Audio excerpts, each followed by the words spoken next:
I never thought I'd end up buying a woman for half a piece of flatbread. But before I get to that flatbread, I should tell you how I fell this far. The scab on the back of my head wasn't even dry yet when I opened my eyes and found out I wasn't me anymore. One second, I was a commander in my country's top special forces unit. The next, I was a low-ranking border soldier in the Ning dynasty, in a place called Broken Formation Camp, also named Zhouqi. The man who used to own this body got his skull cracked open in a skirmish the day before, got tossed into the wounded tent to die, and then I showed up in his place. And the first thing I saw when I opened my eyes was a crowd of men in ragged uniforms, shoving forward like dogs in heat. Somebody stepped on my hand and cursed at me to get in line. Line for what? Line to pick up a wife. Around here they called it camp wife distribution. The court would take the families of disgraced officials and exiled female convicts, ship them to the border, and hand them out to the soldiers. They called it a mercy. For those women, it was hell. They stood there in chains, faces branded with characters, like livestock waiting for slaughter, while these brutes looked them over and haggled. The men's taste was strangely uniform, strong, heavy, able to work, and ideally wide enough in the hips to bear sons. Pretty face? That was worthless to them. Blow out the lamp and they all looked the same, they figured. What mattered was whether she could scrub a basin of bloody clothes as heavy as stone, whether she could warm a bed that felt like an ice pit in winter. That was the real thing. I didn't rush in. I leaned against a rotten wooden post, watching the whole circus with cold eyes, running the numbers in my head. 10th Squad, Broken Formation Camp. The worst squad in the whole camp. Short on food and clothing, gear all falling apart, housed in a drafty mud hut. If I wanted to survive in this hellhole, and survive like a human being, muscle alone wouldn't do it. I'd need my head. The healthy ones with a little color in their cheeks had already been snatched up by the stronger squad leaders and veterans. What was left was old, or thin as a bundle of bones, or crippled. That was when a scream tore open the corner of the crowd. A small, skinny servant girl was throwing herself in front of a filthy, matted-haired woman, biting down hard on a thick hand that reached for her mistress. Her reward was brutal. A sergeant from the next squad over, a man famous for his cruelty, slapped her clean off her feet. She hit a pillar, blood spilling from the corner of her mouth. Then he grabbed her by the hair and dragged her off like a dead dog. The girl kept screaming for her mistress to save her, her voice fading into the distance. And the woman she'd protected with her life? She tried to rush over, but the moment she stood up, someone knocked her flat. She was too weak. In a place that ate people alive, she couldn't even protect herself. And my eyes stopped on her. To everyone else, she was a useless invalid. But what I saw was different. Curled up in the corner, her neck was long, her spine still held straight. Even fallen into this pit of mud, there was a discipline in her posture, carved into her bones. More than that, I could see a sharp shard of porcelain hidden in her sleeve, pressed against her own wrist. That was her last way out. Interesting. It meant she hadn't gone numb yet. She still had fight in her. A veteran with yellow teeth sidled up to warn me off. That one's untouchable, he said. Family of a disgraced official from the capital, surname Gu, frail as a chick, won't survive the work. Last brother who picked one like her. The woman hanged herself the same night. Bad luck. The Gu family. In this body's memories, that was one of the great civil official houses of the capital, a family that had produced a grand counselor, with a threshold higher than a city wall. Until they crossed the emperor, and overnight they fell from the clouds into the mud. Even their women shipped off to a place like this. Everyone else stayed clear of her. I moved toward her. Other men wanted a work mule. But I was picking a wife, and I wanted one with a brain, with a mind of her own. A woman from a great house. Even ruined, the books she'd read, the manners she knew, the world she'd seen, all of it was invisible wealth. In a camp full of illiterates, that was a scarce resource. That's called a rare commodity worth hoarding. I pushed past the men in my way. The clerk taking down names was shouting impatiently. Anyone left unpicked? The rest go straight to the laundry house. At the words, laundry house, the woman actually relaxed a little. Hard labor at the laundry meant at least these men wouldn't ruin her. The shard in her sleeve eased back an inch. That was when my broken army boots stopped in front of her. She looked up and saw my young face, smeared with blood. I wasn't leering like the others. Stand up. She didn't move. She stared at me like a cornered animal ready to bite. She'd already pressed that shard to the artery in her wrist. One wrong move from me, and she'd die right there. I saw straight through her plan. I bent down and took her chin. Thinking about cutting your wrist with that piece of porcelain? You'll miss. You won't die. You'll just lie in a pit of filth rotting for 3 days and nights, and then the wild dogs will drag you off. Her whole body went rigid. My words cut the last thread of her death wish loose, and fear flooded in over it. You want to live? Then stand up and walk a couple steps for me. Her lips shook hard, but the will to survive won out over despair. Gritting her teeth, bracing on the wall, she wobbled to her feet. A cold wind blew through and she swayed like dry grass, ready to snap, but she held. I turned to the clerk and said, "This one. I'll take her." The crowd went quiet, then burst out laughing. Zhou Qi's brain got knocked loose. Picked a beanpole. Nothing but bones. She'd bruise you to hold her. Lost his mind wanting a wife. He's picking through the trash. I didn't hear a word of it. To me, they were all fools who thought with the wrong half of their bodies. The clerk was baffled too, reminding me this was a convicted trader's daughter, that I'd have to spend rations feeding her, that she might not last the winter. I gave him 2 words, "I'm sure." I walked over and pressed a hard red thumbprint into his ledger. In that moment, I already knew this move was the right one. After the thumbprint, I came back to her and asked if she could walk. She started to nod. Then her vision went black. Her legs buckled, and she pitched forward. I caught her at the waist and swung her up onto my shoulder like a sack of rice. "Can't walk, then stay put." I patted her leg, as natural as slapping a horse's flank. Her whole body stiffened. The shame in that moment was probably enough to make her want to die on the spot. But I was already walking off toward the barracks. That was when a cold, oily voice came from the side. The crowd split open a path. A short, stocky man stepped out, face covered in pockmarks, a blade at his waist, calculation glinting in his triangular eyes. My squad leader, Pockface Wong. I found out later Wong had been in a foul mood for days. He'd meant to trade up for a younger woman at this distribution, only for a relative of some higher up to snatch his pick out from under him. All that ugly heat with nowhere to go. And then he saw me carrying a woman off. A green recruit like me, quiet and keeping my head down, looked like the easiest man in camp to push around. He clasped his hands behind his back, cocked his head, and let his eyes crawl over the woman on my shoulder while he swallowed. "Zhou Qi, don't you know the rules? Good goods go to the officer first. Do I really have to teach you that?" The others stopped laughing and stood there with folded arms, watching the show. In this camp, a squad leader taking his subordinates' things was the natural order. Biggest fist wins. If I were smart, I'd put her down right now and grovel a little. As he spoke, he reached out to grab the softest part of her thigh. She clutched my back in terror. I didn't back off. I stepped sideways, turned my body, and brought my right hand up to meet his. Crack. Our palms slammed together in midair, exactly like 2 old friends slapping hands to celebrate. Wong's palm went numb from the blow and he froze in place. "Squad leader, you're too kind." I grinned warm and eager, grabbed his hand, and pumped it hard. "This care you show for the men under you. Brother, I'm touched." The pain made him try to yank his hand back on reflex, but he couldn't pull free. The men watching were stunned too. Was this the same meek, mumbling Zhou Qi? I didn't give him time to react.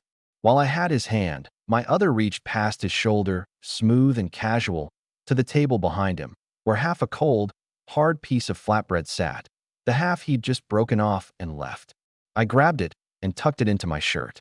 "This woman's weak. She needs to eat something. Call this half a loaf alone, squad leader. I'll buy you a drink to pay it back." Then I hoisted her up, turned, and walked off. Long strides, never looking back. I was around the corner of the barracks before I heard Wong cursing behind me. But cursing was all he did. He didn't dare follow. Back in the 10th Squad's mud hut, I dumped the woman off my shoulder onto the Kong. She was quick. The instant she touched the bed, she shrank into the corner like a startled bird, watching me warily. I ignored her, gulped some muddy water to wet my throat, then pulled out the stolen flatbread. I ate half and tossed the other half to her feet. "Eat." She stared at the dusty piece. Her stomach betrayed her with a growl. She hadn't eaten in 2 days.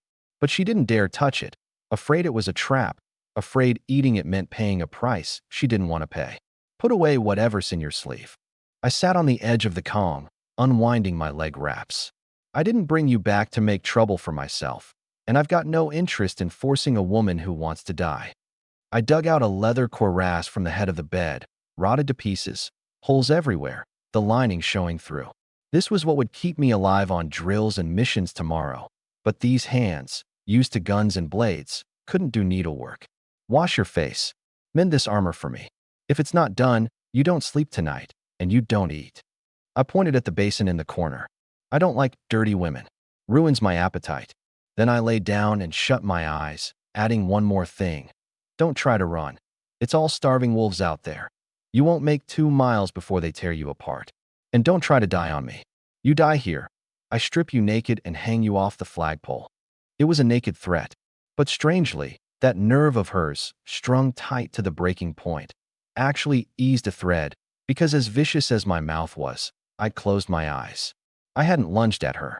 I'd only asked her to mend some armor. Her hand crept slowly out of her sleeve, and she slid the porcelain shard under the mat in the corner. "You're not so clean yourself," she muttered under her breath. The hut was silent. She stared at that half-loaf for a long moment, then snatched it up and shoveled it into her mouth, dust and all, choking so hard her eyes rolled back, pounding her chest before she got it down. Then she crawled to the basin and, gritting her teeth, scrubbed her face in the freezing water over and over. When the water in the basin turned black, her real face finally showed. Gaunt, cheekbones sharp, but the fine brows and the straight little nose still carried a trace of the capital's celebrated beauty she'd once been. Then she picked up the cuirass and started sewing. She was a lady of a great house. She'd only ever embroidered flowers, never stitched leather this stiff. The first stitch pricked her fingertip. She sucked on the finger and kept going.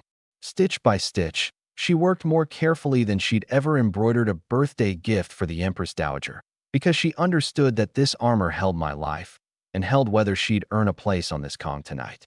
By the time I woke, it was almost dark. The first thing I saw was her back, hunched at the door, thin and slight, hands still moving. I took the mended armor and looked it over, a small surprise. She hadn't just patched the holes, she'd refitted the loose shoulder straps tighter. The stitches weren't perfectly even, but they were dense, and they were solid. She'd put real thought into it. I knew then I'd picked right. If that fool Pockface Wong ever got a clear look at this face, it'd probably cost him his life. Good thing this hot little treasure was mine now. I had her tidy the bedding. She dragged the stiff quilt out, beat the dust from it, bound a handful of straw into a little broom, and swept the mat clean. The corner that had looked like a dog's den actually took on a bit of order. I watched the whole time, watching whether she could set down the airs of a young mistress, whether she could adapt to this place. If she was going to sob and play the wronged lady, I'd send her off tomorrow. This was a camp, not a charity house. She passed. She exceeded what I'd expected. "What's your name?" Gu Elon. "Can you write?" "Yes." "Can you do accounts?" I studied it.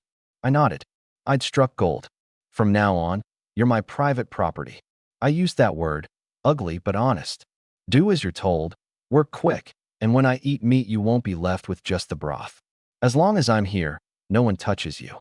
But one rule, don't bring me trouble, and don't test my limits. Private property. 2 words with a sharp edge.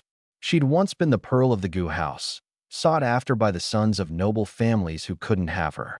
Now she was the property of a common soldier, for half a loaf of bread, for the sake of staying alive. But looking at my young, hard face, she suddenly felt this might be the best place left to her.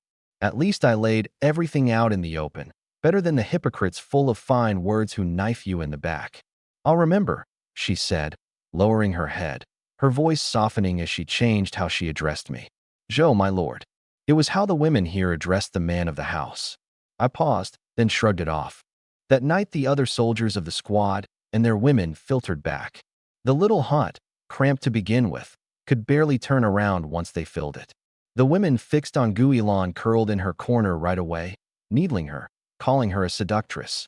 The veterans were worse, pawing at her in front of everyone, hurling filth one line after another, treating her like a toy I'd just finished using. Gu Elon's face went from red to white, humiliated enough to want to dash her head against the wall. Whatever dignity the capital had raised in her, This roomful of coarseness ground it to dust. I never moved. I only kept the leg I'd laid across hers pressed there, steady as an anchor, holding down the urge in her to bolt. Deep into the night, the lamp went out, but the men only carried on louder, the sounds unbearably clear in the sealed room. Guilin clamped her hands over her ears and shrank into the shadow on my side of the bed, tears welling in her eyes. It was worse than being killed. She was probably wondering, is this what the rest of my life is? And that was when, bang, the rickety door got kicked open. Cold wind poured in, sweeping the fouled air clean out of the room and cutting off all the men's movements at once. The veterans started to swear, then saw who was in the doorway and pulled their heads back under the covers. Pockface Wong, reeking of liquor, a green light in his eyes, he came straight for the head of my Kong. Zhou Qi, get up. Lend your new woman to the brothers to sing us a tune. Guilin shook all over and grabbed at the hem of my shirt, tugging desperately. What happened to a woman dragged out of here? I didn't have to imagine it. I slowly sat up. It looked like Pockface Wong wasn't going to leave me any choice.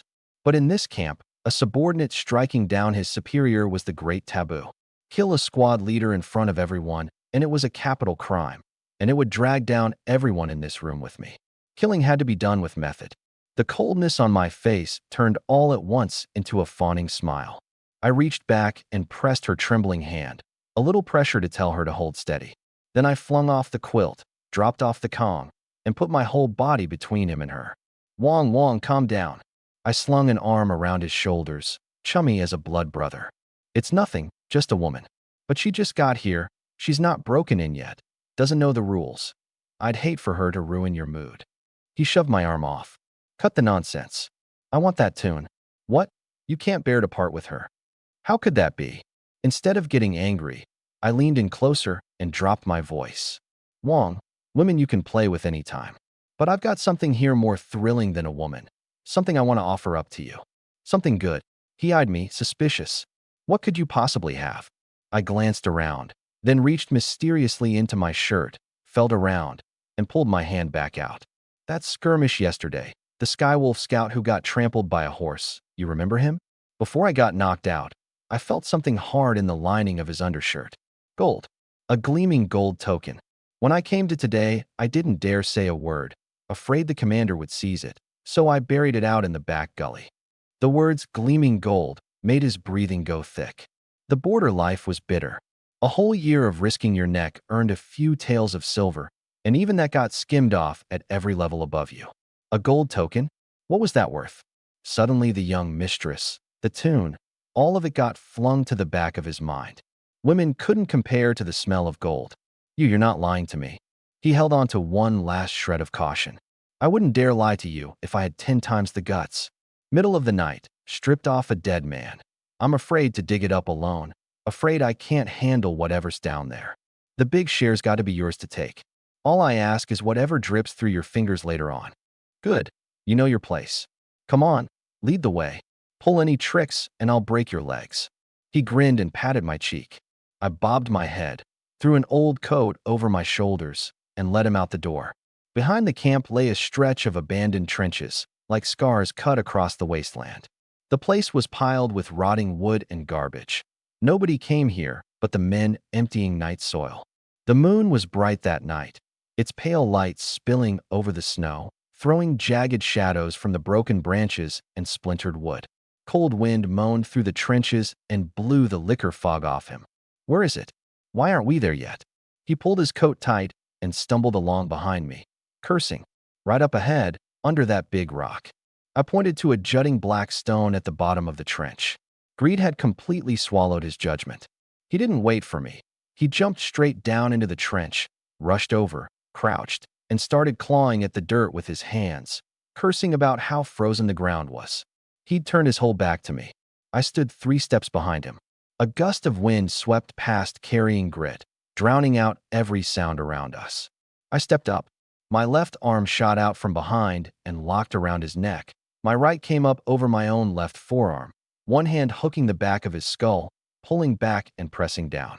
Locked in like that. He couldn't even cry out. Only a broken, bubbling sound came from his throat. He clawed backward, trying to reach my eyes, but all he caught was the coat. I pressed my body tight against his back, hooked my legs around his waist, and used my weight to drag him over backward. 3 seconds, his struggle weakened. 5 seconds, his hands dropped, his legs twitched without meaning to. 10 seconds, he stopped moving. I didn't let go right away. I counted a few more heartbeats, cold and quiet, and only when I was sure the life in him was fully out did I release my arms. For me, this was no harder than dealing with a sentry, especially a fool with mush for brains. I filled the dirt back in and stamped it down, then felt through his clothes and found a purse, 5 taels of loose silver and a handful of copper coins. The silver I pocketed, the purse I put back on him. Then my hand touched something at his waist. A dagger, forged from fine iron, the handle wrapped in ox hide, its edge glinting cold in the moonlight. I recognized it. It belonged to that Skywolf Centurion from yesterday, and this man had pocketed it for himself. Good steel, wasted on him. I drew it, spun it once across my fingers, and slid it, sheath and all, into my bag. Last, I took him by the hair, lifted that heavy head, and slammed it hard against the sharp black stone beside us. Blood sprayed. I arranged the body so it looked like a slip underfoot and a fall onto the back of the skull, and with the liquor all over him. Anyone who found him would take him for a drunk who'd come out to relieve himself in the night and cracked his head open by accident. I straightened my clothes and turned to go. Back at the barracks, the snoring was louder, but I knew hardly anyone was really asleep. Out of the dark, Zhao Hu's voice. "Where's squad leader Wang?" I answered offhand while pulling off my boots. Wang said this drafty hut had no life in it. Scraped together a little cash yesterday, so he went to find his sweetheart in the inner city. Not coming back tonight. Zhao Hu cursed. That old dog. Money to burn and won't share with the brothers. Tight as they come. No one doubted it. Everyone knew exactly what kind of man Wang was. A little money in hand, and he'd spend it on a woman's belly. I climbed onto the Kong and lay back down beside Guilan. The bed still held her warmth. She could smell the cold I'd brought back, and a faint trace of blood. Faint, but to someone who lived on edge all day, it was unmistakably sharp. I said nothing. Under the covers, I took her hand. She tried to pull it back. I held it fast. Then I pressed the sheathed dagger into her palm. Her heart shot into her throat, her breath catching for half a beat. She turned her head in the dark and met my eyes. In that moment, I knew she understood everything. Wang hadn't gone to any brothel. He was dead, killed by the man lying next to her. She was a smart woman. Too smart. But her sharpness was exactly what I wanted. I leaned to her ear and asked in a breath of a voice. Under Ning military law, when a death happens in camp, who investigates it? She gripped the dagger and answered, pressing her voice flat. The garrison clerk. And that clerk, what's his monthly pay? By Ning regulation, a garrison clerk is below rank. 6 mace of silver a month. Less than 1 tael. 6 mace of silver. I smiled in the dark, without a sound. A human life, in this place, wasn't worth even a single tael. And the man who'd investigate it was so poor himself, who would put real effort into a squad leader who'd drunk himself to death. I patted the back of her hand, soothing her like a startled kitten. Sleep. I closed my eyes. 5 taels of silver in my shirt, the dagger by my pillow. That night, I slept well. And Guilan lay with her eyes open until dawn. She probably spent the whole night wondering whether she'd married the man who'd saved her, or a man more terrifying than every wolf in the camp. The days ahead would give her that answer, little by little. I slept deep that night, deep enough that it took the crowing of the rooster and a wave of shouting outside to shred the quiet of the barracks. Dead man. Squad leader Wang. Wang cracked his skull in the ditch. The room exploded. Zhao Hu was the first up, running out with his shoes barely on. Wu Laosan and Zhu Shou were right behind him, and the women followed. I sat up slowly and glanced at Guilan, shrunk into her corner, pale but forcing herself calm. Don't be afraid. That was all I said. Then I pulled on my broken boots and ambled out. A crowd already ringed the trench. It was a wind gap here, the white gale cutting at your face like a knife. 2 men stood at the edge, pointing down at the body frozen stiff at the bottom. One was the garrison clerk, Liu, bundled in a sheepskin coat, neck drawn in, wearing a look of disgust. The other was tall, a knife scar across his face, in iron leaf armor with a goose feather saber at his waist, brows knit tight. That was Chun Man, company sergeant of the 10th Squad, and Wong's direct superior. Damn unlucky. Chen spat grit and cursed. Wong always looked sharp. How does he swallow a little horse-piss liquor and dive into a ditch? Clean death for him. More work for me. Now I've got to fill the slot and report the loss up the line. The clerk sniffed at the drip the cold had put on his nose and looked at the body. Head hit the rock, neck snapped. Sergeant Chun, I'd call this a drunk misstep. Then it's a misstep. Chun waved a hand, settling it faster than the clerk had. Haul him off and bury him. Stop cluttering my view. The soldiers around murmured, but nobody thought anything was wrong. Only Zhao, who looked unconvinced, glaring like he wanted to say something. But one look at Chin's black face, and he swallowed it back down. Sergeant Chun, Mr. Liu, I stepped up. Instead of shrinking from these two like everyone else, I moved in close and turned my body sideways, putting myself between them and the sharpest edge of the wind. Hard wind, sirs. My apologies for the trouble. I wore an honest, simple grin, and while I brushed dust from the clerk's sleeve, my fingers made a hidden little push. Two heavy, solid things slid down my wide sleeve into the palms of Chun and the clerk. 2 taels of silver each. The clerk's hand closed on reflex. He squeezed it. Hard enough, heavy enough. The tension in his face eased. He turned his head and gave me a longer, appraising look, a soldier with eyes in his head. You're from Wang's hut. Yes, sir. Name's Zhou Qi. I kept my voice low. Only the two of them could hear. Wang went sudden. If our squad's left with no one in charge, it might foul up the work you and the sergeant answer for. I'm nothing special, but I'd like to take some of that burden off you gentlemen. The clerk tucked the silver into his sleeve and nodded, satisfied. Then he glanced at Chun and said with a smile, Old Chun, you've got a sharp little fellow like this in your squad? You train your men well. I'll be sure to put in a good word with the commander when I'm back. Chun paused. The weight of those 2 taels in his hand felt very real. He narrowed his eyes at the meek, downcast Zhou Qi in front of him. He knew this one. Ordinarily, you couldn't knock a fart out of him with 3 whacks of a stick, and on the battlefield he only knew how to play dead in a pile of corpses, the famous coward of the 10th Squad. But today, something jolted in Chen's chest. A common soldier, so poor the wind blew through his trousers. Where'd he get silver? And Wang just dead, and today this one produces coin. Chen was an old hand. Enough years rolling around in piles of the dead had given him a nose keener than a dog's. In one instant, the horrible thought shot straight up into his skull. Wang was killed by this man. This money was blood money, and a bribe to keep his mouth shut. His pupils tightened, and the thumb on his saber hilt twitched. Any other time, if he'd caught a soldier under him daring to kill an officer, Chen would have drawn and cut the man down on the spot to make an example. Killing a superior was the great taboo. But now, his fingers loosened again, slowly. Wang was already stone cold. Digging into it wouldn't raise the dead to do his work. And the clerk was standing right there. The commander's favorite man had just taken the money and opened his mouth to praise the fellow. To tear the paper open now and say this man killed his squad leader wasn't just slapping the clerk in the face. It was making trouble for himself. Word getting out that a soldier under him had killed a squad leader would make Chen a man who couldn't control his own ranks. Losing his post would be getting off light.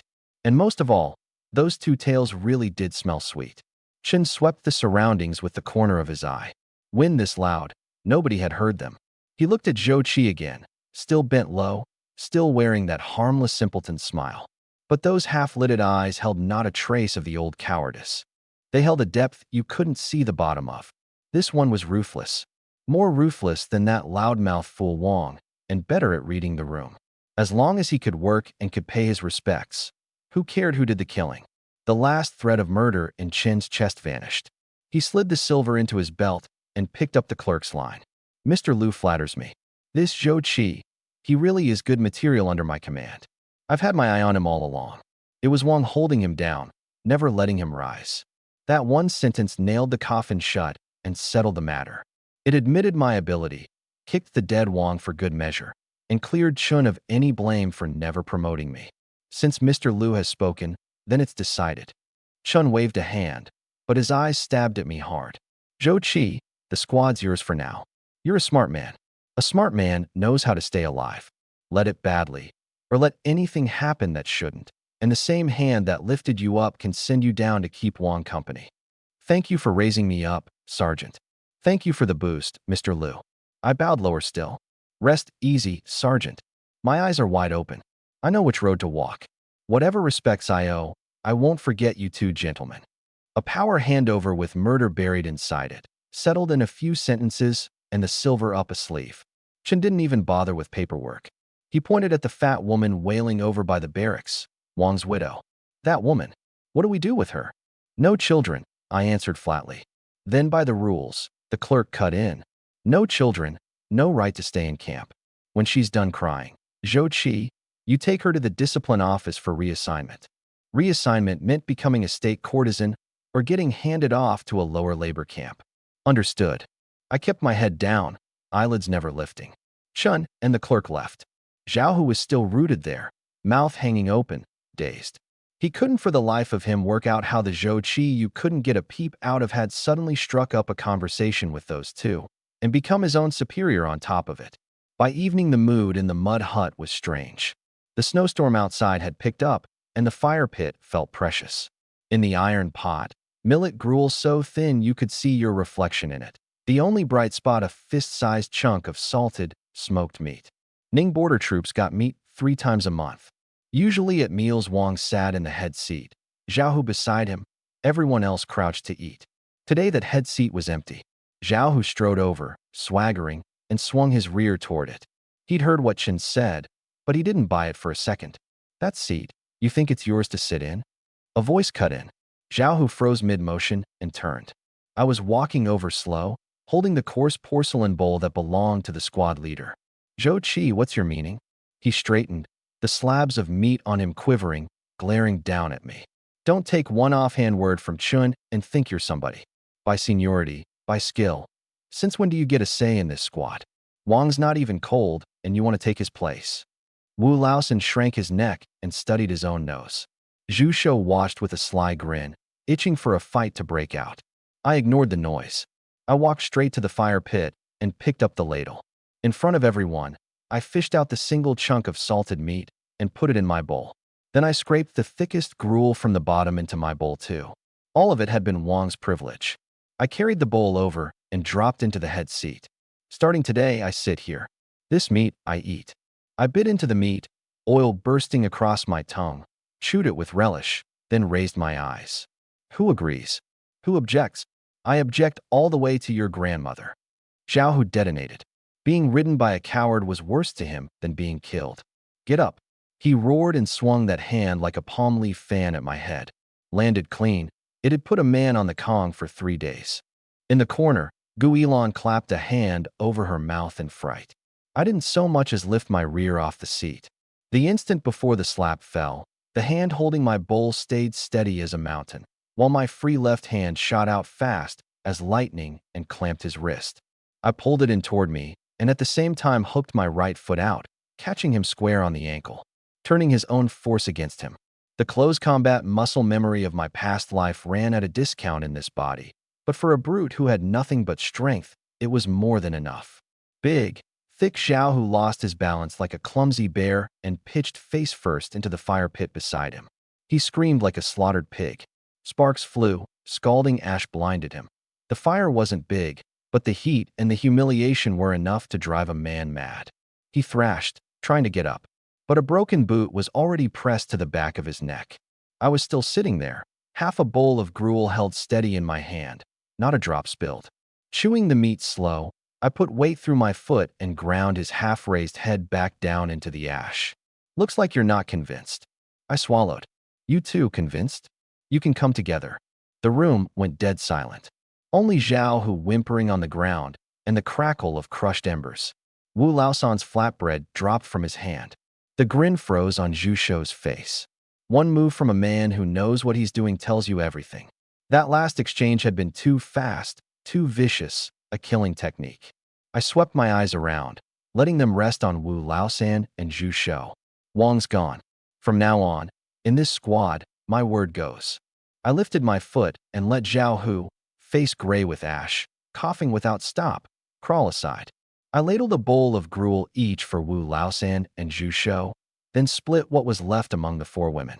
Then I picked up my chopsticks, cut the once-bitten chunk of meat into 3 pieces, and tossed one to Guilan. The other 2 I dropped into Wu Laosan's and Zhu bowls. Wang used to eat the meat, and we drank the broth. I lifted my bowl and sipped.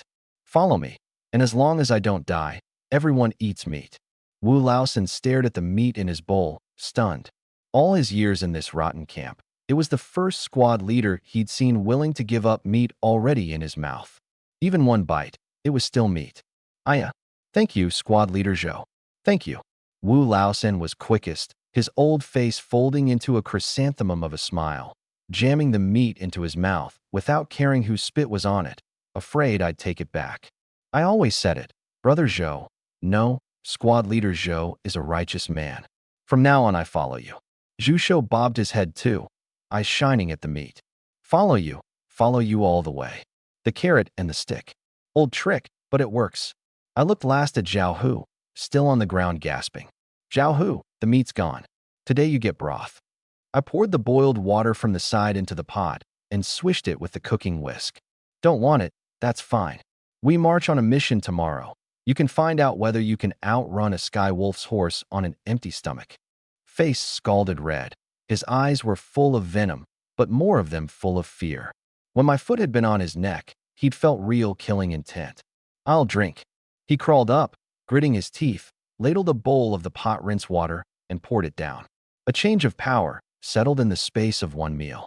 Late that night, everyone asleep, the snoring louder than usual, as if each of them wanted to sleep off the day's upheaval. I sat on the edge of the Kong wiping the dagger by lamplight. Guilan was mending my sleeve with needle and thread. Aren't you afraid he'll go complain to Sergeant Chen? She whispered at my ear, eyes flicking toward Zhao Hu. He won't dare. I blew dust off the blade. A man like that, hurt him bad enough and he learns who the master is.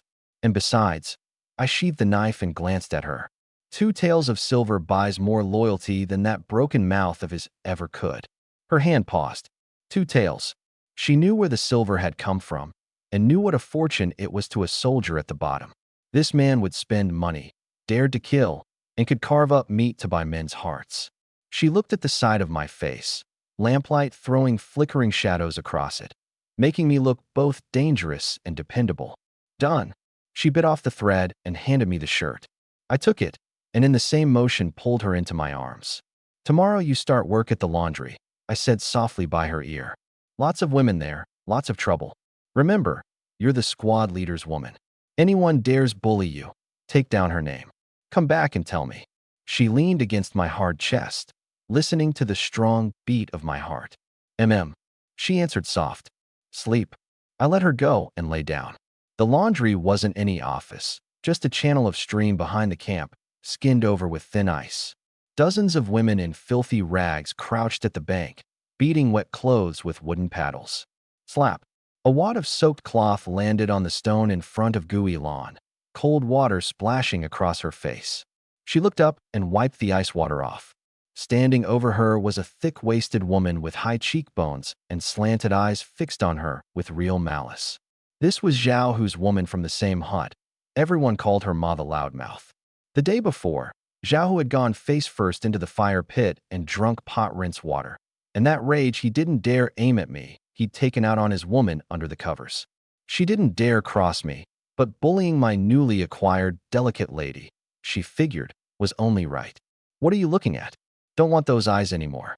She planted her hands on her hips and spat by Guilan's foot. New ones learn the rules.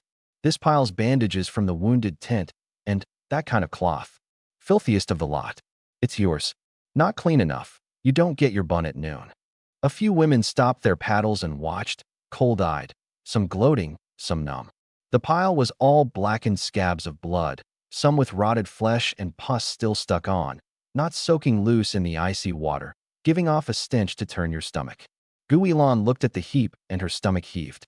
She quietly rolled up her sleeves, baring 2 arms thin as reeds, and put her hands into the cutting cold of the stream. Putting on airs. Getting no reaction, Ma the Loudmouth felt like she'd punched cotton. She snorted and went back to her spot, beating clothes hard while running her mouth at the woman beside her. See that? Soft skin, there was a great lady of the capital, they say. TSK. Ends up here, and she's still scrubbing our crotches like the rest of us. Squad leader Zhou even fed her meat yesterday. Great lady my foot. Who knows how wild she is under the covers? Else how'd she earn meat? Guilan kept her head down and scrubbed the strips hard. Her hands lost feeling fast, frozen into 2 red carrots. She gritted her teeth and didn't listen. What was a little humiliation if it meant living? Next to the day she'd nearly been driven to death. Washing clothes at least didn't kill you. That was when a staggering set of footsteps came from upstream. Move it. Dawdling like that. You want me to throw you in the river to feed the fish? An old soldier acting as overseer swung a whip and cursed. Guilan looked up on reflex. One glance, and her pupils shrank hard. The strip of cloth dropped from her hand into the water. Not far off, a small, thin figure was carrying a big basin of clothes, limping toward the bank. That figure was too familiar. Hair a mess, face swollen purple and blue past recognition, but Guilan knew her in a single look. It was Xiaohuan, her personal maid, the girl who'd been dragged off by that Sergeant Zhao the Big Mouth for shielding her. Xiaohuan walked very slow, every step seeming to cost her enormous pain. Her left leg was plainly wrong, dragging a line in the ground. What are you staring at? Work. The overseer laid a whip across her back. She screamed, her foot slipped, and she went down with the basin onto the gravel bank, water splashing everywhere. Never mind the pain. She scrambled to gather the scattered clothes, muttering, Don't hit, don't hit. I'll wash right now. Guilan's heart felt seized in a fist, the pain of it stopping her breath. That was Xiaohuan, who'd grown up alongside her since childhood. A few days ago she'd been bright and quick, biting a man to shield her mistress, and 2 nights had turned her into this thing neither human nor ghost. That Zhao the Big Mouth was truly an animal. She bit through her lip and looked around. Ma the Loudmouth was deep in gossip, the overseer off cursing someone else. From inside her sleeve, Guilan drew the half-bun she hadn't let herself eat that morning, tucked it up her sleeve, grabbed the wooden basin, and pretended to go upstream to rinse. Little by little, she edged toward Xiaohuan. Xiaohuan was struggling to scrub a large sheepskin coat. Her hands were badly swollen, all cracked frostbite splits and 2 burns. Xiaohuan. Guilan crouched beside her. The girl stiffened, turned her head slowly, those once lively eyes now holding only numbness and fear. When she made out Guilan's face, tears washed down her cheeks at once. Miss? Miss. She moved on reflex to bow, pulling at her wounds, and hissed through the pain. Don't move. Guilan blocked the other's line of sight and quickly pressed the half-bun into her hand. Eat, quick, don't let anyone see. Xiaohuan looked at it and forced it straight into her mouth, swallowing hard. Miss, you have to go. She pushed at Guilan even as she ate, words muffled. Don't let that animal see you, Zhao the Big Mouth. He kept asking about you last night. He said missing his chance at you was a regret, and sooner or later he'd. She didn't finish. She only pushed up her own sleeve. One glance, and the world spun for Guilan. That thin arm was covered, inch by inch, in bruised finger marks. Sickening to see. He's an animal. A monster. Xiaohuan wept, her voice crushed down in her throat. Miss, stay far from him. Whatever you do, don't let him get his hands on you. What are you doing over there? Ma the Loudmouth's voice boomed from a distance. Guilan jolted. Go. Xiaohuan shoved her hard and bent her head, scrubbing desperately, pretending not to know her. Guilan stood, carried her basin, and backed step by step to her own spot, fingers locked white on the rim, a tide of hatred churning through her. All she could see was that arm covered in wounds. She didn't know how she got through the rest of that day. Not until the sun sank and everyone dragged their worn-out bodies back to camp. In the barracks, I sat cross-legged on the Kong, sketching something on a scrap of ragged sheepskin parchment by lamplight. Zhao Hu and Zhu Shou were out. Only the women stitching patches in the corner. Guilan came to stand in front of me and dropped to her knees with a thud. The women in the corner stopped their needlework and looked over, startled. My brush paused. I didn't look up, just kept tracing the terrain map. Someone give you trouble? They bully you. Hearing that, Ma the Loudmouth flinched. Guilan shook her head. She lifted her face, and down that lovely face 2 lines of silent tears slid. My lord, I beg you, save Xiaohuan. I set down the brush and turned to look at the kneeling woman. Xiaohuan. Yesterday's maid? I remembered. The girl dragged off by Zhao the Big Mouth. She's with Zhao the Big Mouth? Yes. Her tears wouldn't stop, her body shaking hard with feeling. I saw her today. She's near being beaten to death. That Zhao the Big Mouth, he's not human. He's torturing her. She crawled forward 2 steps and knocked her forehead hard against the floor. My lord, I know I've no right to ask. My life is yours to give. But Xiaohuan, she was taken because she was saving me. I beg you, get her back. As long as it saves her, I'll do anything. I've read books, I can keep accounts, I can run a household. Even if you want me to serve other men for money, as long as it brings her back, I'm willing. It was her last card, a desperate throw of everything after she'd set down all her pride. Even that so-called chastity, in this moment, she was willing to give up. The room was frighteningly quiet. I said nothing, looking at her trembling shoulders, thinking, save a maid? For me it was a losing deal. Zhao the Big Mouth was a sergeant, running 2 squads, and famous for having nothing to lose, with a few desperate men under him. Go head-to-head against someone a rank above me over a servant girl? It didn't add up, and my footing wasn't firm yet. Wang's death had been smoothed over, but I hadn't fully gripped the 3 men in this hut. Provoking Zhao the Big Mouth now was a good way to capsize the boat. I reached out, took her chin, and forced her face up. Serve other men? Guilin, what do you take yourself for? And what do you take me for? She stared at me, eyes swimming. My woman, even if she's only good for warming my feet, I don't make a habit of handing her to other men to bed. I let go and pointed at the Kong. Get up, dry your eyes. This weeping face is bad luck. My lord, she started again. Quiet. I cut her off and picked the brush back up. Zhao the Big Mouth is a sergeant now. I'm a squad leader. 1 rank higher crushes you. I go demand her now. I don't save her. I get her killed. The light in her eyes went dark and she sank limp to the floor. Yes, that was the truth. What right did she have to ask me to risk my life for a maid? Still, my tone turned. If the girl's really as loyal as you say, she's worth keeping around. A loyal servant is hard to find these days.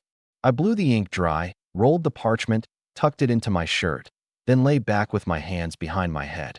Don't rush. I looked at the black ceiling, almost like talking in my sleep. Zhao the Big Mouth's head? I've got my eye on it too. The heat's just not right yet. Sleep first. If you want to save someone, you first make sure you live long enough to see the day. She stared at me blankly. No promise of a rescue right then, but the words let her catch a thread of life at the bottom of the pit. As long as I hadn't refused, there was hope. She dried her eyes and quietly climbed onto the Kong.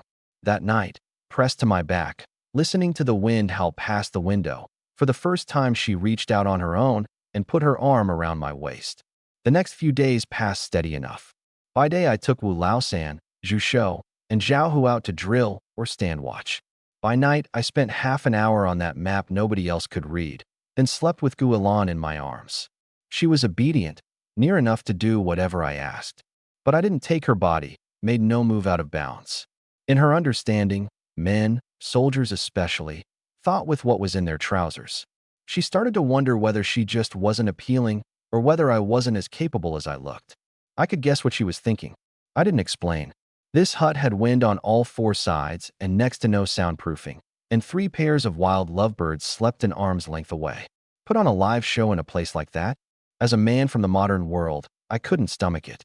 And Guilin's body might be here with me, but her heart was still hanging by a thread. By day the laundry meant Ma the loudmouth's needling. She never complained, never told me, and came back to wash my feet and mend my clothes anyway. Only her eyes kept drifting to the window, deep worry hidden in them. She knew Xiaohuan couldn't wait. That evening the sky was heavily overcast, lead gray clouds pressing low, brewing a bigger blizzard. I'd just brought the men back and hadn't warmed my seat when the door got kicked open with a bang. Cold wind and snow spray poured in. Several soldiers barged inside. The one in front was bald, an ugly centipede scar tattooed on his skull, a fighting staff in hand, face all hard slabs. 3 thuggish soldiers followed. Zhu the Rotten Eye, get out here. The bald man planted the staff on the ground hard enough to shake grit from the mud wall. Today's the deadline. Don't pay up, and I'll gouge your other eye blind too. Rotten Eye was Zhu Shou's nickname. A festering sore at the corner of his left eye had swollen the flesh until the eyeball sat crooked. Zhao Hu and Wu Laosan, mid-meal, shrank into the corner of the Kong at once. They knew this bald one, Zhang Su, a favorite under a first squad sergeant, a lone shark who ate men without spitting the bones. Zhu Shou, huddled by the fire pit over his thin gruel, heard the voice and his hand jerked. The bowl dropped straight into the flames. Zhang, brother Zhang. He scrambled up. Why are you here? Weren't we agreed? Grace until next month's pay? Pay. Zhang Su sneered, crossed in 2 strides, seized Zhu Shou by the collar, and slapped the note of debt on the table. That scrap of pay of yours, enough to cover the interest? I heard you gambled yourself clean out again these past days. 50 taels. Can't produce it today. I'll cut you up and feed you to the dogs. 50 taels. The room sucked in a cold breath. In this place where a life was cheap as grass, a man's death was worth 5 taels of burial silver. Zhu Shou's face went white in an instant. Where would he get 50? He didn't have 50 copper coins. Brother Zhang, grandfather Zhang. Spare me. He dropped to his knees, sobbing snot and tears. I really have no money. Give me 2 more days. I'll go borrow it. Zhang Su kicked him in the chest and flipped him over. No money, then we do it the old way. His vicious eyes swept the room and settled on a woman stitching in the corner. Zhu Shou's wife, Su Qianyang. She was a soft, slight woman of the southern rivers, and though she wore rags, she kept herself clean, and her face was fair. She said little, always working with her head down. That woman of yours has some looks. Good family, they say. Knows a little medicine. Zhang Su licked his lips, an obscene smile spreading. Can't pay the money, then pay with the person. The brothers have been running hot lately. Could use something fresh to cool off. Su Qianyang's sewing basket dropped from her hands, and she shrank desperately toward the wall. No, no. She looked to her own man like she was begging to be saved. Zhu Shou lay on the floor, hand on his chest, his eyes flickering. He was a degenerate gambler and a spineless coward. For money, there was nothing he wouldn't do. Brother Zhang, he crawled up from the floor and, instead of protesting, put an ingratiating smile on his face. You mean it? Take my wife away, and the 50 taels, wiped clean. The room went dead. Even Zhao, who couldn't help swearing. Damn it, rotten eye, you really are no kind of man. Su Qianyang stared at her husband in disbelief, tears bursting out. Zhu Shou, what are you saying? Shut up, he roared, cutting her off. I'm about to die and you still won't save me? It's just sleeping with a few men.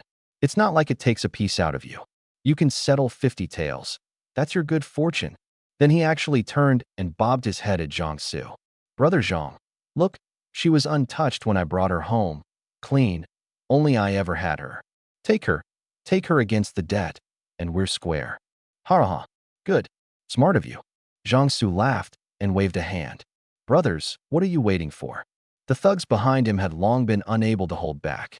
Yowling, they lunged at Su Qianyang in the corner. No. I won't go. I won't go. She shrieked and fought with everything, but she was no match for several strong men. The sound of cloth tearing rose. Brother Zhang, look, this. Zhao Hu wanted to stop it. Zhang Su glared, and Zhao Hu backed down. Wu Laosan bowed his head, not daring to look. Their women huddled together in fright. Zhu Shou cringed to the side and turned his face away. Su Qianyang was about to be violated in front of everyone. This wasn't only her humiliation. It was a slap across the face of every man in the hut. Above all, the man in the head seat. Bang! A broken boot slammed into the rear of the thug reaching for her chest. Caught off guard, he flew head first into the wall and couldn't rise for a moment. The uproar cut to silence. Under everyone's eyes, I stood, the sheathed dagger in my hand.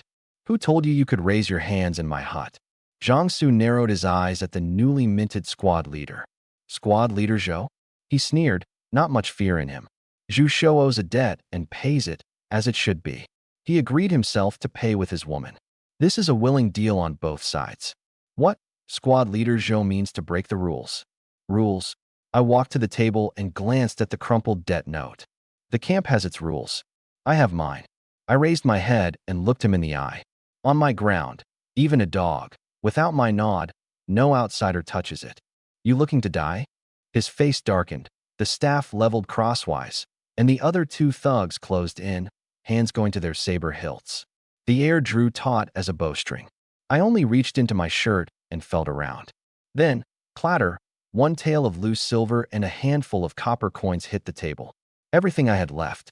This 50-tailed debt, I'm buying it. I pointed at the money. That's the deposit. The rest I'll pay off in time. You're buying it? Zhou Qi, your brain broken? You think that scrap settles this? And this is a debt Zhu Shou owes me. What makes it yours to take over? This. Before the words were out, my body burst into motion. Fast as lightning. No one saw how I moved.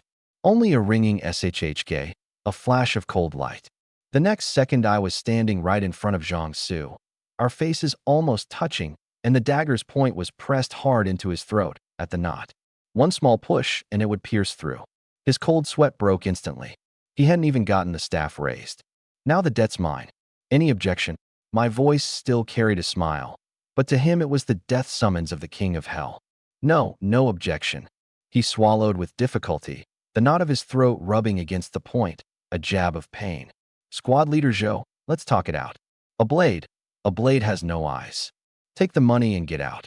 A flick of my wrist, and the knife was back in its sheath, the motion like flowing water.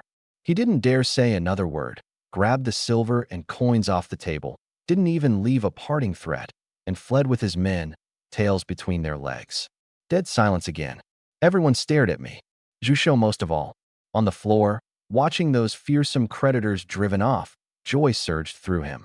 Saved. This idiot squad leader had actually paid his debt. Squad leader Zhou. He scrambled up and sidled over, fawning. I knew you were a righteous man. I'll remember this kindness. From now on. Bang. Another kick. This one harder than the one I'd given Zhang Su, sending him flying, crashing through the wooden rack by the fire pit, half a pot of gruel spilling all over him. Ah. He rolled and howled. I went to the table and picked up the debt note. Then I turned to the wailing man on the floor. This 50 taels, now you owe it to me. I crouched and patted that ruined face. Until you pay it off, your life is mine. And your woman, she answers to me now. From today you go sleep in Wang's old spot. Dare touch her again. I didn't finish. I only tapped his crotch with the dagger. He shook all over and nodded fast. I wouldn't. Whatever you say, squad leader. The woman's yours. I'm your man from now on. I stood in disgust and didn't spare the useless husband another look. I turned to Su Qianyang, shrunk in the corner, clothes disheveled, tear stains on her face, trembling like a startled quail. She'd heard it. She answered to me now, just out of the tiger's mouth. But wasn't this the wolf's den? Still, the wolf had just saved her. I didn't so much as glance at her. I went back to my seat on the Kong and picked up the roll of parchment again. Shut the door, I said mildly. In the corner, Gu Yilan had watched all of it quietly, from the draw of the knife, to the bully driven out, to the debt taken over and Zhu Shou punished. This man's methods were ruthless, domineering, and yet somehow carried a feeling that set your heart at ease. She glanced at the still shaking Su Qianyang. These past days, Su Qianyang hadn't bullied her or gossiped like the others. Fellow sufferers washed to the same far shore. She sighed, picked up a bowl of hot water, walked over, and gently draped a piece of ragged clothing over the woman's shoulders. Don't be afraid, sister. She handed her the water, voice soft. Drink a little, warm yourself. Su Qianyang looked up through her tears, then over at me sketching with my head down. Trembling, she took the bowl and drank. Zhao Hu sat staring into space. Having now seen my skill, he was more certain than ever. Wang's death had been my doing. The next morning the muster drum yanked everyone off their warm Kong. On the parade ground the cold wind whipped our faces. Several hundred men stood hunched and crooked. On the platform at the front stood a company commander of Broken Formation Camp, Li Ai. He rarely showed his face, and when he did, it never meant anything good. Stand up straight, all of you. Wrapped in a thick bearskin cloak, he pointed his riding crop down at us, his face grimmer than the sky. Military order just came. Skywolf outriders have been prowling the Wolffang River lately. Command wants us to raise the abandoned number 7 beacon tower again, to serve as eyes for the main army. At the words, number 7 beacon tower, the old hands below erupted, muttering they couldn't hold down. Number 7? Isn't that Ghost Sorrow Gorge? That place has wind on 3 sides, a cliff at your back, Wolf River in front. First stop for the sky wolves when they come raiding for grain. Going there is feeding the wolves. Whoever goes dies. Lee plainly knew it was a death mission too, but he wasted no words. He had a black cloth-covered box brought out. Enough noise. Garrisoning the tower needs one squad. All sergeants come draw lots. Red stays, black departs. Whoever draws it takes a squad of his own. Whoever draws the black lot marches to Ghost Sorrow Gorge at once. Anyone who shirks, I'll cut him down here and now to bless the banner. The air froze to the bone. Dozens of sergeants dragged themselves onto the platform, faces uglier by the one.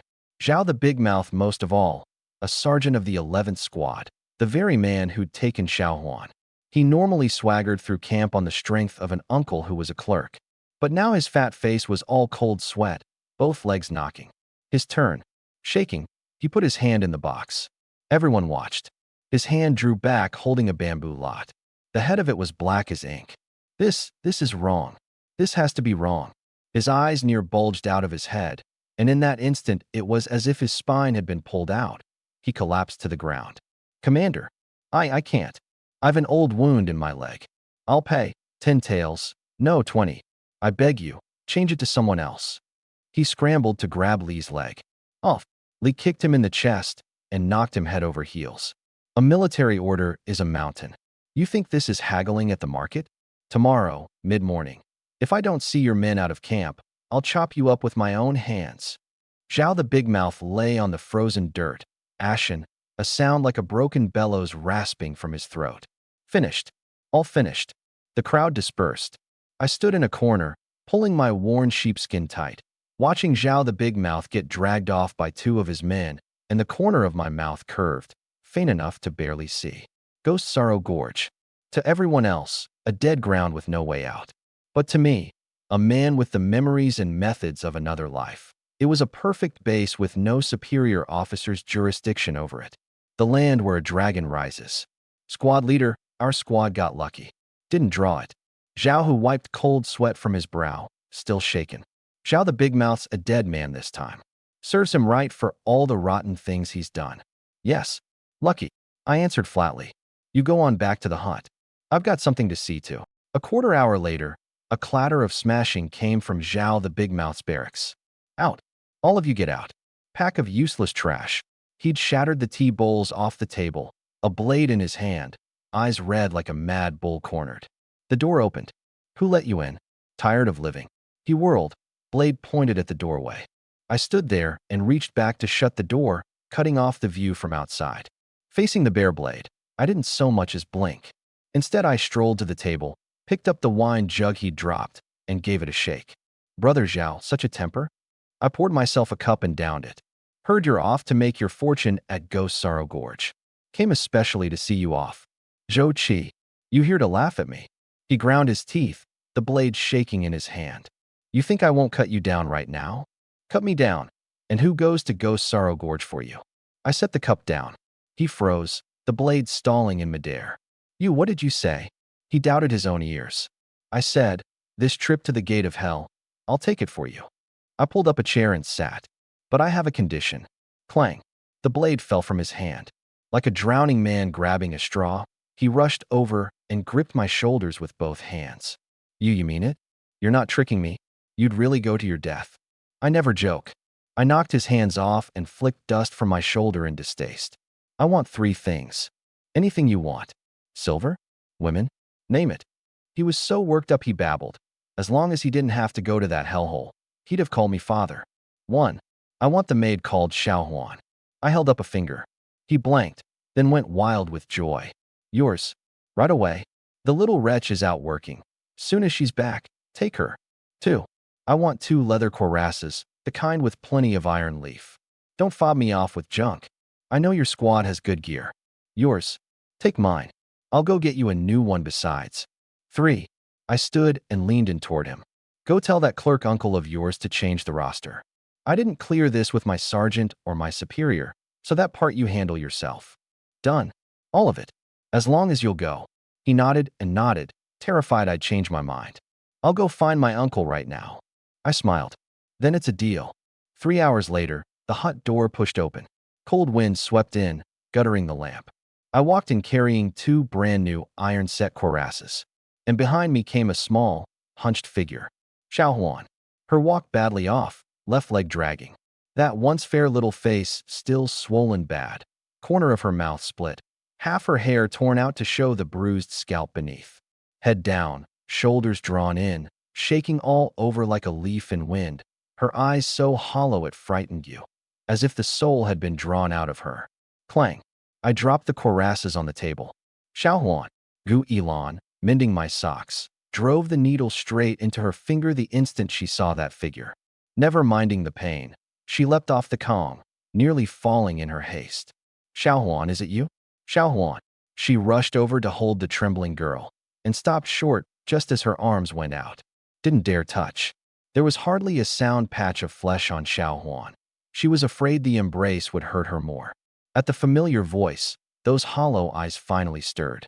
Slowly the girl raised her head, her gaze focusing on the face she'd dreamed of. Her lips shook, trying to say miss, but no sound came, only a hoarse rasp in her throat.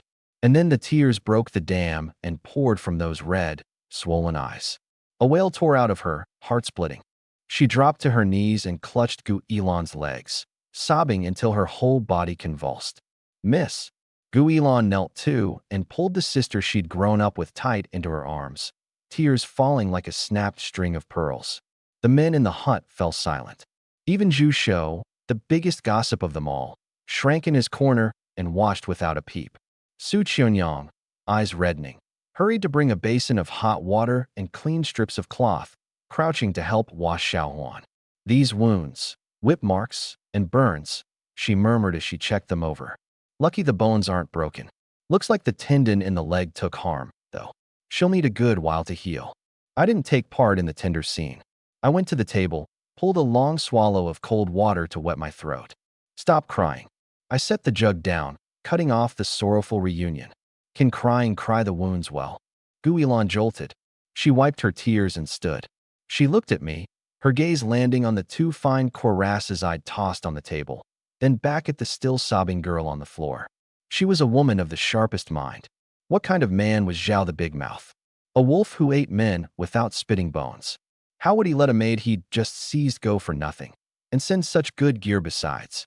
Unless I'd paid a far higher price. What did you promise him? Her voice tightened. I unfastened my collar button and sat. Nothing much. I pointed at Xiaohuan on the floor. Zhao the Big Mouth doesn't want to go to Ghost Sorrow Gorge. I go in his place. Ghost Sorrow Gorge. Zhao, who, silent all this time, sprang up like a cat with its tail stepped on, face white as paper. Squad leader. What did you say? You're going to Ghost Sorrow Gorge? Then what about us? We're one squad. Of course we go together. I gave him a flat look. Finished, we're finished.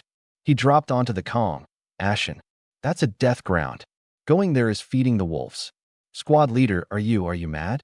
For one maid, we all get thrown in. Wu Laosan's pipe fell from his hand. Zhu Shou's face went green with fear. The mood in the hut plunged to freezing. The very name Ghost Sorrow Gorge could quiet a crying child at night. Gu Ilan swayed, her face gone bad. She stared at me in disbelief. This man, to save her maid, he'd taken on that near-certain death order, and would lead this whole roomful to their deaths? My lord. Her voice trembled, tears flowing harder, but this time not from grief. From a shock she couldn't put into words, and a guilt cut into the bone. What was she worth? You shouldn't have done this. She bit her lip near to bleeding. For one Xiaohuan. To stake yourself, to stake everyone's lives. Quiet. I stood and swept my eyes across the room. Who says it's a death ground? It's land no one governs. There, the blade in your hand is the law. No reading a commander's face. No worrying someone comes in the night to take your women. I walked up to her and roughly wiped the tear stains from her face. I said it. No one touches what's mine. Someone did, so there's a price. This time I traded Ghost Sorrow Gorge to get her back. Next time, I'll bring you Zhao the Big Mouth's head to calm your nerves. She looked at that face so close to hers. Arrogant, domineering, and damnably able to set the heart at ease. She drew a deep breath, and the panic in her eyes slowly drained away. Then she took half a step back. This time she didn't kneel. She stood straight, as if she'd found again the backbone of the Gu family's daughter she once was. She looked me dead in the eye, rims red, every word clear. My lord, this road to Ghost Sorrow Gorge, even if a mountain of blades and a sea of fire lie ahead, I, Guilin, swear it. As long as there's breath in me, whether you mean to kill and burn or take to the wilds as an outlaw, what the Gu family owes you, what Xiaohuan owes you, my life is yours. This life, living I'm your woman, dead I'm your ghost. Enough. I turned, waved a broad hand, and cut off Zhao Hu and the others wailing. Stop standing around. Pack up. Take everything we can carry. Tomorrow, mid-morning, we break camp. One man's honey is another man's poison. To Ghost Sorrow Gorge. I'm taking you all to make a fortune. The next day at mid-morning the storm had eased a little, but the sun stayed pale as bone, and that paleness left a man uneasy inside. In one corner of the broken formation parade ground, I was drawing the departure supplies with the 10th squad. The quartermaster was a fat man with an oily face, surnamed Go. Everyone called him Go the Skinner. Ordinarily, the rice he handed out came with 30% sand mixed in, but this time, looking at us, there was actually something like pity in his eyes. Here's your rations. 5 dan of old rice, 3 sacks of black beans. He pointed at the sacks on the ground, then at 2 skinny old horses tied nearby. These 2 beasts are old, but they can haul a little at least. Go to Ghost Sorrow Gorge. Whether you come back is up to fate. I went over and kicked the rice sack. The grind of grit came from inside. Officer Go. I looked at him with something not quite a smile. Isn't there a bit much sand in this rice? The brothers are going to Ghost Sorrow Gorge to spend their lives for the higher-ups. If we can't even fill our bellies on our last meal, then when we meet the king of hell down below, I'm afraid it'll be hard to put in a good word for you. His face went stiff, a flash of anger in his eyes, then he swallowed it. Fair enough. These men going to the gorge were going to fill the Skywolf's teeth. No sense bickering with dead men, and bad luck besides. Fine, fine. He waved impatiently. Go to the storehouse and back. I'll add you 2 sacks with no sand. And there's some iron shovels and picks in the corner. Take them if you want. Thank you, sir. I didn't stand on ceremony and sent Zhao Hu and Wu Laos in to haul them. For a man who had walls to build at the gorge, even a rusted pick was a treasure. We loaded up. Not that there was much of a cart. A beaten-up flatbed traded off somebody, and the thin horse strained just to pull it. Squad leader, is this little bit enough to get us through the winter? Wu Laosan looked at the pitiful pile of grain, brows knit in gloom. Beside him Zhu Shou and Zhao, who wore the same defeated looks, as if they'd already seen their own corpses before setting out. Gu Yilan helped Xiao Huan onto the flatbed, while Su Qianyang sorted the bundles. The women said nothing, but the mood was heavier than a funeral procession. We haven't even left yet. I slapped the ragged sack on the cart. Still have to pick someone up from the labor camp. With just this lot of ours, real trouble hits, and we haven't got a single man who can do the heavy work. By the rules, a unit going to garrison a remote beacon tower could pick one convict slave from the labor camp as an auxiliary. Really just a laborer for the filthy, backbreaking work. The labor camp was worse than broken formation. It was a livestock pen. Before we even got close, you could hear the crisp crack of leather on flesh and the screaming. Let me see who dares steal a bite. I'll beat you to death, you son of a dog. An overseer was swinging a whip soaked in brine, laying it hard into a man strung up on a wooden frame. A ring of laborers stood watching, every one of them sallow and gaunt, eyes gone numb. I stopped, my gaze crossing the crowd to the man being flogged. He hung upside down, his bare torso a crosshatch of old and new wounds, some places festered and crawling with maggots. Every fall of the whip tore up a strip of flesh. But the man made no sound. Not a scream, not even a grunt. He only glared with bloodshot eyes, fixed on the overseer. That look, it wasn't a starving wolf trapped in a cage, savage and vicious. It was as if, given one chance, he'd throw himself forward without a second's hesitation and bite through the man's throat. What did he do? I asked an old man watching nearby. Stole a steamed bun. The old man drew his neck in. This big idiot's called Meng Jiao, a mute and a madman. Been here half a month and already crippled 2 overseers. If he hadn't been drugged and tied up today, who'd dare touch him? Meng Jiao. I chewed the name over and strode toward him. Before I got close, the sudden turn came. Maybe the brine-soaked whip hurt enough to rouse the last of the cornered beast's ferocity. Or maybe the drug had finally worn off. But the thick rope binding his hands, he snapped it clean through with the strength of his wrists. Meng Jiao crashed to the ground, throwing up dust. In the instant he landed, he sprang up, and never mind that both feet were bloody pulp. He lunged straight at the still-dazed overseer. Too fast, too vicious. The overseer had no time to react before Meng Jiao bore him to the ground, straddled him, clamped those swollen hands around his throat, opened his mouth to bare 2 rows of white teeth, and bit down at the man's throat. He truly meant to eat him. Help! The other overseers scattered in terror, some drawing blades, some shouting for men. The scene out of control in a heartbeat. The overseer was about to have his blood spray across the ground. In this camp with its iron ranks, a laborer killing an overseer meant death by slow slicing. In the instant before that bloodied mouth reached the artery in the man's neck, an army boot flew in with no warning and caught Meng Jiao square on the jaw. His head snapped back, the bite broken off, his teeth cracking together hard enough to bring up a mouthful of bloody foam. But it only stoked greater fury in him. He turned, those bloodshot eyes locking onto whoever had struck him, a low growl rolling from his throat, and abandoned the overseer beneath him to lunge at the man who dared kick him. I didn't retreat. I advanced. Facing the loosed beast, I didn't draw.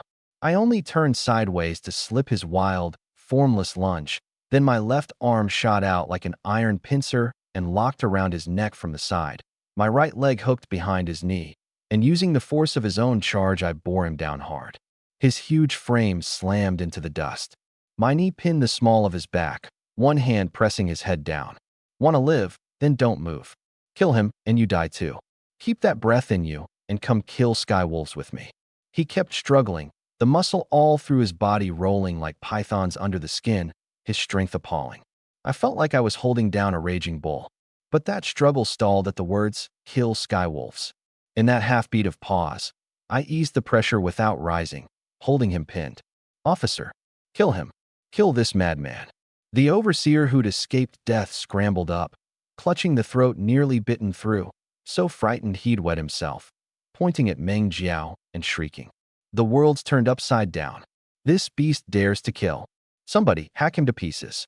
Several overseers closed in with drawn blades, faces hard with murder. Meng Jiao felt the killing intent around him, and the muscle that had just eased tensed again, ready for a last desperate fight. Hold! I stayed kneeling on him and raised my head. Instead of handing him over, I made my own body the shield, putting myself between Meng Jiao and those blades. "This man, I'm taking him." I looked at the head overseer. "You're taking him?" He clutched his throat, hopping with rage. "This mad dog nearly bit me to death just now. This isn't over. He has to die. He dies here, and you've got a body to deal with. Why make trouble for yourself?" I drew out the purse from my shirt, the pay I'd just drawn, and tossed it over. It landed at his feet, the copper coins ringing clear. "There's 100 coppers. Call it medicine money. I'll take him to Ghost Sorrow Gorge, so he stops making trouble for you here." At Ghost Sorrow Gorge, the overseer paused. He picked up the purse, waited, glanced at the demon on the ground, and a chill ran through him. True enough, the madman was nothing but a hazard here, couldn't work, needed watching, and might really get someone killed one day. And 100 coppers was enough for a good drink to steady his nerves. "Fine, fine." He gritted his teeth and shot Meng Jiao a vicious glare. "Count yourself lucky, you beast, running into a blind man. Take him and go. Don't let me see him again." The crowd broke apart. Only then did I lift my knee, stand, and brush the dust off. Meng Jiao lay on the ground, breathing hard. He didn't run, and he didn't attack again. Slowly he raised his head, that face of blood and mud turned toward me, and in his cloudy eyes the savagery slowly drained away. That brief exchange had told him this man in front of him was stronger, and this man had just saved him. I drew half a coarse bun from my shirt and held it out. "Eat." I looked down at him. "Eat it, and come with me. From now on, your life is mine." He stared at the bun, his throat working hard, then snatched it and jammed it into his mouth, chewing furiously, choking, eyes rolling back, but he wouldn't spit out a single crumb. "Give him water," I said without turning. Gu Ilan came over, a little afraid, and held out the water skin. He grabbed it and drank it dry, then wiped his mouth and struggled up from the ground. He was tall, a head taller than me. The scars and rotted flesh made him look like a demon crawled up from hell. But he didn't rage again. He walked quietly to stand behind me, blocking the wind and snow at my back. I smiled. I knew. This mad wolf had a rope on it now. Find one of my coats and put it on him, I told Guilan. Move out. I swung up onto the horse and cracked the whip. The beaten flatbed creaked, grinding over the frozen ground, heading for the dead ground that men said had no way out. In the snow, a strange procession dwindled into the distance. For soldiers who didn't want to go, for frail women, a lame maid, and a scar-covered Meng Jiao. This was my roster. I looked at that vast white expanse ahead. Ghost Sorrow Gorge. My land where the dragon rises. The storm tightened. Past the gate of broken formation lay an endless wasteland. A thin skin of snow covered the ground, and the flatbed's axle screeched creak until it grated on the nerves. The column moved slow. The two thin horses panted white fog, ice beating on their lashes. Zhao Hu and Wu Laosen walked hunched at the cart's side, glancing back toward the camp now and then, faces full of gloom. Zhu Shou dragged his feet, stealing looks at the giant shadow following behind, Meng Jiao. Since eating that bun, the big idiot had truly followed at the rear without a sound. But he walked with difficulty, pausing after every step. Whoa! I suddenly reined in and dismounted. What is it, squad leader? Are the skywolves here? Zhao Hu jumped, nearly dropping his spear. Find somewhere out of the wind. Rest a while. I pointed at a big wind-carved rock by the road. Feed the horses, boil some water. Resting already? Wu Laosen looked up at the sky. Squad leader, we haven't gone 2 miles. The gorge is still far. Stop now, and if we don't make it before dark. I say rest, so rest. Why so much talk? I gave him a glance. He drew his neck in, didn't dare say more, and hurried Zhu Shou off to unload and gather firewood. I ignored them and walked to the back of the column. Meng Jiao leaned against the rock, face ashen, forehead sheeted with cold sweat. His ragged clothing was already soaked through with blood and pus. Sit down. I kicked his foot. He hesitated, then slid slowly down the rock. Take your clothes off. I drew a wine flask from my shirt and pulled the fine iron dagger from my waist. He didn't move, those cloudy eyes fixed on the knife in my hand, his muscles tensing on instinct. Afraid I'll gut you? I snorted, pulled the flask stopper, tipped a mouthful, and sprayed it across the blade.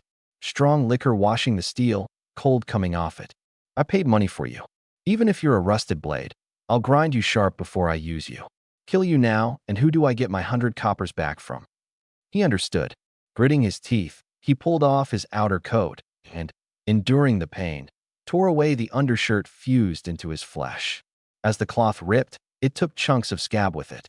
Su Qianyang took one look and ran off to the side to retch, hand over her mouth. Even Zhao Hu and the others, veterans used to corpses, sucked in a breath and turned away. It was terrible.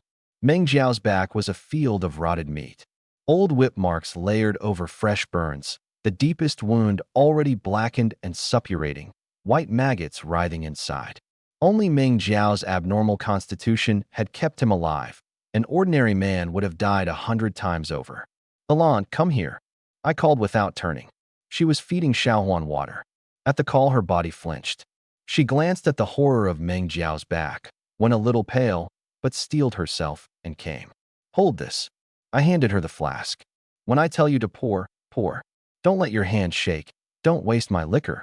She drew a deep breath and took it in both hands. Yes. I crouched and looked at him.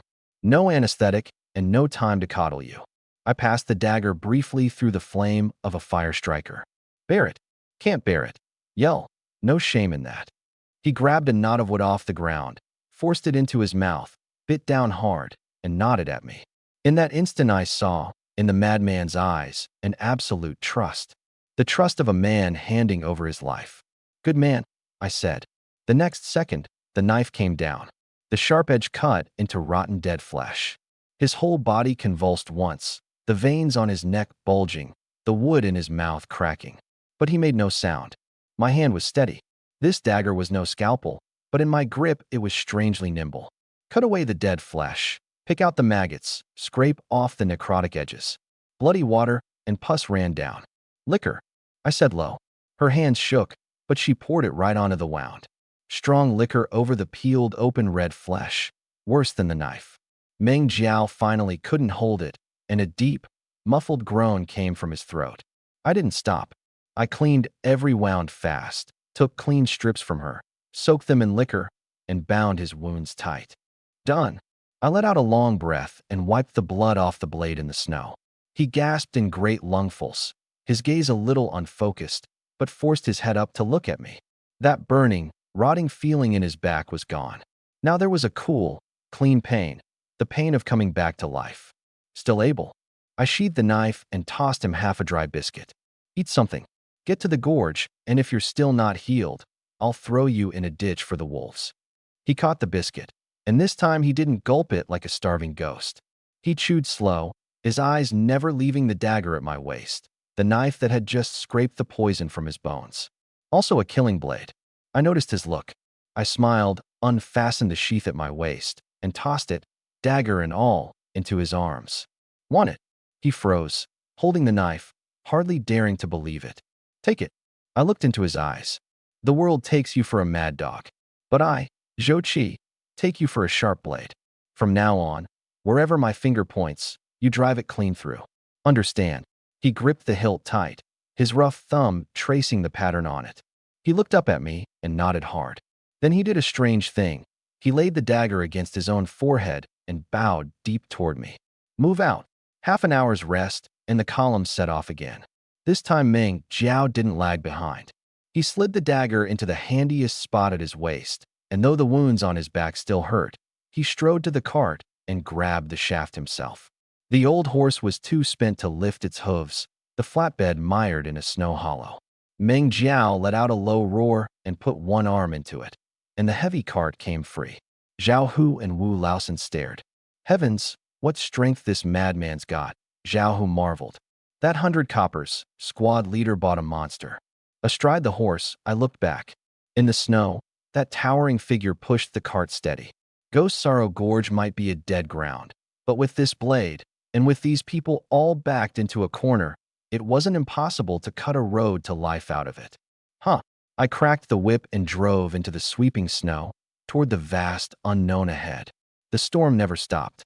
Not until dusk closed and did the fabled number 7 beacon tower finally show at the far edge of sight.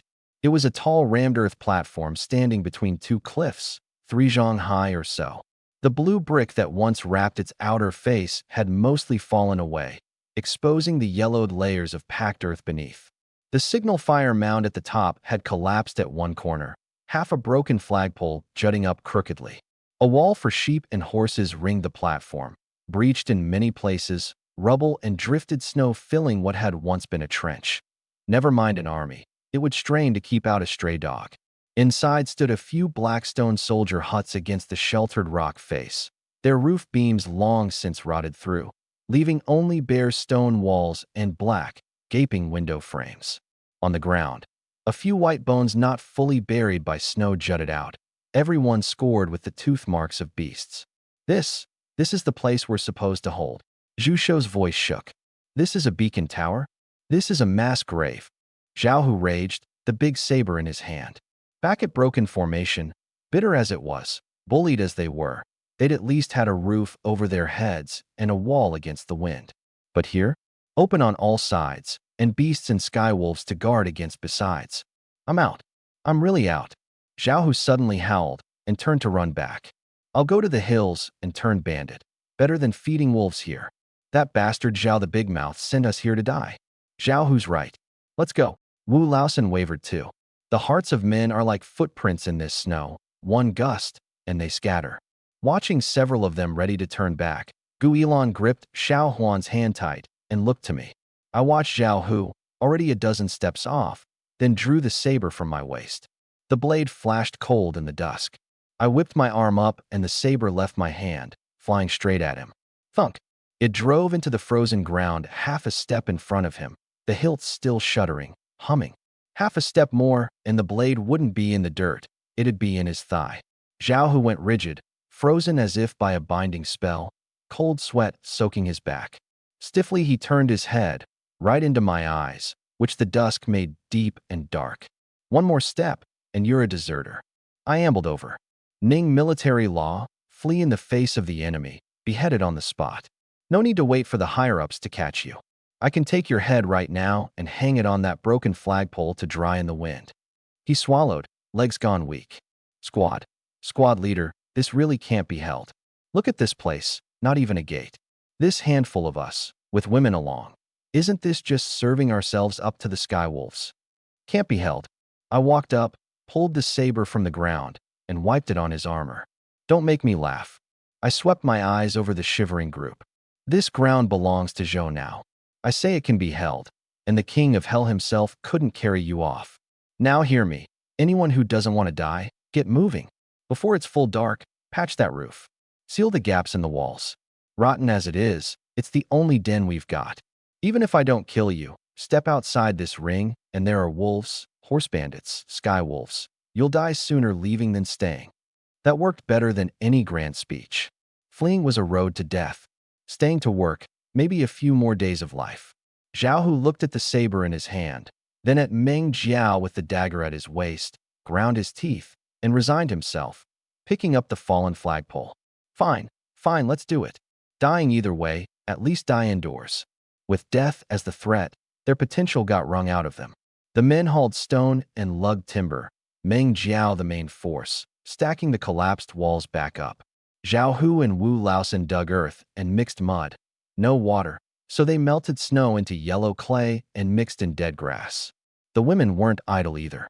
Gu Yilan showed a toughness no pampered daughter should have had, directing Su Qianyang and two of the other women to cut up the ragged felt and sheepskin they'd brought, stitch it together, and nail it with wooden strips over the empty window frames. Crude, but at least the wind couldn't pour in. Xiao Huan, unsteady on her legs, sat by the fire boiling water and cooking gruel. By the time it was fully dark, the largest of the huts had taken some shape. The roof was covered with dead branches and the spare straw mats, weighted down with big stones against the wind. Luckily, we'd come well supplied, and they nailed a heavy quilt inside the door frame as a curtain. Inside, I had them dig a pit in the center and light a fire. The flames leapt, driving off dark and cold. Rooms, I said, sitting cross-legged by the fire, warming my frozen hands. Broken as the tower was, the original design remained. Behind the main hut ran several cramped single rooms. The biggest, Ilan and I take. I pointed at the most intact stone room at the back. Nobody dared object. The squad leader sleeps best. That's the natural order. Zhao Hu, Wu Laosan, you two couples take the left two rooms. They nodded like pecking chickens. Years in the army and their first time with a room of their own. Zhu Shou, I looked at the gambler huddled in the corner over his gruel. You and Meng Jiao take the right one. His hand jerked, nearly dropping the bowl. He looked in terror at Meng Jiao by the door. Squad leader, could we swap? I'm afraid. Afraid of what? I cut in. Meng Jiao doesn't eat people. One more word, and you sleep outside against the wall. He shut up at once, and, wearing the face of a man at his own parents' funeral, shuffled over beside Meng Jiao. The last room. My gaze fell on Su Qianyang and Xiao Huan. You two. Good for tending Xiao Huan's wounds. Su Qianyang looked at me with gratitude and answered softly. Xiao Huan's legs still hurt badly, but hearing there was a steady place to sleep, her tears welled again.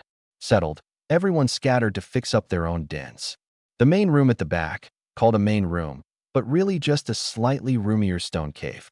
Lucky Gu Yilan had deft hands. She'd sealed the window tight with layers of thick felt and laid a deep bed of dry grass on the floor. I came in and shut the door behind me. The earthen Kong was already warm. The room was cozy. Gu Yilan knelt on the Kong, arranging the bedding. At the sound of the door, she turned, lamplight on her face lending it a little color. My lord. She stood to help me off with the heavy armor. No need. I waved her off and unfastened the cuirass myself, tossing it aside. I went to the window and looked out through a gap in the felt. Pitch black out there, the wind wailing like ghosts. But I knew what those black mountains hid. Coming in, I'd kicked a few black stones by the door. Coal gang, which meant a shallow seam of coal ran below. In a border where fuel and charcoal were scarce, that was black gold. Dug out, it would solve the heat and be a steady stream of silver besides.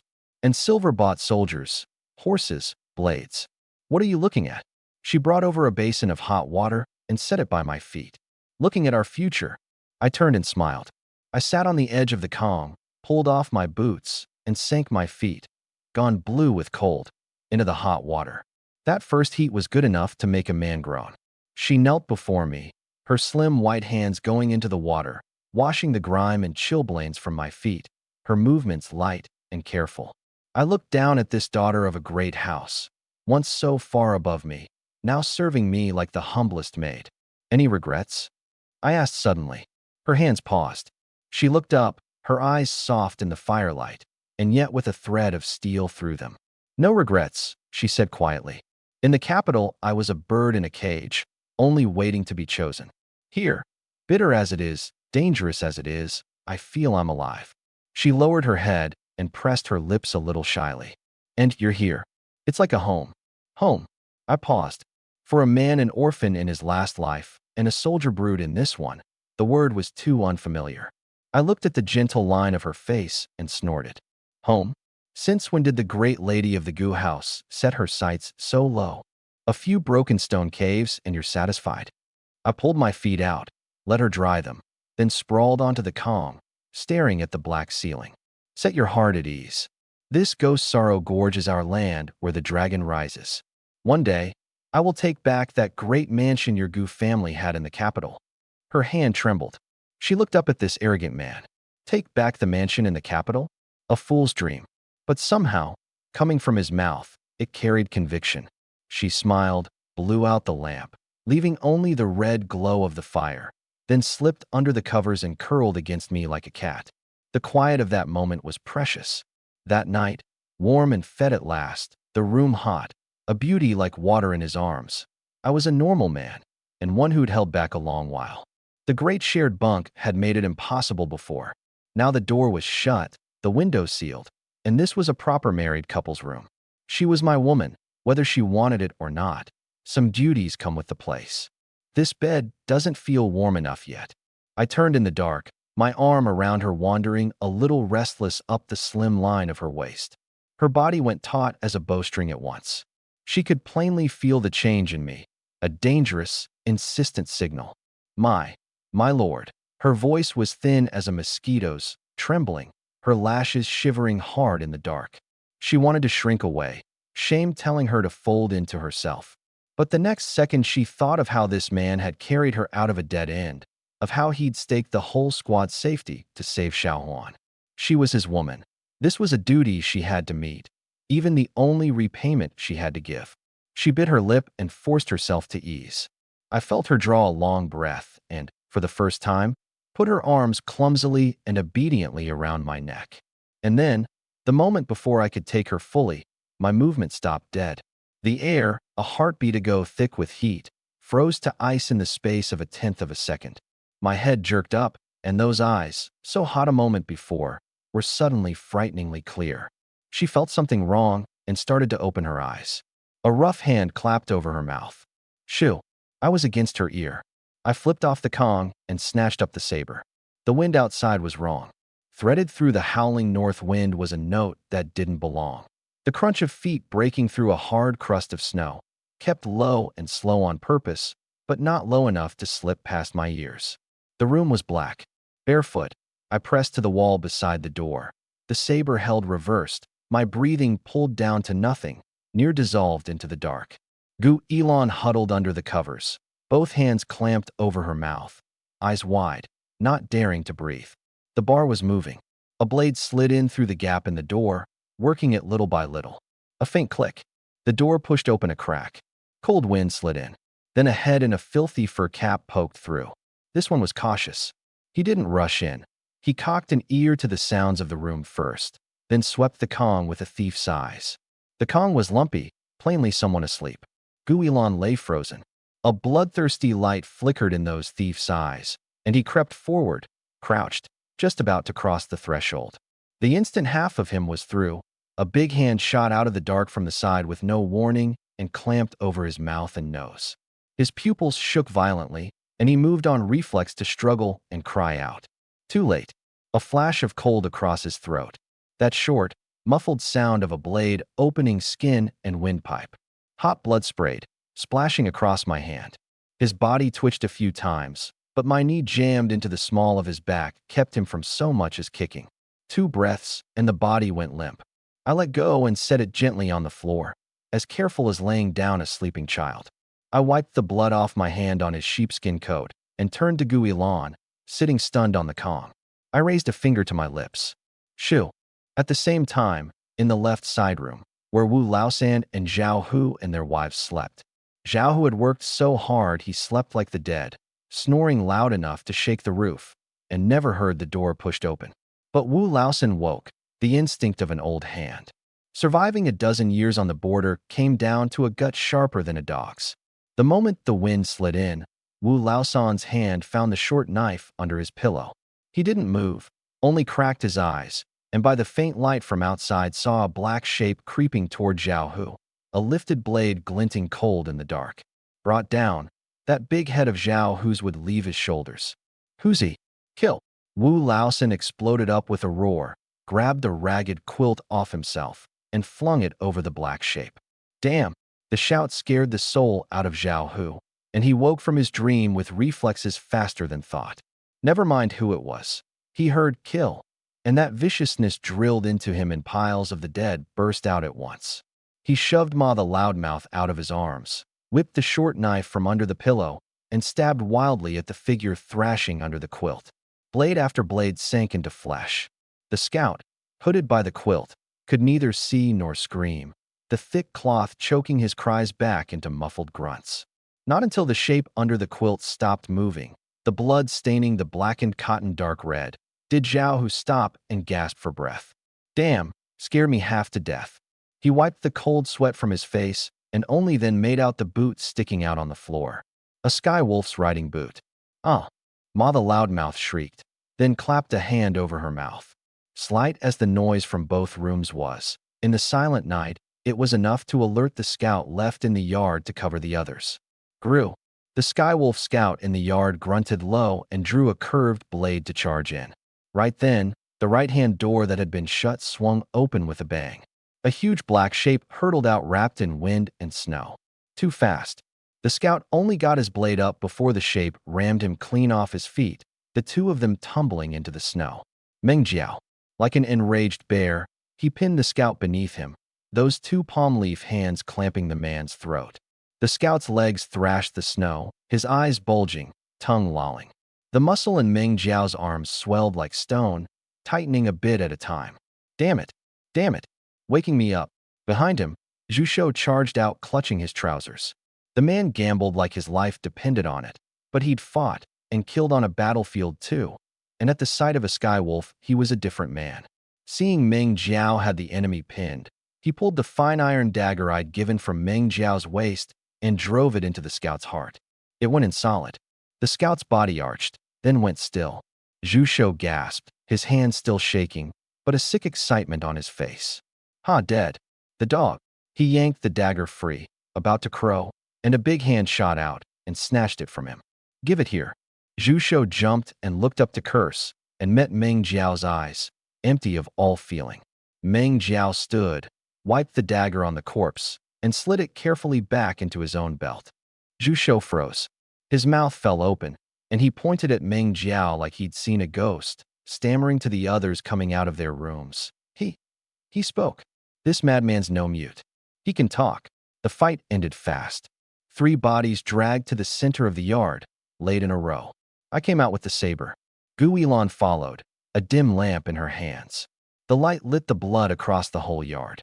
Zhao Hu held his still dripping short knife, breathing hard, but there was no fear in his eyes.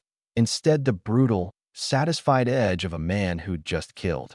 Even the women, pale with fright, had a new hardness in their eyes at the sight of these fearsome skywolves dead. In this hellhole, you don't kill, you get killed. Everyone alive. I swept the yard, my gaze crossing each of them, and landed last on Zhu Shou's face, still shaking with excitement. Not bad. You've all got guts. I walked over, nudged the scout's body with my toe, and grinned. In the firelight, the grin looked especially savage, and yet carried a steadying, outlaw swagger. These blind fools heard we'd just moved in and were short on things. So they came all this way in the dead of night to bring us gifts. Don't stand around. The saber slid home, and I waved a broad hand. Strip them clean. Coats, boots, purses, don't leave them so much as a belt. Go see if there are horses outside. We're not sleeping tonight. Light the lamps. The storm eased a little, the night deep. A few dim lamps swayed in the cold wind, throwing long stretched shadows over the snow. Following the footprints, we felt our way behind a sheltered rock face at the side of the tower. Hiya, just around the bend. A loud whinny startled Zhao Hu at the front. Then the lamplight lit what lay ahead. 3 tall, powerful horses tied to dead tree stumps, pawing uneasily at the frozen ground, twin jets of white breath from their nostrils. Not the skin and bone old nags the quartermaster had given. These were true grassland stock, every one sleek and strong, coats gleaming, fine oxhide saddles on their backs, and bulging saddlebags. Heavens! Zhao Hu's eyes went straight, his throat working. These are Skywolf warhorses? These legs, this flesh, we're rich. On this border, one warhorse fit for battle would fetch at least 20 mu of prime irrigated land on the black market, or 3 fine, unmarried girls. And here were 3. Greed swallowed fear. Zhao Hu couldn't help reaching for the nearest black horse. Easy, precious, come home with grandfather. The black horse had a fierce temper. Seeing a stranger close, it snorted and kicked out, nearly catching Zhao Hu in the gut. He sat down hard in the snow and scrambled back. That's a cheap life for you. I tossed the lamp to Zhu Shou and strode up. The black horse sensed me coming, ears pricked, about to blow again. I shot a hand out and seized the bit, and with the other, still carrying the killing air of a fresh kill, slapped it hard across the neck. The blow had real force. The horse was stunned, and, jolted by an aura fiercer than any wolf's, its animal instinct made it go soft at once. It lowered its proud head and huffed a docile breath of warm air. I ran a hand down its mane, feeling the firm muscle under my palm. Good beast. I grinned, showing my teeth. Knows better than a man. Fine horse, you're coming home. Half an hour later, in the tower's main hut, the fire burning high. 3 bodies, stripped to their undershirts, tossed by the door. The Kong and table piled with plunder scavenged from the corpses and the saddlebags. 3 thick sheepskin coats, bloodstained, but plainly good stock. 3 pairs of ox-soled riding boots, several big sacks of dried beef, and 3 sharp, curved blades. This was the joy of profiting off the dead. The mood in the room was festive as New Year. Zhao Hu was tugging a boot onto his foot, a bit big, but he was grinning ear to ear. Warm, damn warm. This sole's 100 times better than our rotten straw sandals. Wu Laosen cradled a piece of dried beef and gnawed at it with his few remaining teeth, mumbling through it. Meat, so good. I sat by the fire, reading a sheepskin scroll pulled from one scout's shirt by the firelight. Beside me, Zhu Shou's thief eyes were fixed on a small item at the corner of the table, a silver-edged amulet carved with strange patterns, torn from a corpse's neck. He glanced around, and seeing no one watching, quietly reached to slip it up his sleeve. Old Zhu. I didn't lift my head. That thing's carved with the Sky Wolf's wolf god totem. Hide it on you, and next time we run into a Ning border patrol and they find it, you're a collaborator spy, beheaded on the spot. If you're tired of living, keep it. His hand froze as if scalded, and he flung the amulet back on the table, grinning weakly. How could I? Squad leader, I was just dusting it off for you. I ignored him. My attention was all on the scroll. The drawing was crude, only a few winding lines and marks like a child's scrawl. But to my eye, a man who'd studied every kind of military map in a past life, the information it gave off chilled me. This was no ordinary march map. The focus of its markings wasn't the number 7 tower where we stood, but below it, the dried-up ancient riverbed hidden by rubble and dead grass. That channel ran straight into the interior behind the pass, an extremely concealed route for a surprise attack. These 3 scouts weren't out raiding for grain. They were scouting a road. My fingers tapped lightly on the scroll, my expression turning from amusement to something deeper. The Skywolves' main force wanted to borrow this path?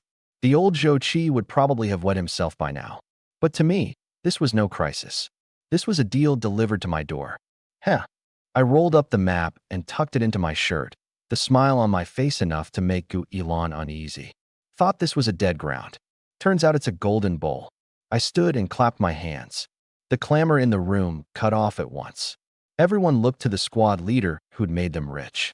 You've all seen the goods. I pointed at the pile on the table. These 3 coats are 2 rank. Ma the loudmouth, you lot wash them clean tomorrow. Whoever earns merit gets to wear 1. The dried beef and the loose silver, split by head. Call it tonight's reward for risking your lives. Thank you, squad leader. Green light in their eyes, they grabbed silver and meat and stuffed it away. The curved blades, and these 3 horses.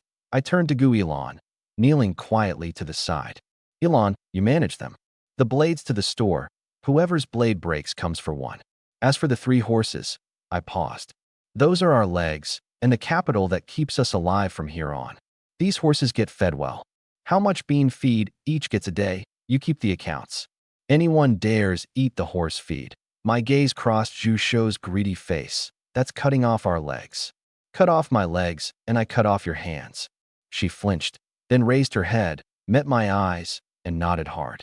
Rest easy, my lord. 1 bean short, and you hold me to account. That was setting the claim. In this little band, handing the most vital strategic goods to my own woman told everyone that Gu Ilan's word was my word. The spoils divided. Everyone was cheerful, yawning, ready for sleep.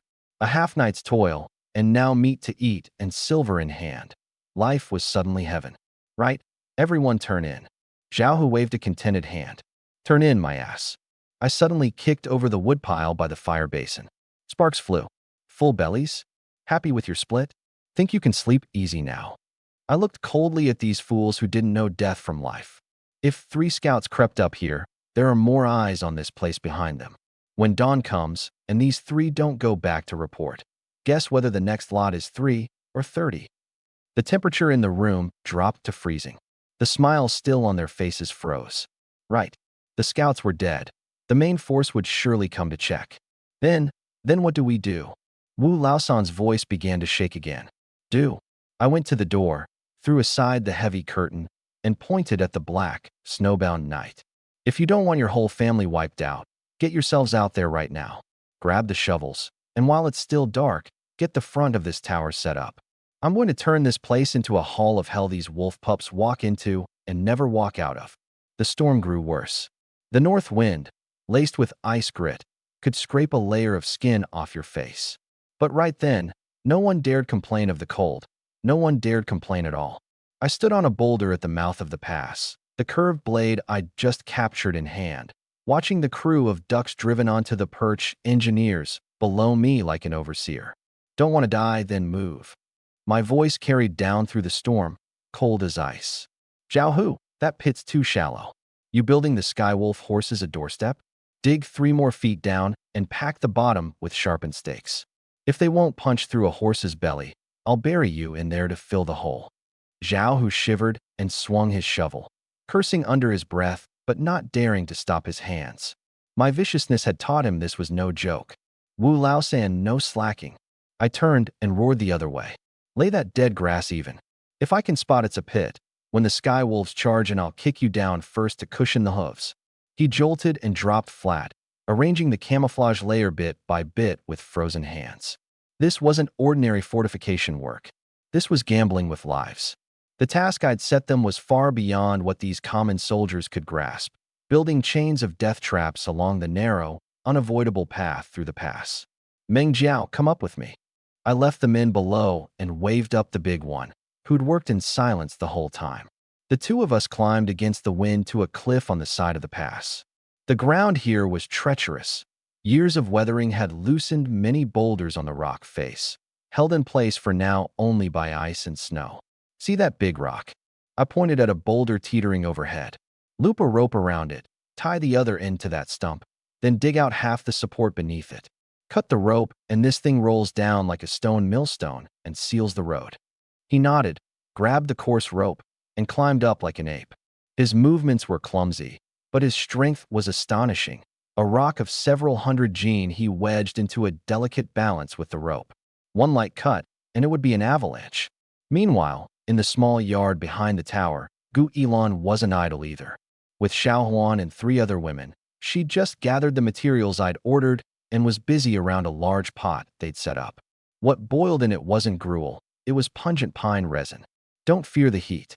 Her face was smoke-smeared black and white, but her eyes were fiercely focused. Quick, mix the coal cinders in while it's hot. My lord said to mix it even.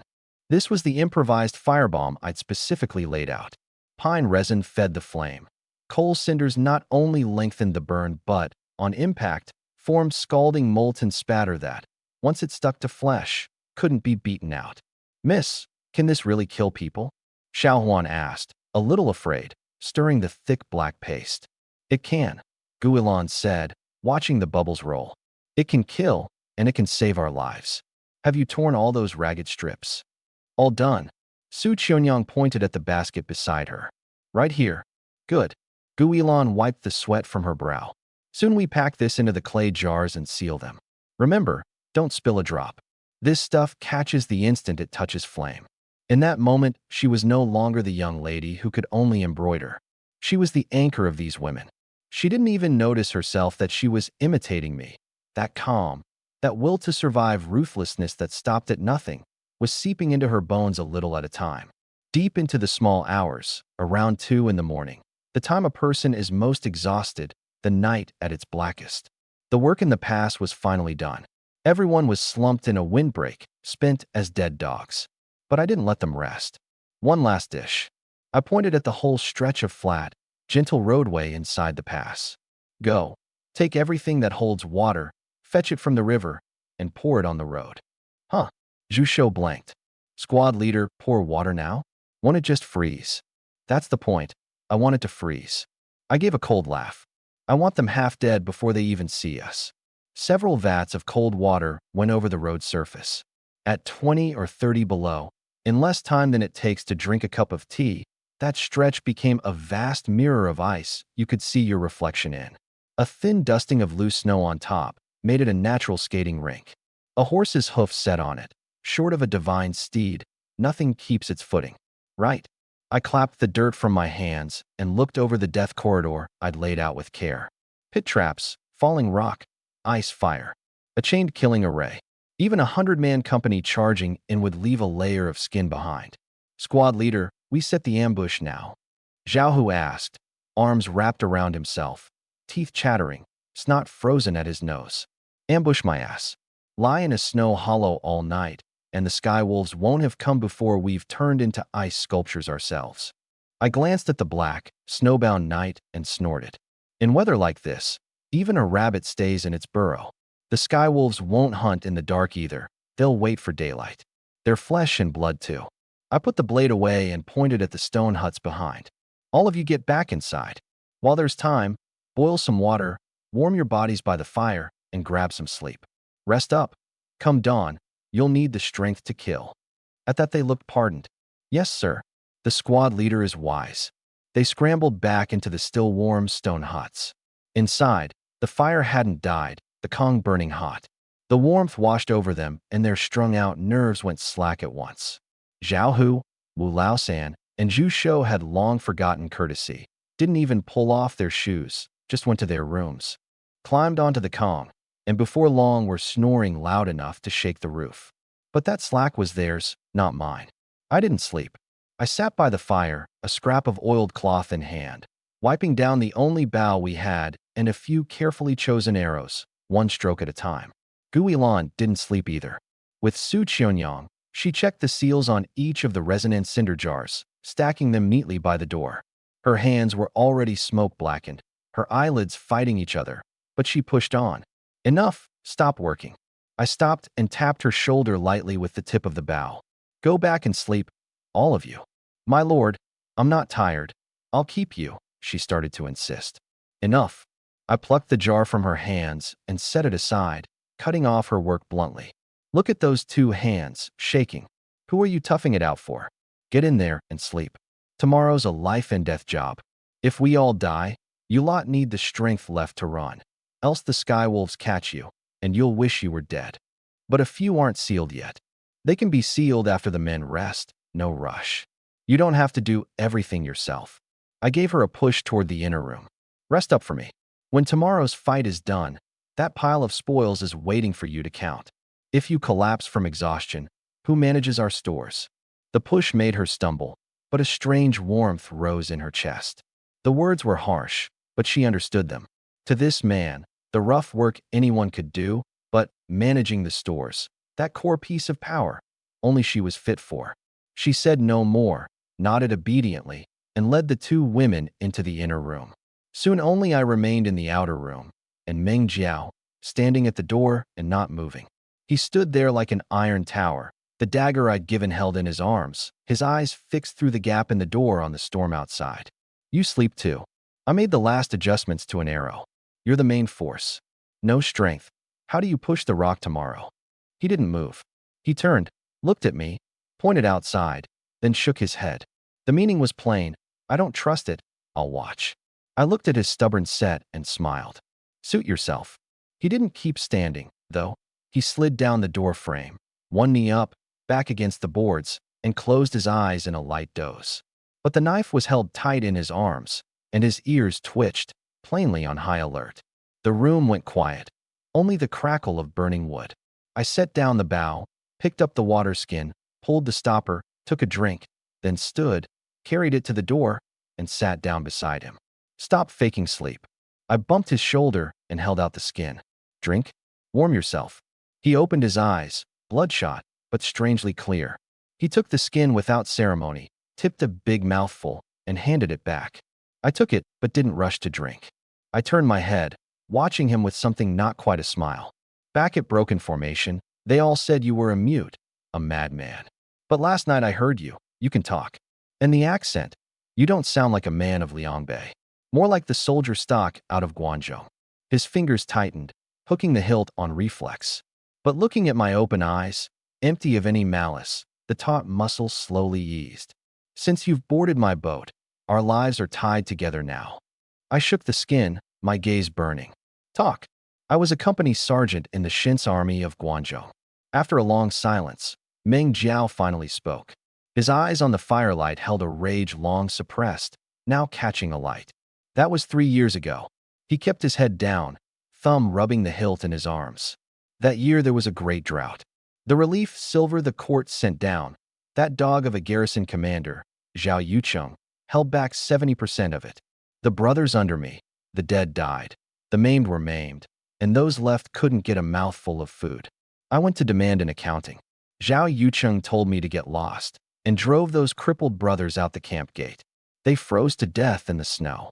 He paused, a grinding sound in his throat, the sound of teeth crushing together. So I killed him. That night, I took a knife into his great tent, and, in front of his 3 concubines, I hacked him to pieces. 78 cuts in all. He raised his head and looked me dead in the eye, no remorse in it, only a calm, resolute finality. After I killed him, I didn't run. I knew my life was over, but my heart was clean. The room was silent, only the occasional pop of the fire. I listened quietly. After a long while, I smiled. Killed him well. I tipped another mouthful of water, but killed too few. He froze. What good is killing one garrison commander? I tossed the empty skin aside, ambition burning in my eyes fiercer than his. In this man-eating age, which of the men sitting up high doesn't have his seat piled on the bones of people like us? You want to not be eaten, you have to be crueler than them, climb higher than them. I stood and clapped his broad shoulder. Follow me. From now on, corrupt officials like that, we see one, we kill one. And not just kill, we climb up standing on their heads. Until one day, this world answers to us. He looked at this man so much younger than himself. The fire burning in those eyes was hotter than anything he'd seen. He rose slowly and went down on one knee, like a golden mountain toppling. This time not for a bond, and not for the knife, but for that promise of climbing up standing on their heads. He clasped his fists and gave a formal military salute, the kind the Shin's army gave only to a supreme commander. This life of Meng Jiao's is the squad leader's. Dawn.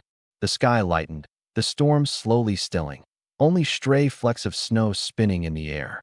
In the right side room, Zhu Shou lay clutching his quilt, sleeping sweetly, drool at the corner of his mouth, plainly in the middle of a good dream. Suddenly, bang, a big hand slapped his shoulder. Ah! He shrieked and rolled off the calm, quilt and all, landing in a heap. Who? Who hit me? He grabbed his shoulder and jumped up to curse, then looked up into Meng Jiao's fearsome face glaring down at him. Up! Meng Jiao, brief and to the point. Zhu Shou swallowed the curse whole, drew his neck in, and started pulling on his shoes. At the same time, in the left room next door, Zhao Hu and Wu Laosan snored with their women in their arms. Boom, boom, boom. The already flimsy wooden door was slammed by something heavy, a run of crashes that shook the whole room, dust sifting down. Attack! Zhao Hu, the old hand, reacted fast, sprang from the covers, reached back for the knife under his pillow, and in his panic cracked his head into Ma the Loudmouth's. Ow! What is it? The skywolves broke in. The room dissolved into chaos, women shrieking, men fumbling for trousers. Then, from outside the door, Meng Jiao's voice came like muffled thunder. Work. At that word, Zhao Hu and Wu Laosan let out a breath and then a stream of curses. That madman scared me half to death. Mid-morning, sunlight forced its way through the clouds and spilled over the deceptively calm snow at the pass. The ground began to tremble faintly. On the cliff at the tower's pass, I narrowed my eyes toward the far end of the ancient riverbed. Into view came a column of black cavalry. Around 30 riders. These were nothing like last night's few soldiers. Uniformly black-maned warhorses, every man in iron-set leather armor, longbow on his back, curved blade at his waist. The one at the front wore a coat of chainmail only elites got to wear, a fine iron cavalry lance in hand. By the gear, a skywolf centurion. Under the gray wolf, banner snapping in the wind, the column gave off a suffocating pressure. This was regular army. Heavens, this many? Zhao Hu, lying beside me, swallowed. Squad leader, this little lot of us isn't enough for one charge of theirs. Shut up. I gave him a cold glance. Follow the plan. I turned to a cowering figure inside the pass. Zhu Shou, your turn. His face was whiter than the snow. He watched the murderous cavalry in the distance, his calves cramping. Squad leader, I don't dare. Don't dare? I drew a piece of silver from my shirt and weighed it in my hand. Play it well, and the silver's yours. Botch it, and I send you down to meet the king of hell. His teeth ground together. Men die for wealth, birds die for food. Next to being beheaded by me, playing the bait at least held a sliver of hope. He drew a deep breath, steeled himself, and stumbled out of cover. Outside the pass, the skywolf centurion Amul reined in.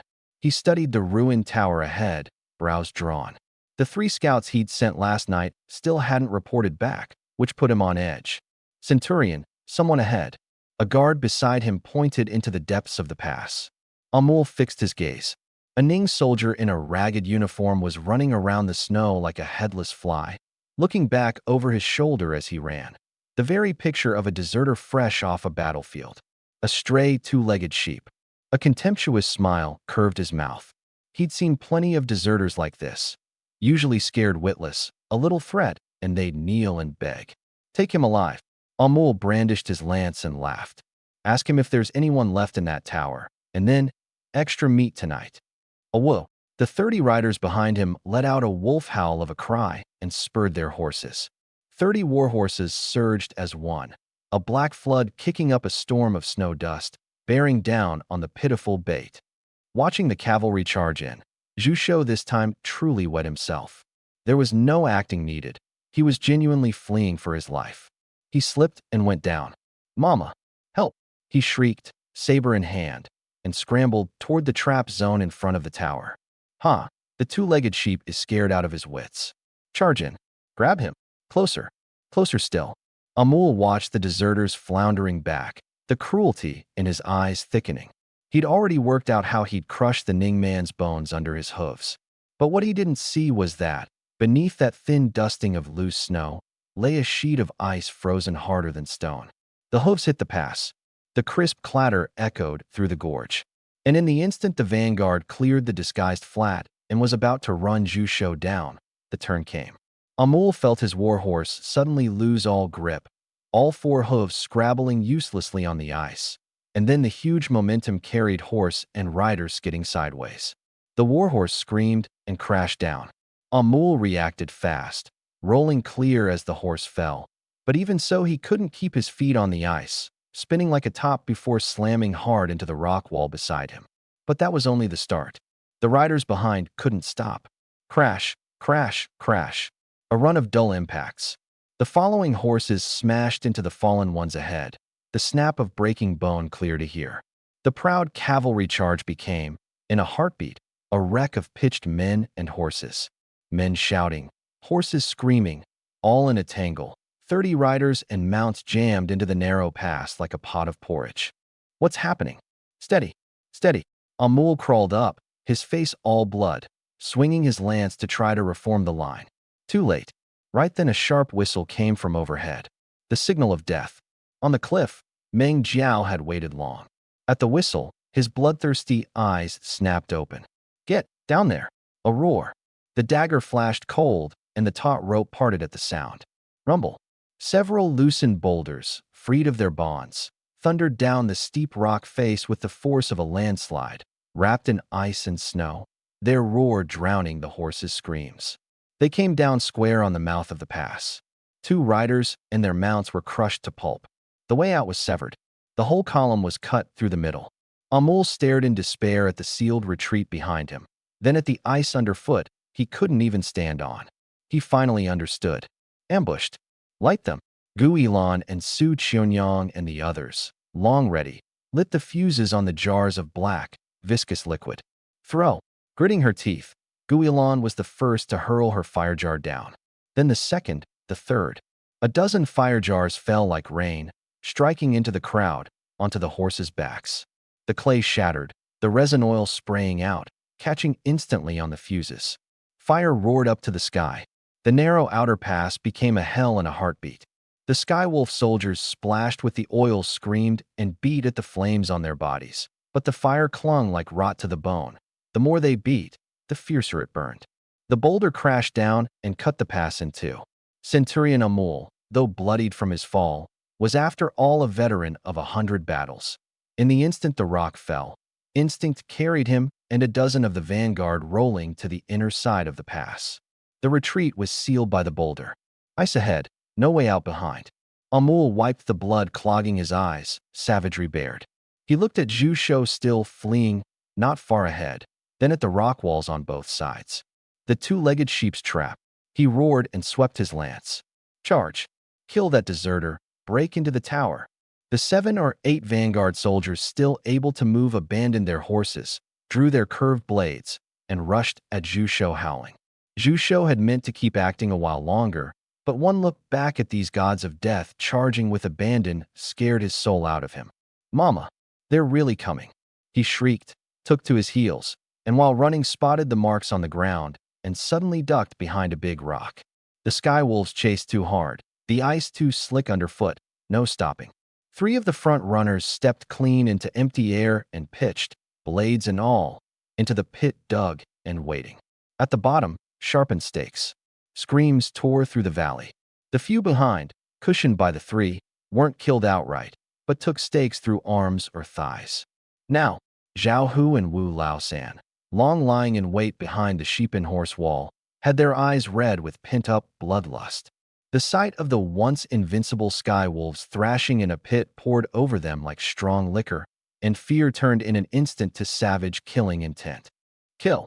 Zhao Hu leapt out first, big saber raised, and brought it down on the head of a Skywolf just crawling from the pit. A spray of red and white. Wu Laosan wasn't to be outdone, hacking at the men stuck in the pit. Even Zhu Shou, fleeing a moment ago, caught the spirit and darted out from behind his rock to finish the wounded. Chase me, will you? Chase me. He cursed as he stabbed, all swagger now, wholly forgetting the wet trousers of a minute before. But Centurion Amul hadn't fallen in the pit. The instant he saw his men drop, he braced his lance on the ground and stopped himself. Watching his men slaughtered by this rabble, his fury boiled over. Contemptible Southerners. Die! He roared and, swinging the lance, drove Zhao Hu and Wu Laosan back single-handed, forcing them toward the tower's mouth. Who can stop me? Right then, a clatter of falling stone came from overhead. Amul looked up on reflex.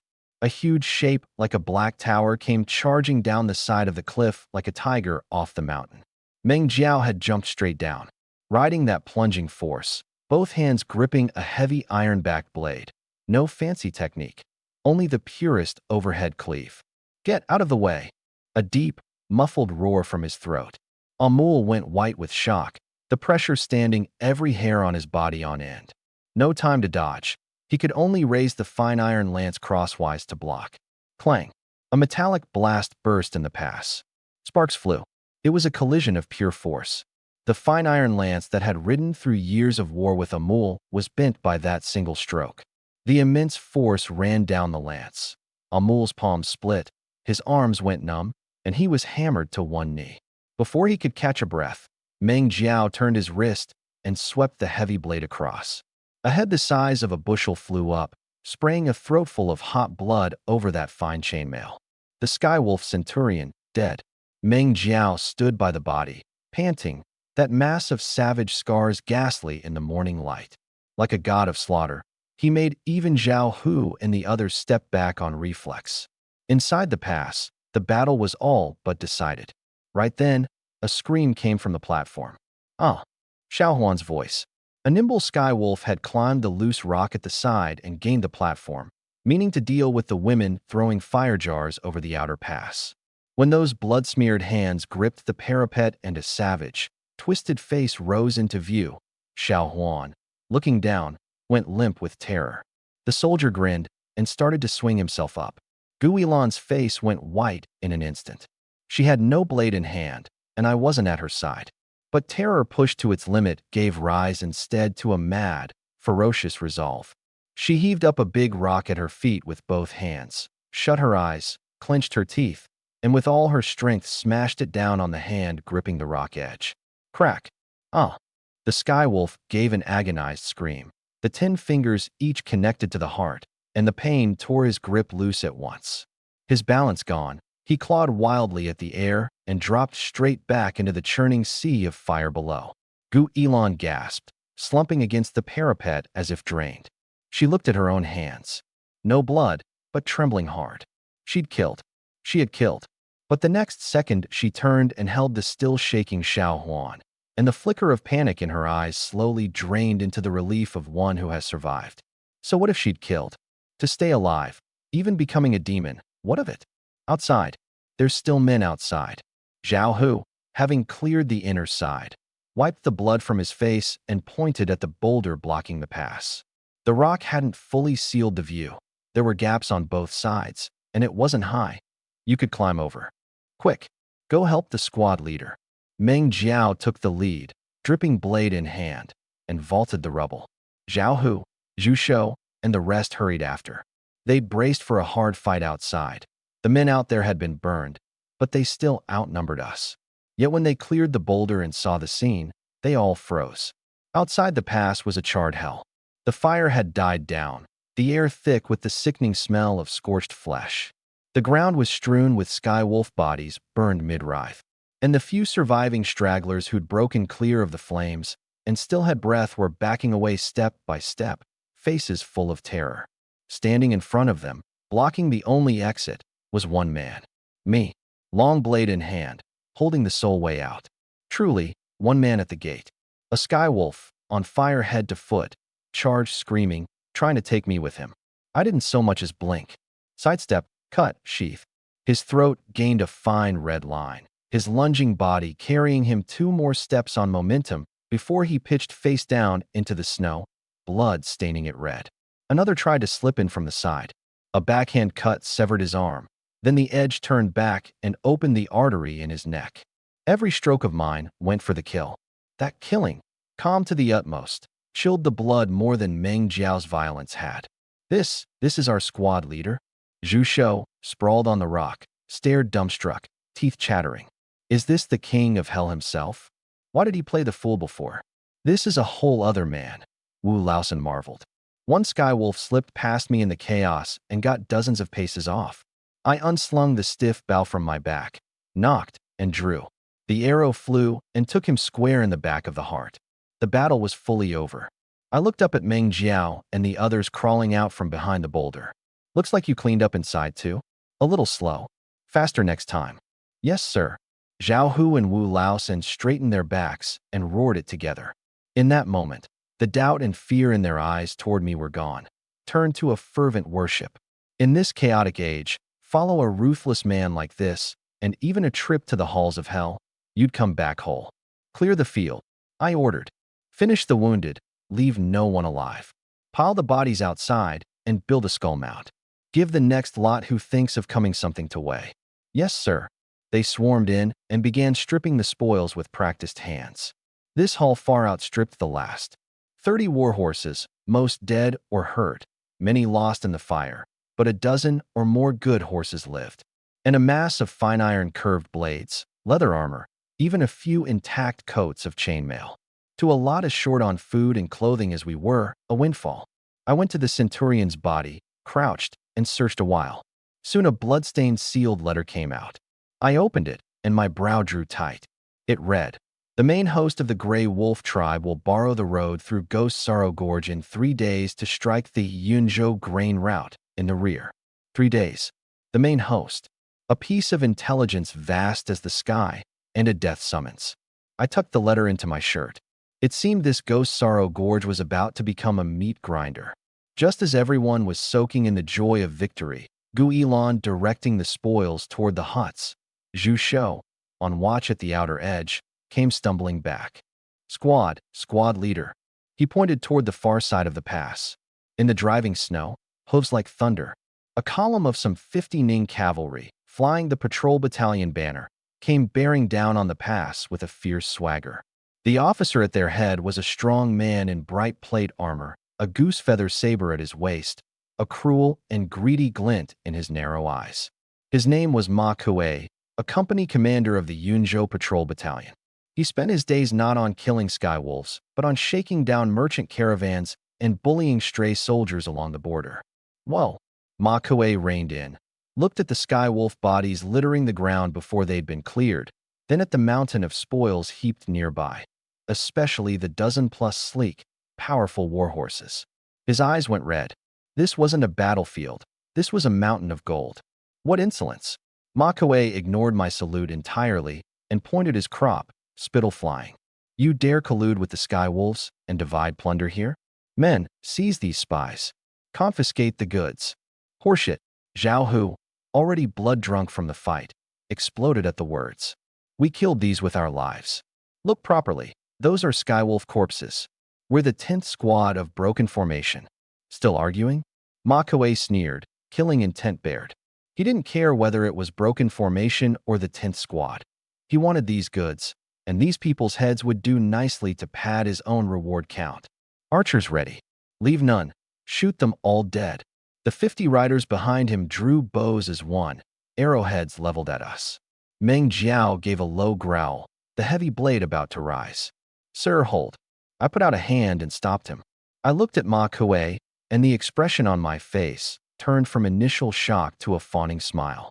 Inwardly, I laughed cold. I'd seen this sort of thing plenty in the history books of my last life. Didn't think I'd meet a live one today. I turned sideways, pressing close to Meng Jiao, seeming to soothe the big man, my lips moving slightly to pass along instructions. As I spoke, I unslung the bow from my back and pulled the blade from my hand and shoved them all into Meng Jiao's arms. Then I turned, raised both hands high, and walked toward Ma Kuei with a face full of dread. Sir, don't, I called as I went. I have something to say. This is all a misunderstanding. I have important intelligence to report. I only beg for my life. Ma Kuei looked at my empty hands, and most of the wariness left his eyes. A soldier scared witless. What waves could he make? Count yourself sensible. He snorted with contempt, walked his horse forward 2 steps, and bent down to hear what oil this fellow might squeeze out. Speak. What other secrets are you hiding? By now I stood 3 steps from Ma Kuei. 3 steps, the distance between life and death. I raised my head. The fawning smile turned savage as a demon's in an instant. Hiding your life. A roaring shout. I burst into motion. Cold light flared. In the moment I'd pressed close to Meng Jiao, I'd hidden his dagger up my sleeve, and now it struck like a snake's tongue, a shrill arc of light across Ma Kuei's throat. A line of blood shot out. Ma Kuei clutched his neck, eyes wide, an air-leaking gurgle in his throat, unable to believe he'd died just like that. I didn't stop. I seized the still twitching Makue, dragged him off his horse, snatched the goose feather saber from his hand, planted my left foot in the stirrup, and swung up. Blade held level astride the horse, killing air to the sky. Let me see who dares move. The run of movements was too fast, too vicious. The few of Makue's guards blanked for a moment, then came to and roared, drawing to charge. Kill him. Avenge the commander. Twang, twang, twang. Bowstrings sang. Meng Jiao had somehow gained the boulder. Holding my stiff bow, he loosed 3 arrows from on high. The 3 guards in front rolled their eyes back, arrows in their brows, and toppled stiff from their horses. I wasn't idle either.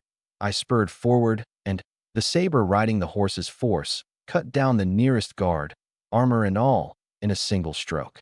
In the blink of an eye, Makue dead, guards slain. The scene fell to dead silence. The 40-odd riders left were dumbstruck. Their commander dead, the other side so fierce, for a moment no one dared move. A man who looked like a lieutenant raised a hand, signaling the column to hold. He'd seen it. These weren't people to trifle with. That soldier who'd killed Makue most of all, a ruthless piece of work. What is the meaning of this? The lieutenant asked, his face grim. Killing a patrol battalion company commander. This is rebellion. Rebellion. I reined in, flicked the blood from the blade, and gave a cold laugh. Makue meant to swallow the goods alone, and to kill honest men to pad his merit count. That is rebellion. I raised the bloodied blade high, my gaze crossing the riders' faces like a blade's edge. Makue has now been executed. You're all fine sons of Ning. I know you'd rather not die alongside this corrupt official. I paused, my tone turning suddenly from murder to temptation. My name is Zhou Qi. As long as I hold this tower, the merit that comes off this place from now on, everyone shares. Today's matter is simple. I pointed at the bodies on the ground. Commander Makue and these brothers unluckily met Skywolf elites and fell fighting for the country. And you? I kicked a heap of Skywolf heads. You fought to the death, wiped out the enemy, and avenged Commander Ma. There are 30 Skywolf heads here. I'll give you 10. 10 heads is enough to close your accounts back home, win rank and reward. I fixed the lieutenant with my eyes and said slowly, take the heads back for promotion or die here with Makue's ghost. Choose. Total silence. Every rider's eyes went to the lieutenant. He was a smart man. He looked at Makue's body on the ground. He looked at the treacherous terrain around, that giant marksman watching him. He looked at the pile of solid, real Skywolf heads. 10 of them.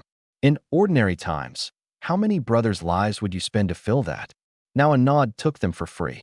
Even a fool could do that math. Bao Su drew a deep breath, the grimness leaving his face for a complicated smile. My name is Bao Su. May I ask the brother, how are you called? Zhou Qi. Well said, Zhou Qi. Bao Su cupped his fists. Brother Zhou is right. Commander Ma did indeed fall fighting for the country. We came too late to his aid and grieve for it deeply. That was the deal struck. I smiled and lowered the blade. General Bao is a man who understands. I waved for Zhao Hu and the others to toss over the 10 heads already cut. Bao Su had his men gather them and gave me a long look. This favor today, I, Bao, will remember. Brother Zhou, until we meet again. Then he took his men, hauled up the bodies of Makue and the others, and hurried off. Watching the cavalry's backs dwindle, Zhu Shou let out a long breath. Mama, scare me to death. Squad leader, does this mean we've roped in the patrol battalion too? I jumped down and wiped the blood from my hands. They took the heads. That means they've agreed to the deal. Right, stop staring. I glanced at the sky. Get to work. With Bao Su's crew of plague gods sent off, the front of the tower finally went fully quiet. Everyone went back to clearing the field, and this time they worked especially thoroughly, near enough to scrape 3 layers off the ground. Aya, what's this thing? Ma the loudmouth was handling the centurion's body, split in 2 by Meng Jiao, and in the blood-soaked silk undershirt her hand found something hard. She wiped the blood off with distaste. It was a jade pendant half a palm wide, white as mutton fat, carved with a lifelike gray wolf. A broken rock. Wu Laosan leaned in for a look and made a face. Can you eat that? Not as useful as that half sack of silver. Let me see. Gu Ilan happened by carrying a bundle of arrows, and a flash of that soft white caught the corner of her eye. Her step stopped hard. She set down the arrows and took the pendant from Ma the Loudmouth. The instant it touched her hand, its fine, oiled texture made her heart jump. She held it up to the snow's reflected light and studied the grain and the carving. This is old mine stock. Color like cut fat, texture fine. Jade of this grade. Even at the treasure halls of the capital, it would be the shop's centerpiece. Trade it for a modest two-court house, and you'd have more than enough. What? Wu Laosan and Ma the Loudmouth near enough had their eyes pop out. A whole house. For that broken jade. This is no broken jade. I walked over, and Gu Elan handed me the pendant. My lord, old mine stock carved with a wolf totem is usually worn only by grassland royalty or a great shaman. That man was likely more than a simple centurion, she cautioned. I knew nothing of jade, but I trusted her eye. More to the point, her warning. Killing a member of the royal house, given how the Skywolves did things, meant they would surely come for revenge. This, we hold on to for now. I tucked the pendant into my shirt and glanced at Wu Laosan, whose face ached with the loss of it. Relax. If it really sells for money, you'll all get your share. The spoils tallied. The biggest haul apart from the pendant and silver was that band of horses. Some killed or hurt in the fight, but a full 15 unwounded remained. The centurion's mount especially, jet black all over, snow white at all four hooves, a horse of rare metal. In all that chaos it hadn't spooked, standing guard by its master's body until I dragged it off by force. Heavens, we're made this time. Zhao Hu circled the herd, touching this one, patting that one, grinning too wide to close his mouth. Squad leader, can we put together a cavalry troop now? Put together my ass. I threw a bucket of cold water on it. Our rotten stable, crammed to death, holds 5 horses. The rest tied outside. One night of this wind and snow, and they'll all freeze by morning. Then what do we do? Zhao Hu was stumped. Keep the 5 best. I patted the black-maned horse's neck. This one aside. The rest of you pick one each. I looked toward Yunzhou City.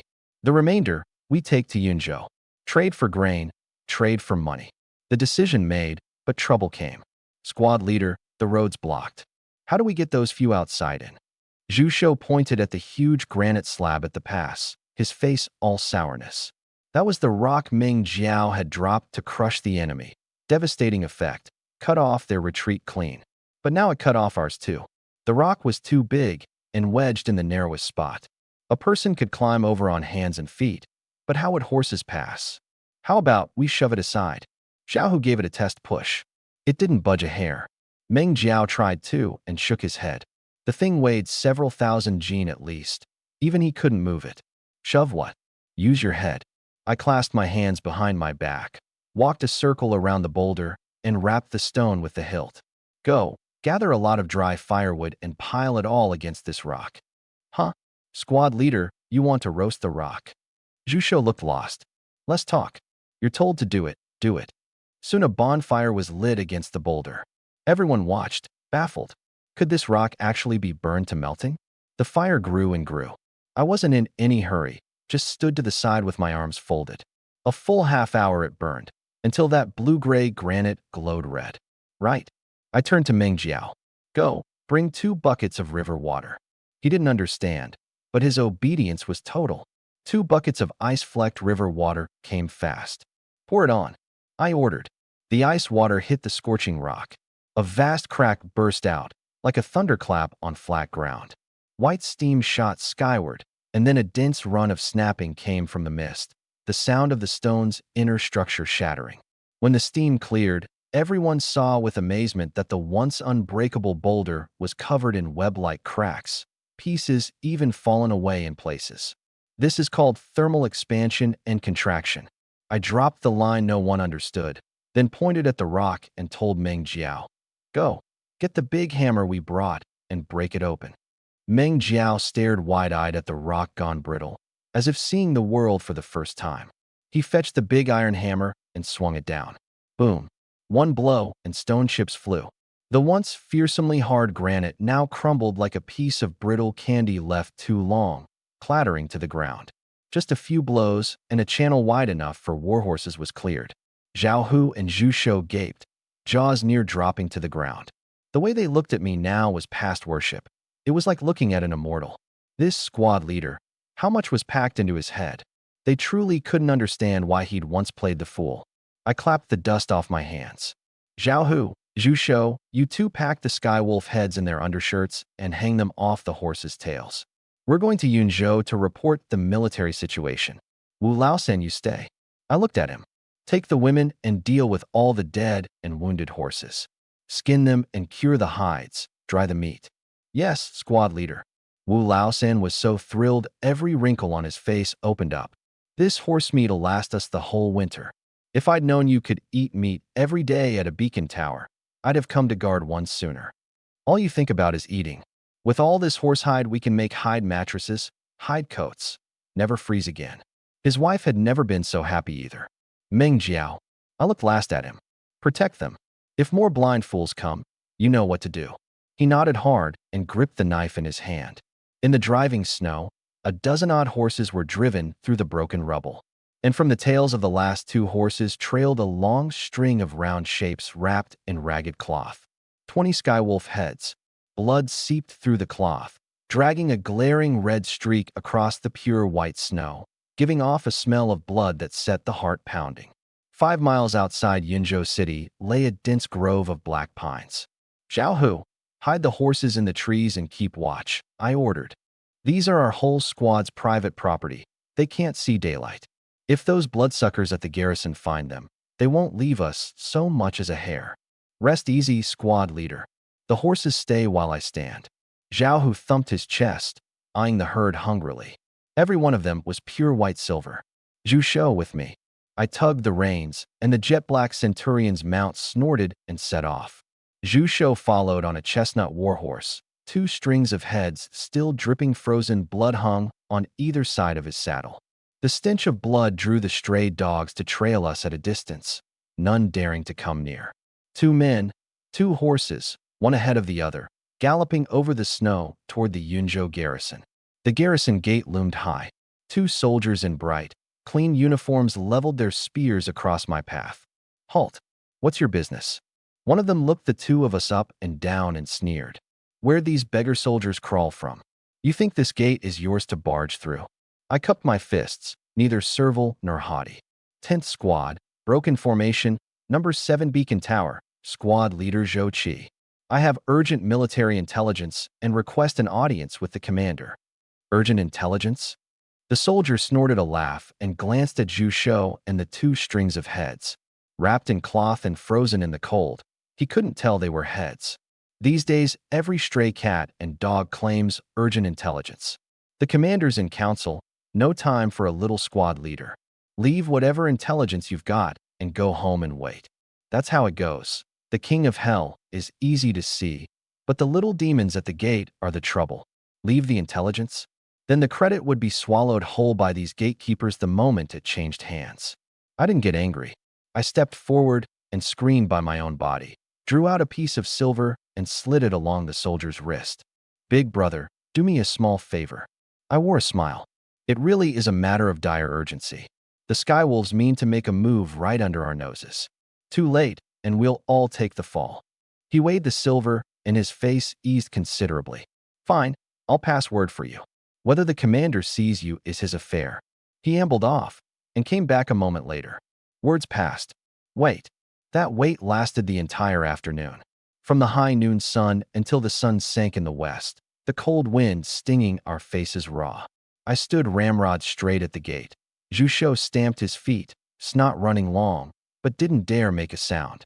Big brother, could you password once more? Maybe the commander's busy and forgot, I said. You'd best just go home. The soldier waved impatiently. I told you, the commander's still busy, no time for one squad leader. If it's really urgent, leave the intelligence and you can go.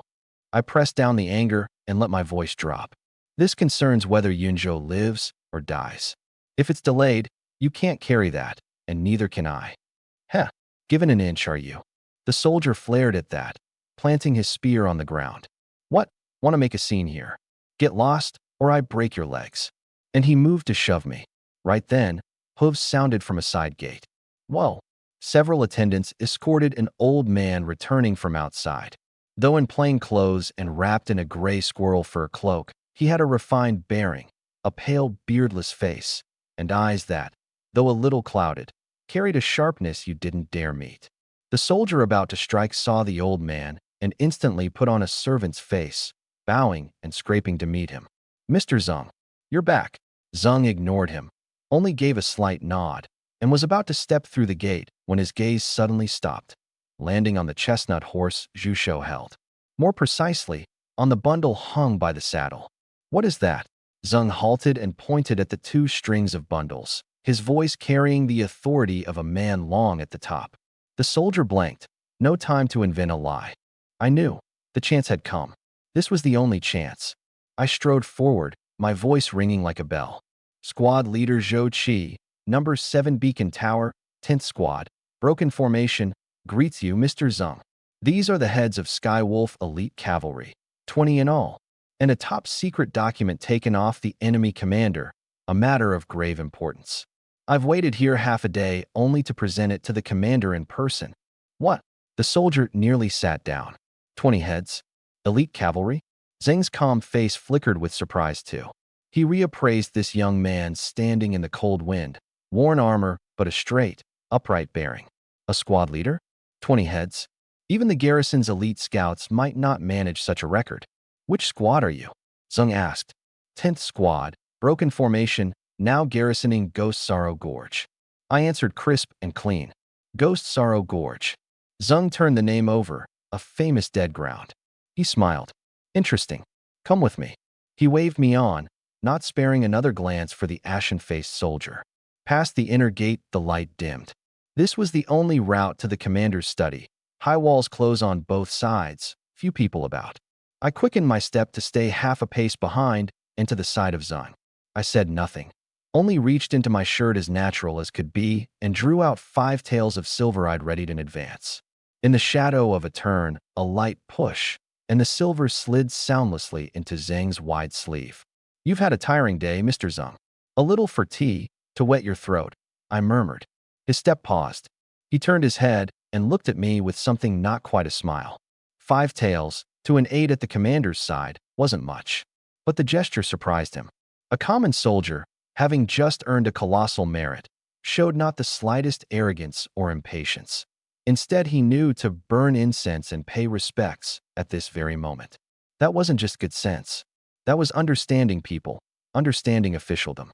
"Your name is Zhou Qi?" Zeng didn't refuse, taking the silver openly. "Yes. In this age, plenty of men can kill." Zeng spoke slowly as he walked. "But men who can kill and also understand how to conduct themselves, those are rare. The hot-headed youths who know only brute courage tend to die fastest. I think you're one who can live long." High praise indeed. Soon the two of us reached the study door. "Wait here." Zeng straightened his sleeves and pushed inside. A moment later, an attendant came out to summon me. "You're called. Zhou Qi, enter." I drew a deep breath, turned to the still shivering Zhu Shou. "Wait here, mind the horses." Then I set my armor straight and strode in. A wave of warm fragrance met me. In the center of the study, on a large chair draped with tiger hide, sat a middle-aged man. Yinzhou Garrison Commander, Qin Shan. At that moment, he was slowly wiping a cold, gleaming treasured sword with a white cloth. Hearing footsteps, he snapped his head up. Those two gazes were like a sword drawn from the scabbard, straight at me. I didn't flinch. Meeting the look, I went down on one knee. "Zhou Qi," reporting to the commander. Inside the study, the underfloor heating burned strong, the warmth thick. Qin Shan set down the sword, his eyes, which had read countless men, looking the young squad leader over. Worn armor, still stained with dark red blood, not fully wiped, but a wisdom hidden in the eyes, not like an ordinary soldier. "Rise and speak." Qin Shan's voice was deep. "You say you have top secret intelligence? If you dare fob me off with trifles, you know the consequences." I wouldn't dare. I stood, drew the scroll and letter from my shirt, and raised them above my head in both hands. "These I took today off a centurion when I wiped out a band of Skywolf Elite Cavalry. They mark that the Skywolf's Grey Wolf tribe's main host will borrow the road through Ghost Sorrow Gorge in 3 days to strike the Yunzhou grain route." "What?" Qin Shan's face changed abruptly, his composure gone. Zeng stepped down quickly, took the scroll and letter, and presented them. Qin Shan opened them, and his face grew grimmer. The march route was drawn plain and clear, the red line stabbing straight into Yunjo's heartland. If it were true, the consequences were unthinkable. You say you wiped out a band of Skywolf elite cavalry. He looked up and fixed on me. How many? Sir, 20 in all, including one centurion. 20. He sneered. With that broken tower of yours holding only 5 men? Zhou Qi, falsifying military merit is a capital crime. A kill ratio like that? Even his most elite guard battalion might not manage it. A few beacon tower foot soldiers? Sheer fantasy. I didn't explain. I turned and pointed outside. If the commander doesn't believe me, come and see. I brought all 20 heads. They're outside the door. Qin Shan narrowed his eyes and strode out. In the yard, Zhu Shou stood shivering, holding the 2 horses. Qin Shan's I went straight to the 2 frozen stiff bundles on the saddles. Open them. I stepped up, drew my blade, and cut the ties on one. Several heads rolled out onto the ground. Braided hair, tattoos, savage faces, classic Skywolf features. Qin Shan was an old soldier and knew them at a glance. Truly Skywolf elites. He sucked in a breath, and when he looked at me again, the doubt in his eyes had turned to shock and a thread of admiration he couldn't hide. This one was a commander's material. Sir, I timed it right and handed over the black-maned horse's reins. This black-maned horse was that centurion's mount. Seeing its rare metal, I thought only a hero like the commander deserved it, and brought it to present to you. He paused, then laughed aloud, reaching to pat the horse's neck. It snorted, truly a horse in 1,000. The intelligence was real, the merit was real, and the man was this sensible besides. Those 3 together were enough to move any man in power. Good, good, good. He said it 3 times and clapped my shoulder, hard. Zhou Qi, you're a talent. Wasted on that godforsaken tower. Here's what, don't go back. Stay at the garrison. I'll make you a company sergeant, into my guard battalion. How about it? Off to the side, Zhu Shou near enough had his eyes pop out. Company sergeant. Guard battalion. A leap to heaven in one step. But I didn't see it that way. I stepped back and went down on one knee again. The commander's regard humbles me. But my brothers are still at Ghost Sorrow Gorge. That place is now the Skywolves' breach point. Someone must hold it. I know the terrain. I'd like to go back and guard this gate for the commander. His smile drew in, brows knitting. What? The sergeant's post isn't good enough for you. The air chilled at once. To be given face and refuse it, a grave taboo in officialdom.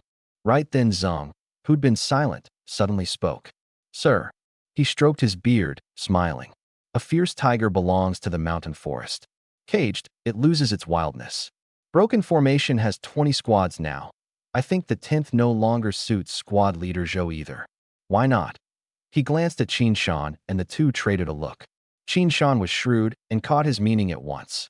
This one had ambition and ability. Since he didn't want to be a dog under their noses, then let him out to be a wolf. Good. He waved a broad hand. Since you've got the heart for it, I'll grant it. Hear my order. From this day, establish the 21st Squad of Broken Formation. Appoint Zhou Qi as its company sergeant, garrisoning Ghost Sorrow Gorge, with full charge of its defense. But, his tone turned, watching me with a half-smile. Stores are tight right now. I've no spare men, horses, or grain for you. How you run this 21st Squad is entirely down to your own ability. A fine commander, I thought, wants the horse to run and won't feed it grass. But I'm no fool. If he can't give the ready goods, then give me a piece of paper I can cash. I cupped my fists, all understanding. The commander manages the whole picture. I grasp your difficulty. I'll recruit my own men, raise my own grain. I'll never trouble the garrison. Only, I paused and gave a wry smile. The commander knows Broken Formation is hard up, and as a newly appointed sergeant, drawing gear from the camp will likely be a problem. If I'm truly to hold Ghost Sorrow Gorge, I need something with an edge to it. I make so bold as to beg the commander for a written order, permission to return to Broken Formation and pick through the discarded, unregistered scrap armor and weapons in Commander Lee's old armory. Even rusted, I can grind them down and use them. I raised my head, my eyes earnest. Else I go back empty-handed, gather men, and go up against Skywolf blades with sticks.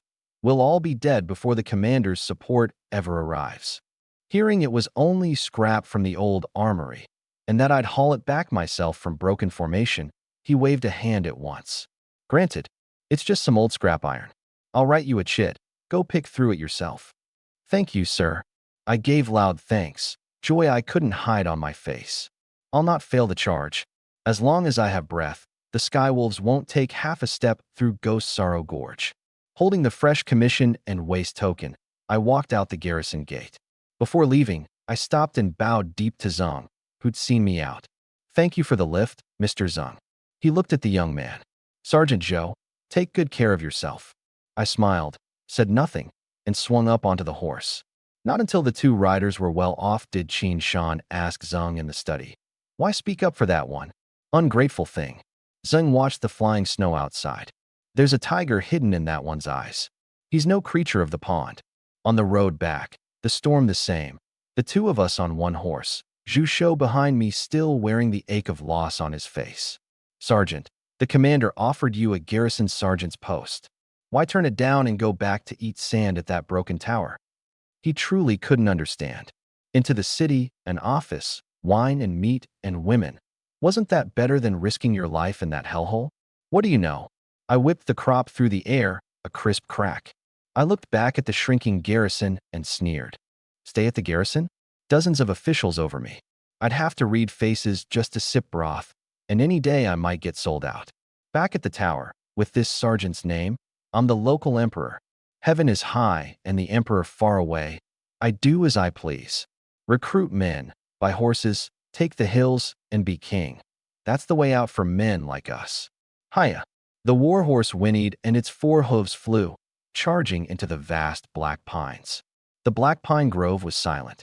The storm howled through the treetops, but deep in the wood, it was dead quiet. Zhao Hu, who should have been watching the herd, was gone, and the dozen-odd tall horses had vanished into thin air. Whoa! I reined in, brows tight. Squad. Sergeant, where are the horses? Where's Zhao Hu? Zhu Shou craned out from behind me, looking at the empty wood, his face gone white. That fellow ran off with the horses? I said nothing, dismounted, and studied the churned snow. The hoofprints were a mess, running west toward a ravine. There were signs of a struggle on the ground, and a figure hanging from a tree, swaying. There! Zhu Shou shrieked, pointing at a crook-necked old pine. I strode over. Zhao Hu was trussed with rope and hung upside down from a branch, a wad of rags stuffed in his mouth, his face flushed dark red with blood, swinging in the wind like a wind chime. MF. MF. Seeing me, he thrashed desperately, near tears. I drew my blade and threw it, cutting the rope. He plunged headfirst into a snowbank, landing face down. Pa! Pa! He spat out the rag, crawled up, and knelt before me, a grown man, his eyes red-rimmed. Squad leader, I failed you. I deserve to die. The horses, all stolen. Stolen by whom? I asked coldly. The Skywolves. No. If it were Skywolves, I couldn't be alive to see you. He slapped himself hard across the face, shame and rage enough to die of. It was a woman. A woman. Both Zhu Shou and I paused. Yes. Wearing red, and pretty too, Pa. A vixen. Zhao Hu ground his teeth. She pretended to be lost in the wood, said she wanted a drink of water. I saw she was just a woman, in this bitter cold. I turned to get the water skin, and who'd have known she hit me from behind? I wasn't on guard, went out cold on the spot. When I woke, I was already hung in the tree, and a dozen of them had made off with every horse. I deserve. Enough. I cut off the lament. Didn't kill anyone. Only took the horses, and used a dirty trick like that. I glanced at the row of hoofprints running west. This is bandits, for certain. Track them. I swung up onto the chestnut. Follow the prints, and we'll find them. But Sergeant, there's 3 of us, and a dozen of them, Zhu Shou quavered. A dozen. I looked at him. We killed 20 Skywolf elites, and you're afraid of a dozen petty thieves? Move. Track them. With only one horse, unable to carry 3 men, I rode while Zhu Shou and Zhao Hu ran behind, the 3 of us following the prints through the snow. Lucky the moon was bright and stars few. Its light on the snow, keeping the prints clear. What did you just call the squad leader? Hearing Sergeant, Zhao Hu couldn't believe it. Sergeant, our squad leader's been promoted to company sergeant of the 21st Squad, Zhu Shou said, beaming. Then can we get made squad leaders? Zhao Hu suddenly grew excited. Move, keep up. Don't find the horses and I'll cut you down. You can go be a squad leader in the halls of hell. I pressed. By first light, a steep peak appeared at the far edge of sight. It rose like a black sword stabbing the clouds. Sheer bare cliffs on three sides even an ape couldn't climb. Only the front had a winding, thread-thin goat track up to the summit, ending at a stronghold gate built into the mountain. Above the gate hung a tattered banner, red on black, Black Cloud Fort. Good spot. I reined in and looked up at this fortress pass. Easy to hold, hard to attack. It's back to the mountain. A fine den for taking the hills and being king. Far better than that drafty ghost Sorrow Gorge. It's them. I know that banner. Zhao Hu pointed at the summit, fire spitting from his eyes. Sergeant, I'll go challenge them. I'll cut that foul woman into 10,000 pieces. Go on. I gestured with my chin. Zhao Hu jumped down, hefted his saber, strode to the gate, and let loose a stream of curses. You turtles hiding your heads up there. Get out here. Dare to steal your master Zhao's horses, but won't come face me. That foul woman in red. You take a fancy to your master Zhao? Come down, and I'll give you your fill. The filth echoed through the valley. Clang. The gate suddenly swung open. A band of ragged fur-clad underlings poured out around a single horse. On the horse sat a young woman. A fiery red fighting outfit, glaring against the endless white snow. Two short blades at her waist. A great crimson cloak at her back. Her brows and eyes like a painting, yet carrying a wild, dashing spirit. And the horse beneath her was one of the white horses we'd lost. I thought it was someone with a death wish. She reined in, looking down at Zhao Hu, her phoenix eyes full of scorn. Turns out it's the blind bear I put down with one move. That mouth of yours is so foul. Did you just finish eating dung and forget to wipe? Ha! Her underlings roared with laughter.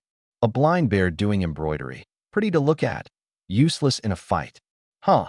Zhao Hu flushed red then white, rage shooting to the crown of his skull. Foul woman. I'll split you open. He roared and, heedless of the disadvantage of foot against horse, charged like a mad bull. Courting death.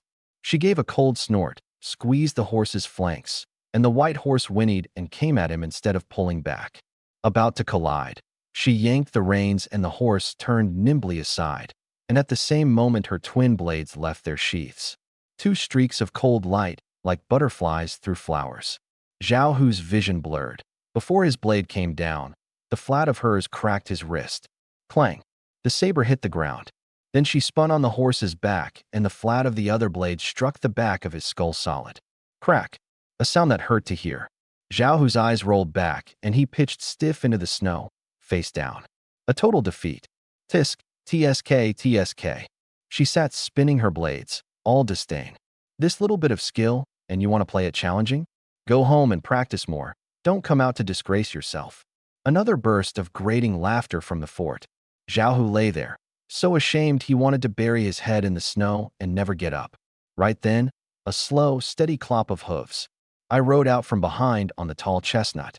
I didn't draw, and far from angry, my eyes on the red-clad girl carried an undisguised admiration. Nice territory.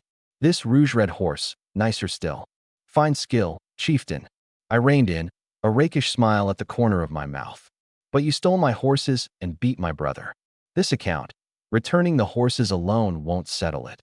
She turned to look at this man in worn armor whose presence pressed down the whole scene, and raised a brow.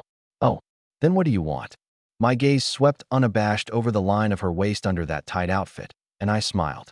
The horses are good horses, and the woman a beauty. But daring to steal from me, count yourself lucky. I pointed at the fort behind her. I've taken a fancy to this place. Person and horses, plus this fort, makes a fitting dowry. Pa, what a shameless thief.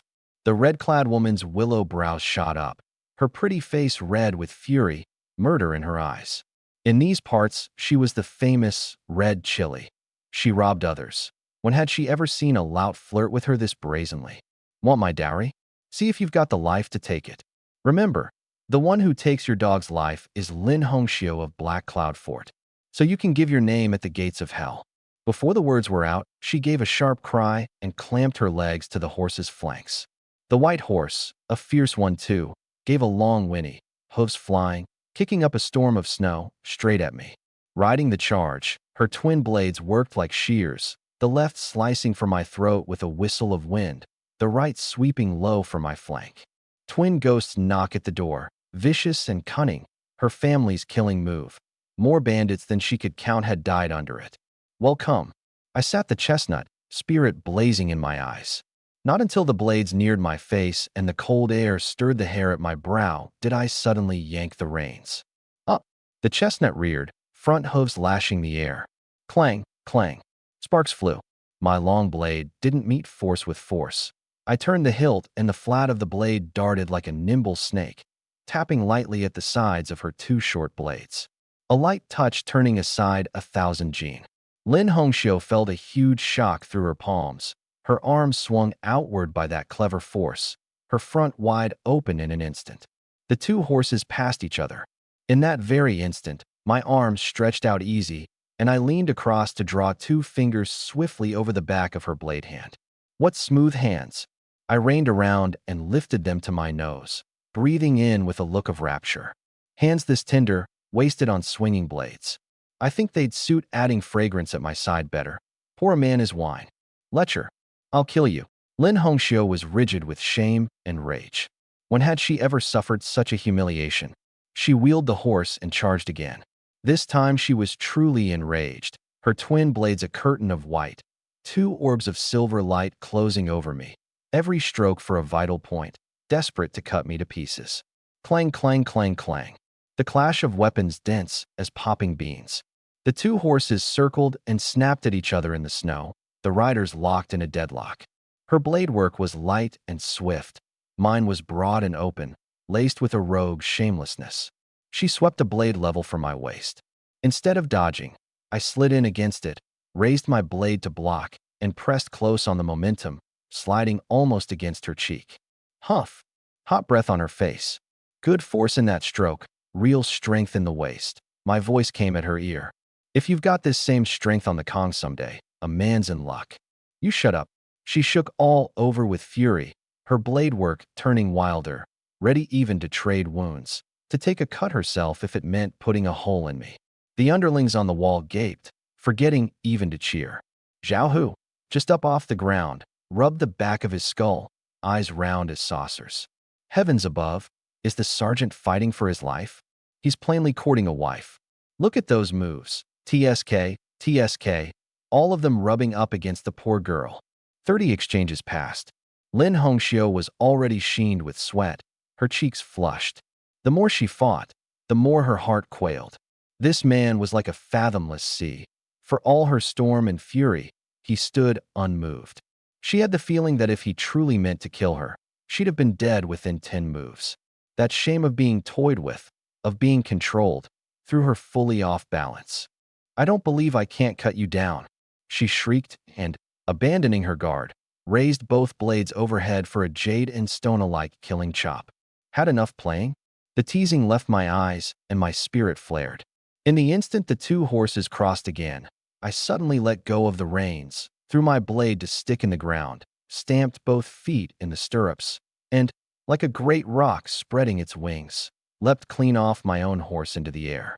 Before she could react, she felt a weight at her back, and a thick, overbearing masculine presence wrapped around her all at once. I'd landed on her horse, right behind her. Get off. Panicked, she moved on instinct to jab back with a hilt. But once I was up there, I wasn't giving her the chance. One big hand shot out and hooked her slim wrist, twisted it back, pinned both her arms behind her, and her twin blades hit the ground with a clatter. The other hand curved around that waist you could span with 2 hands and clamped her hard against me, her back tight to my broad chest. Don't move. I lowered my head, chin against her burning shoulder, hot breath spilling across her sensitive neck. Chieftain, the saddle bounces, mind you don't fall. I'd hurt to see you damaged. You let go of me. Bastard. If you've got the nerve, we'll dismount and fight. She was rigid, as if struck by lightning. In all her life, other than her father, no man had dared come this close, let alone hold her this improperly. She thrashed, twisting on the saddle, legs kicking, trying to throw me off. But in that pressed-together posture, the struggle only became a more suggestive friction. I could feel clearly the softness and give of the girl in my arms, and that heart pounding hard with shame and rage. Still moving? My palm gave her waist a squeeze, neither light nor hard, a dangerous edge of laughter in my tone. Move again, and I won't be so polite. Or, do you want to put on a little saddle romance with me in front of your 100-odd brothers? I don't mind letting everyone see how the chieftain of Black Cloud Fort turns tame in a man's arms.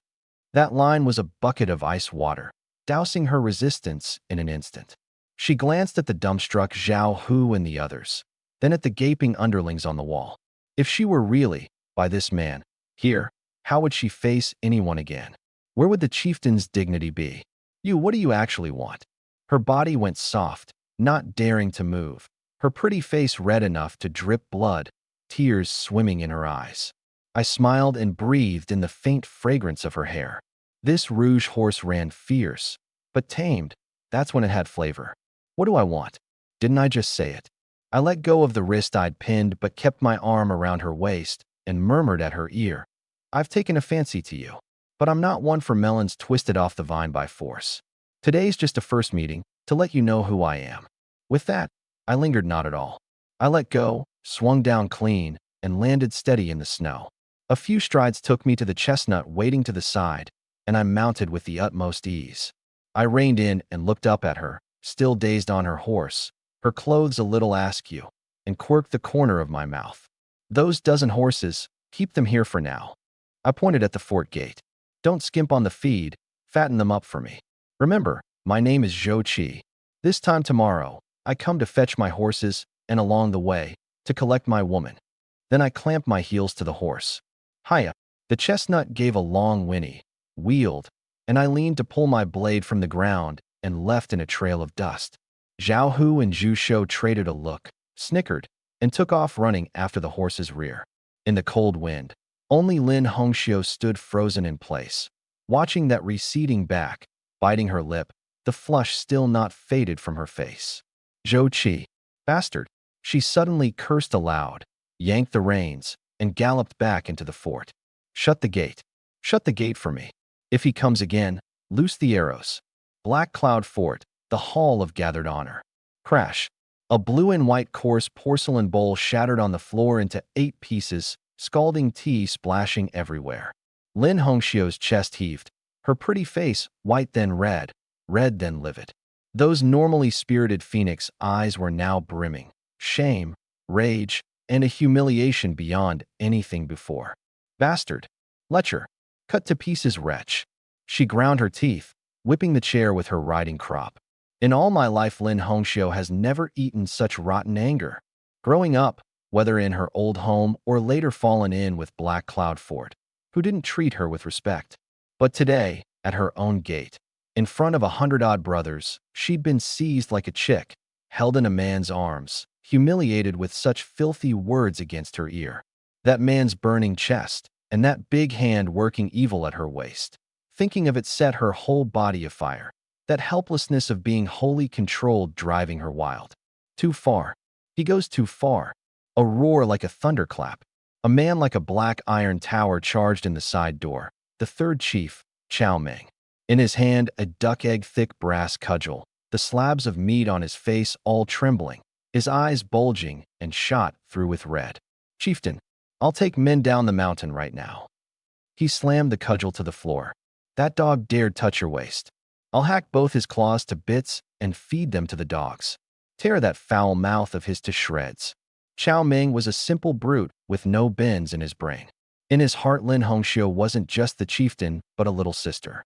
Anyone who dared disrespect her, he'd fight to the death. Never mind such open molestation. Sit down, third. A cold voice came from the corner. The second chief, Yin Pingsheng, walked out with a grim face, a fine iron abacus creaking in his grip. Ordinarily this, Yin the abacus, was all smiles, wearing his lips thin, haggling over a few coppers. But today the smile was gone, his face all chill. He went to Lin Hongxiu's side, gave her slightly disordered hair a pained look, and when he turned his head, murder was bared in his eyes. This account, it can't be settled clean. It has to be settled dead. He flicked an abacus bead. Young mistress, don't ruin your health over it. That boy daring to touch you is a slap at all of Black Cloud Fort, is touching the lifeblood of us old brothers. Uncle Yen. Her eyes reddened, and she bit her lip. I didn't lose. He cheated. I know. He cut in, gaze sharp. I looked. Those dozen horses you brought back are all Skywolf regular army war horses. And that chestnut he rode today is a fine beast too. To get his hands on that many Skywolf war horses, this boy is no common soldier. When he crossed blades with you, he didn't use his full strength at all. That was a cat playing with a mouse. At the words cat playing with a mouse, Chow Ming bellowed with fury. Never mind his horses. One swing of my cudgel, and I'll flatten him and his horse together. Shut up. Yin glared at him. All you know is brute force. That man's skill is fathomless. Go, and you're just throwing your life away. If something happened to you, how would I answer to the old chief down below? At the mention of the old chief, Chow Ming's fire went out at once, and he hung his head, not daring a sound. Yin turned back to Lin Hongxiu. Young mistress, this man's origins are unclear. But since he's declared he'll come tomorrow, that means he holds us in contempt. This anger we can't swallow. Swallow it, and Black Cloud Fort will have no standing left on the Greenwood Road, and we old bones will have no face to meet the old chief below. Her gaze turned fierce. Uncle Yin is right. This grudge is sealed to the death. She drew a deep breath, forced down the shame and rage, and recovered the chieftain's authority. Uncle Yin, Chow Ming. Here, the two answered together. We've worked this mountain road for years. Time to show what we've got. Uncle Yin, go reset the traps on the road. Faint and true, false and real. Bring out every trick we've got to defend this place. Even a fly that flies in, I want its wings broken off. Yin narrowed his eyes, a cold, life-reckoning cunning in them. Rest easy.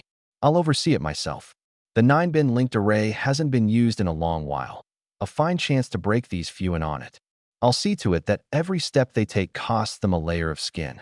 Chow Ming. Here. Take men and dig pits at the gate and along the road.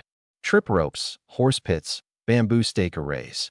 Even if you turn over the very ground at the gate, I want it packed with traps. You got it. Chow Ming grinned savagely, hefted the cudgel, and headed out, his face all the excitement of imminent violence. I'll go now, and I'll dig a few dung pits too, soak all the bamboo stakes in them. Won't stab him to death, but it'll sicken him to death.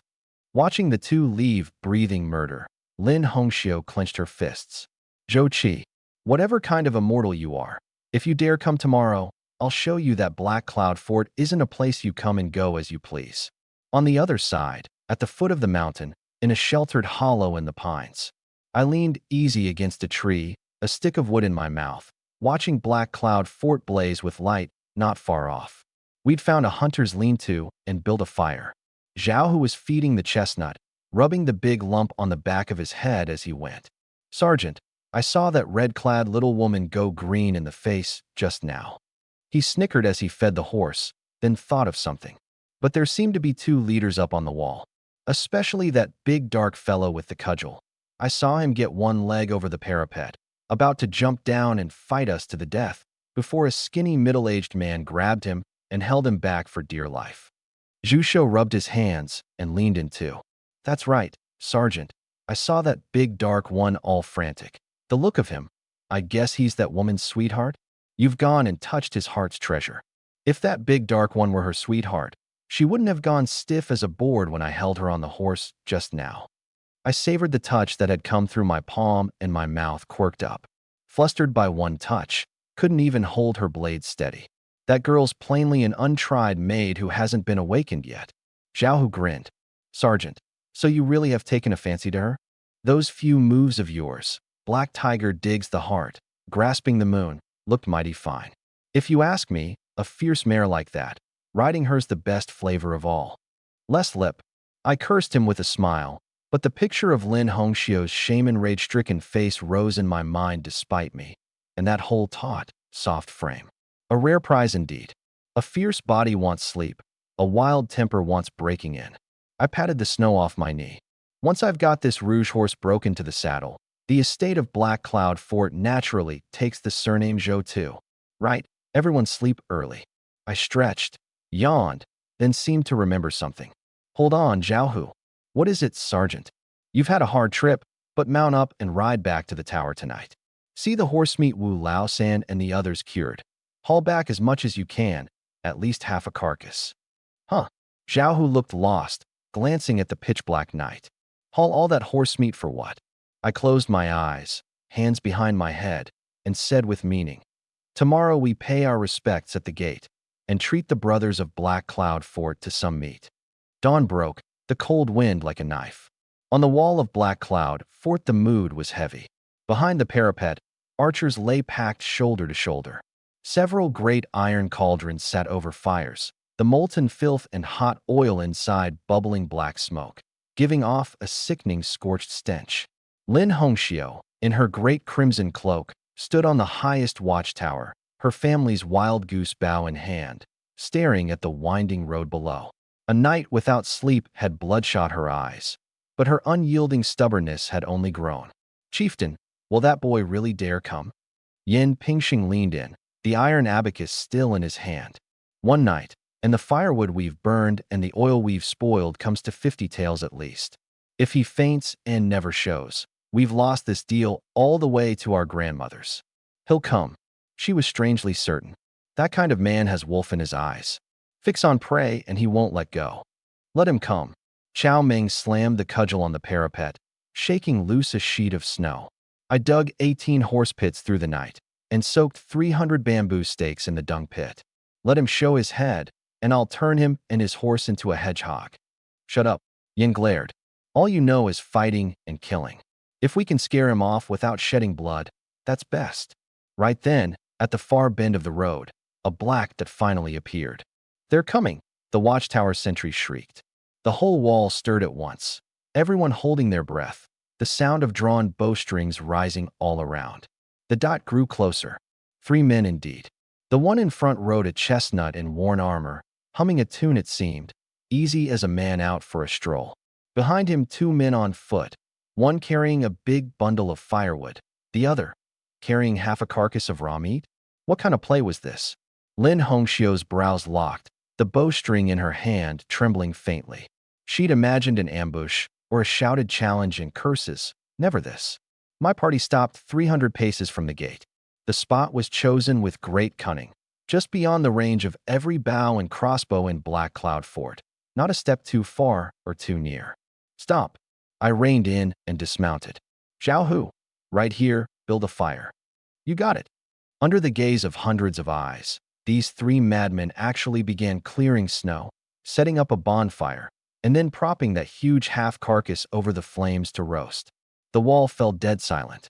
Even the loudmouth Chow Meng gaped, unable to squeeze out a word. What act is this? Yan's fingers froze on his abacus. A lifetime of reckoning, and he'd never reckoned this one. Lin Hongxiu's face was grimmer still. This was contempt. Naked contempt. They'd treated this place as a picnic ground and treated this band of fierce bandits, braced and waiting, as thin air. Soon, as the flames rose, a thick, overbearing aroma of meat rode the cold wind straight into every nose. It was fine horse meat, marbled fat and lean, the grease sizzling under the flame, dripping onto the coals in bursts of blue smoke. Someone swallowed. Then a rolling wave of growling stomachs. Black Cloud Fort might take the hills and be king, but it was no regular army, and in this snowbound season the grain was long gone. The brothers gnawed 2 hard black buns a day. When had they ever seen this kind of richness? Chieftain, it smells so good. Even Chow Meng swallowed, patting his belly. What meat is that? Why is it so fragrant? She glared at him and said nothing, but her own throat moved despite her. Right then, down below, I cut off a chunk roasted golden and running with oil, speared it on my blade tip, and waved it toward the wall. Brothers up there, had breakfast yet? My voice carried full and strong, echoing through the valley. This bitter cold, lying on the wall drinking the northwest wind. Not a nice taste, is it? No one answered, but countless eyes were fixed on the meat. I bit into it, oil running down my chin, chewing with rapture, then called out loud. I'm a plain man, no taste for empty games. Yesterday, I said I'm here to collect my woman. This half a carcass. I cut it off the warhorses of a 100-man Skywolf company I slaughtered yesterday. Finest warhorse meat. Great for the Constitution. I deliberately inflated the record. The wall erupted. Skywolves? He killed a 100-man Skywolf company. Bragging, surely, with just 3 of them? The underlings were still half-believing when Yan's eyes tightened and his fingers flew across the abacus in a run of clicks. Young mistress, he's not lying. He stared at the sizzling half-carcass below. Those dozen horses we grabbed yesterday. Every one has the Grey Wolf tribe brand under the saddle. They're Skywolf army mounts, kept dearer than life. If they hadn't killed every rider on those horses' backs, how could 3 men have brought so many warhorses out whole? That half-carcass, it's likely the horses that died. He drew a breath, a new wariness in his eyes as he looked at me. Wiped out Skywolf elite cavalry. This boy is a true ruthless piece of work. Lin Hongxiu's heart shook at the words. Watching the man below eat great mouthfuls of meat and talk and laugh, the palm gripping her bow sweated cold. If it were true, then that she'd lasted those dozens of moves against him yesterday, even been toyed with, he had indeed held his hand. Pleased with the stir above, I cut off another piece, tossed it to Zhao Hu, and called on. Every wrong has its source, every debt its debtor. I, Zhou Qi, come today for one person only, your chieftain, Chieftain Lin. My tone turned, a teasing edge to it. Yesterday when you were in my arms, your body was still soft. How'd it go hard today? All this array, all these traps, is it to guard against me? Or because you're afraid your own heart's been moved? Shut up. Lin Hongxiu was mortified, her pretty face flushing red. This bastard, saying such things in front of so many. Chieftain, we can't stand for this. Qiao Meng's eyes went red with rage, and he hefted the cudgel to jump down. I'll go tear his mouth off. Don't move.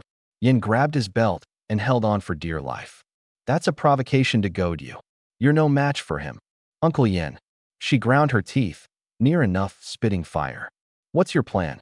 We can't let him humiliate us like this. Yin was momentarily at a loss. Right then I called out again. Chieftain Lin, I know you're a woman who values her face. I'm not here to fight you either.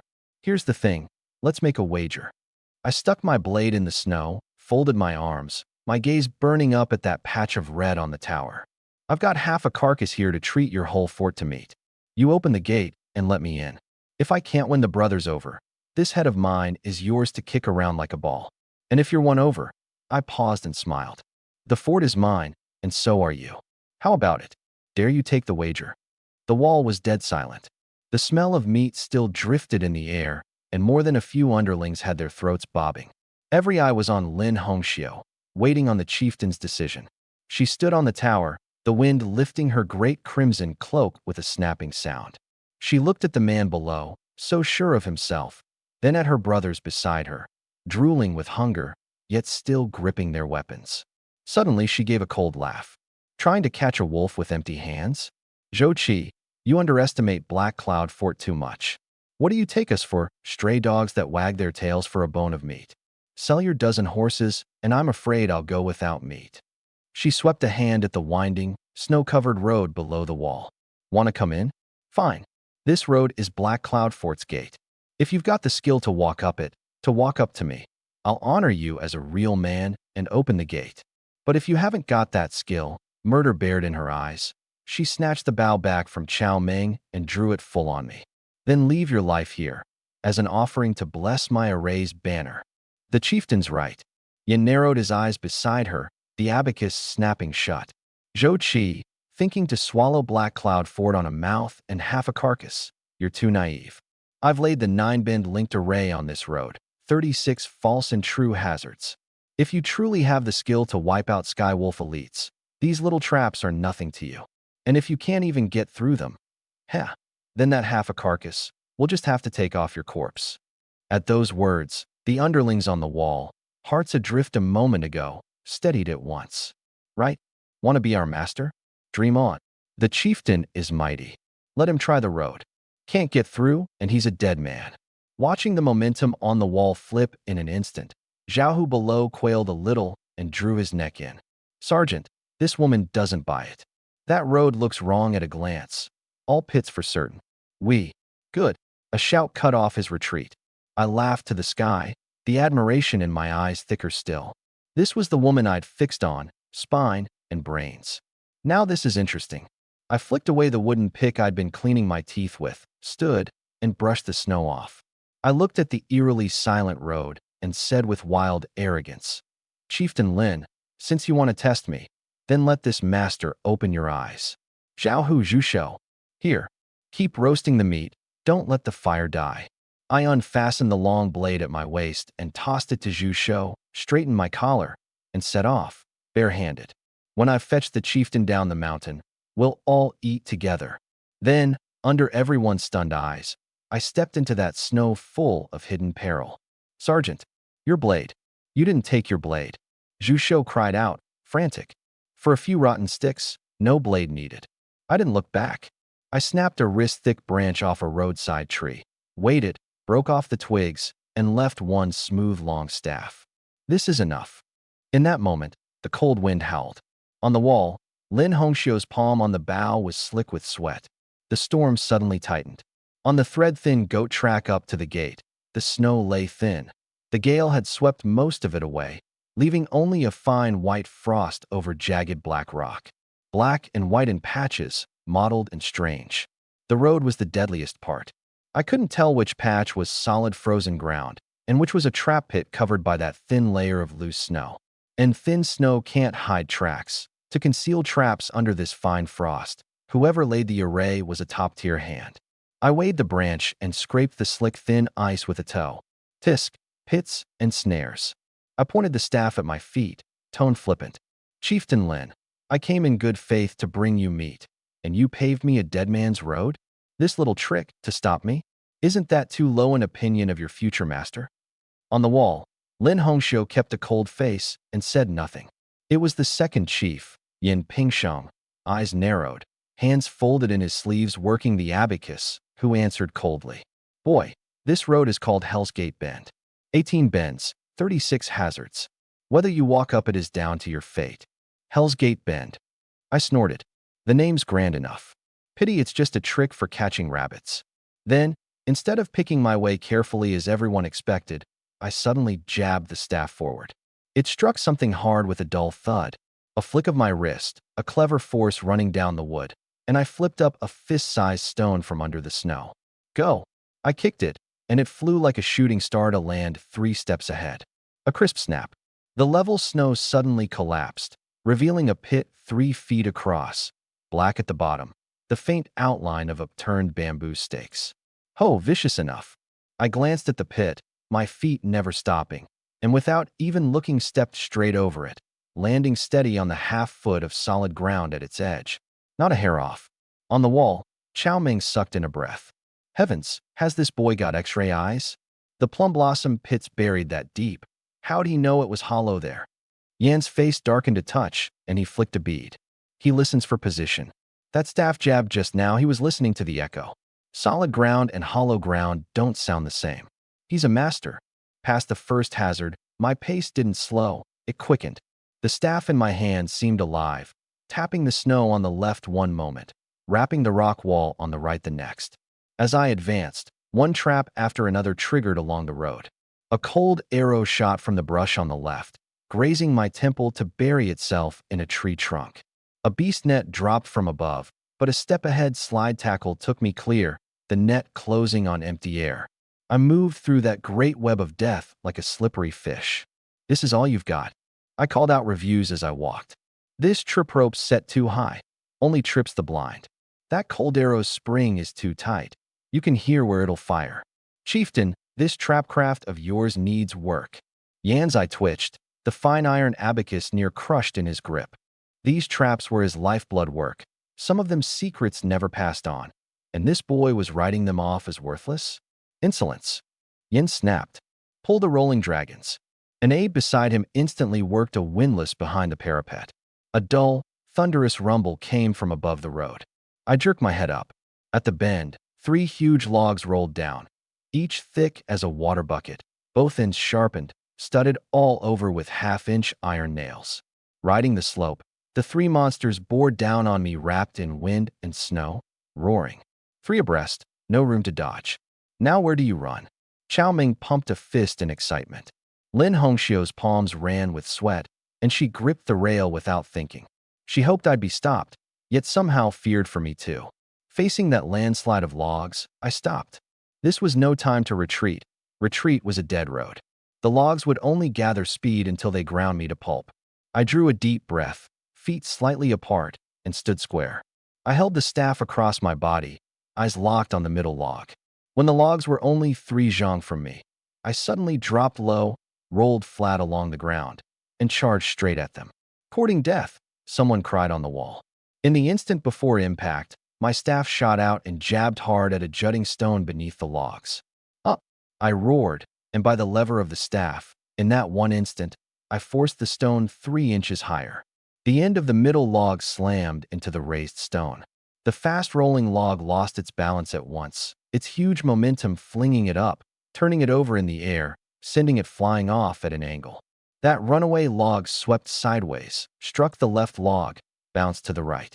The 3 deadly monsters smashed together in midair with a deafening crash, then rolled crooked as drunkards off the road and plunged into the ravine beside it. A long while later, the echo of them landing came up from the depths. The dust cleared. I brushed the snow off, leaned on the now-bent staff, and gave a loud whistle up at that patch of red. Chieftain Lin, that was a heavy hand. I deliberately rubbed my lower back and called up, teasing. Logs that thick, sent down at me? If you'd really wrenched my back, you'd regret it. In that moment, all of Black Cloud Fort was dead silent. Everyone looked at me as if they'd seen a ghost. Was this a man? Those were logs weighing hundreds of jin, and with one broken branch, turning aside 1,000 jin with an ounce, he'd broken a sure-kill trap. Chow Meng gaped, unable to close his mouth. This works? Is that staff made of iron? Yan's face was past describing as merely grim. His prized rolling dragons hadn't even touched the man's clothes. One glance. Just one glance. A hair faster is death, a hair slower is death too. But he timed it exactly on the deadly instant. A true master. Lin Hongxiu, watching that figure standing proud in the storm, felt her heart skip half a beat. Strong. Too strong. And not the strength of brute ferocity. A confidence that controlled everything, as if nothing in this world could stop his steps. Any more moves? Bring them all out. I strode on. The rest of the road became my personal performance. A linked flip panel, jammed with the staff, dead still. A poison smoke vent, plugged when I kicked snow over its air hole. The most dangerous was an iron crocodile's mouth, hidden under loose earth, a pair of honed fine iron jaws. I reached it, my steps suddenly checked, jabbed the dry staff at the seemingly level ground before my foot, then pulled back. The jaws sprang up and snapped shut, 2 rows of sharp teeth grinding together. I only looked disgusted. The mechanisms rusted, reaction this slow, couldn't even catch my staff. Yin near enough spat a mouthful of old blood. This was an insult to his professional skill. In less than the time to burn a stick of incense, I stood at the drawbridge before the gate. The bridge was raised, leaving only an empty, deep trench, blades bristling at the bottom. The gate lay across it. Chieftain, he's come up, a small captain quavered. 36 hazards, and they hadn't hurt him by a hair. How was there any fighting this? Lin Hongxiu drew a deep breath and looked down at me. The 2 of us met eyes across the trench. Chieftain Lin. I raised my head. I've come up. Lower the bridge, open the gate. She bit her lip, watching me, her heart in turmoil. From yesterday's shamed fury, to the shock a moment ago, to the awe now. This man had shattered every pride of Black Cloud Fort in the most arrogant way possible. Chieftain, you can't open it. Chow Meng panicked. Why talk rules with a rogue like this? Just shoot him full of arrows and be done. Right? Chieftain, the other captains chorused. Loose the arrows. While he's at the drawbridge with no cover, shoot him dead. Yin said nothing, only gripped the abacus, his eyes complicated. Shoot him. Easy. No weapon in his hand now. The ground open, 100 arrows loosed at once, and even an immortal would die. But, Yin glanced at Lin Hongxiu. Break faith now and loose a cold arrow, and the honor banner of Black Cloud Fort would fall for good. On the Greenwood Road forever after, they'd be faithless curs. Lin Hongxiu struggled too. Kill him, and it was over. But he'd won. Won fair and square. If she went back on her word, how would she face her father below? How face the Greenwood honor she'd held to all these years? Open the gate. She suddenly spoke. Chieftain. The crowd was aghast. I said, open the gate. She turned, her gaze crossing them like a blade's edge. A wager taken, a loss accepted. Black Cloud Fort may be a phoenix fallen to the grass, but we're not gelded roosters with no stones. A loss is a loss. Loose a cold arrow now, and I despise myself the rest of my life. Lower the bridge. At her order the windlass groaned. The drawbridge crashed down on the far bank. Through the flying dust, the road into the fort was open. I watched the bridge descend, and my mouth curved. I hadn't read her wrong. This woman had spine. I straightened my collar, brushed off the dust, and strode across. The gate stood wide. The moment I crossed it, 100-odd bandits ringed me in. Thin and ragged as they were, every hand on a blade was steady, a hardness in the eyes. This lot didn't look like ordinary brigands. They were trained. Lin Hongxiu stood at the center, the grim Yin Pingsheng on her left, the glaring Chao Meng on her right. Zhou Qi. Her hands rested on the twin blades at her waist. The dozen horses we took from you yesterday are out back. You've won, count it so. Take your horses and get down the mountain. The underlings pressed a step forward as one, bright blade points leveled at me, backing the chieftain's dismissal. One word from her, and these 100-odd blades could hack me to pulp. I swept my eyes around, over those young but weathered faces, resting at last on the exceptionally well-kept weapons. Good blades. I spoke suddenly, praising. The men are a bit thin, but these edges, you hone them daily, don't you? They blanked. Why wasn't the man answering the point? I dropped the rogue's manner of the road. I clasped my hands behind my back, straightened my spine, and put on a steadiness and authority no one could ignore. Chieftain Lin, the horses can wait. If I'd only come for a few horses, I wouldn't stake my head crossing your Hell's Gate bend. Out there my words gave offense. But now that I'm in, there are things in my heart I'd lay bare to you all. I ignored the blades around me and stepped forward, looking her in the eye. You'd have me go? Fine. But before I go, I want to ask the brothers here. I pointed at the ground, then at the far ranges of mountains. This age has fallen into chaos. The court is muddled, treacherous ministers hold sway. Beyond the wall, Skywolf iron cavalry raid for grain year on year, slaughtering us Ning folk like two-legged sheep. I see your skill is no ordinary thing, your ranks disciplined. You're no cowering brigands who bully the weak and fear the strong. My gaze burned, fixed on Yen and Lin.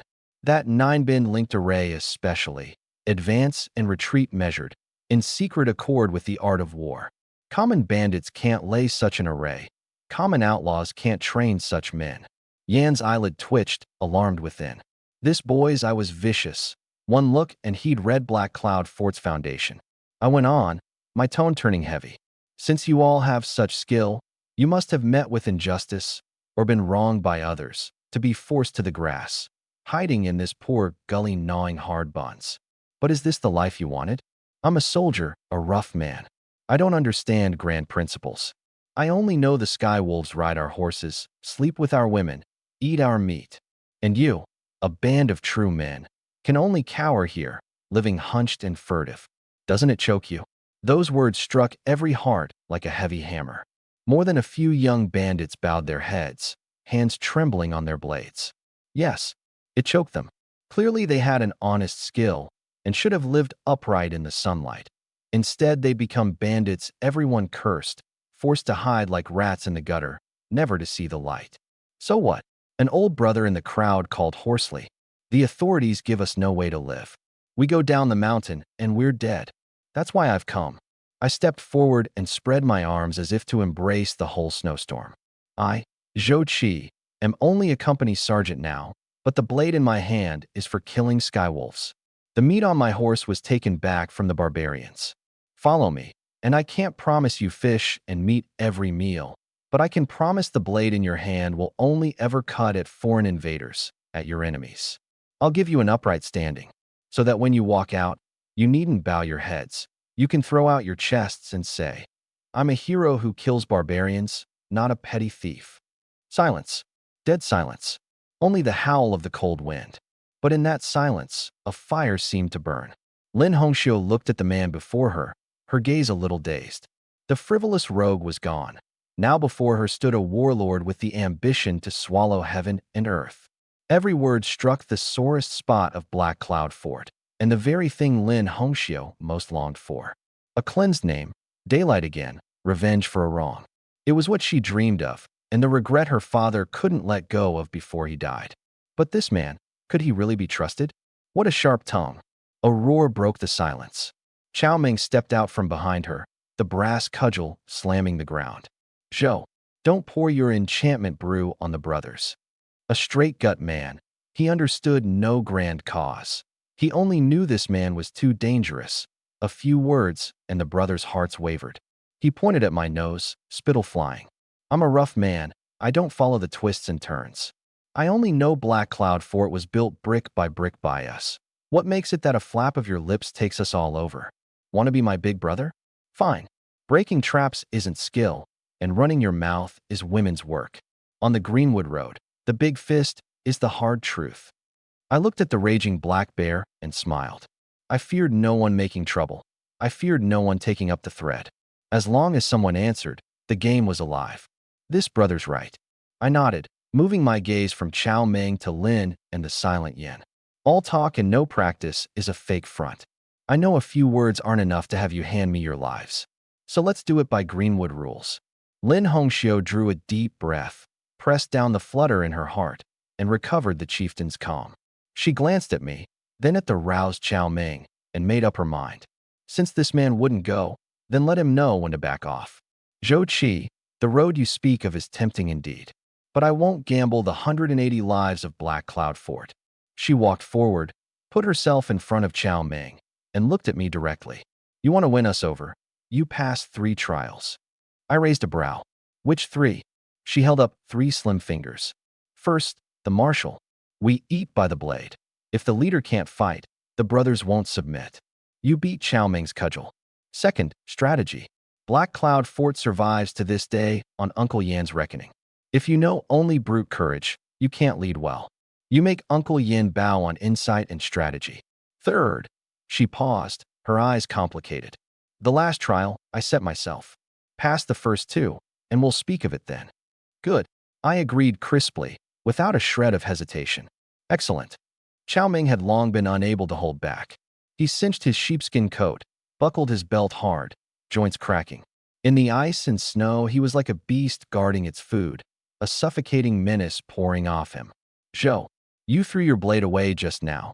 Don't say old Chow bullied you. He leveled the duck-egg-thick cudgel and pointed at the weapon rack, voice booming. The rack's over there. Pick any blade or spear you like. My cudgel weighs 62 gene. Touch it and you die. Graze it and you're hurt. Best pick something you can handle.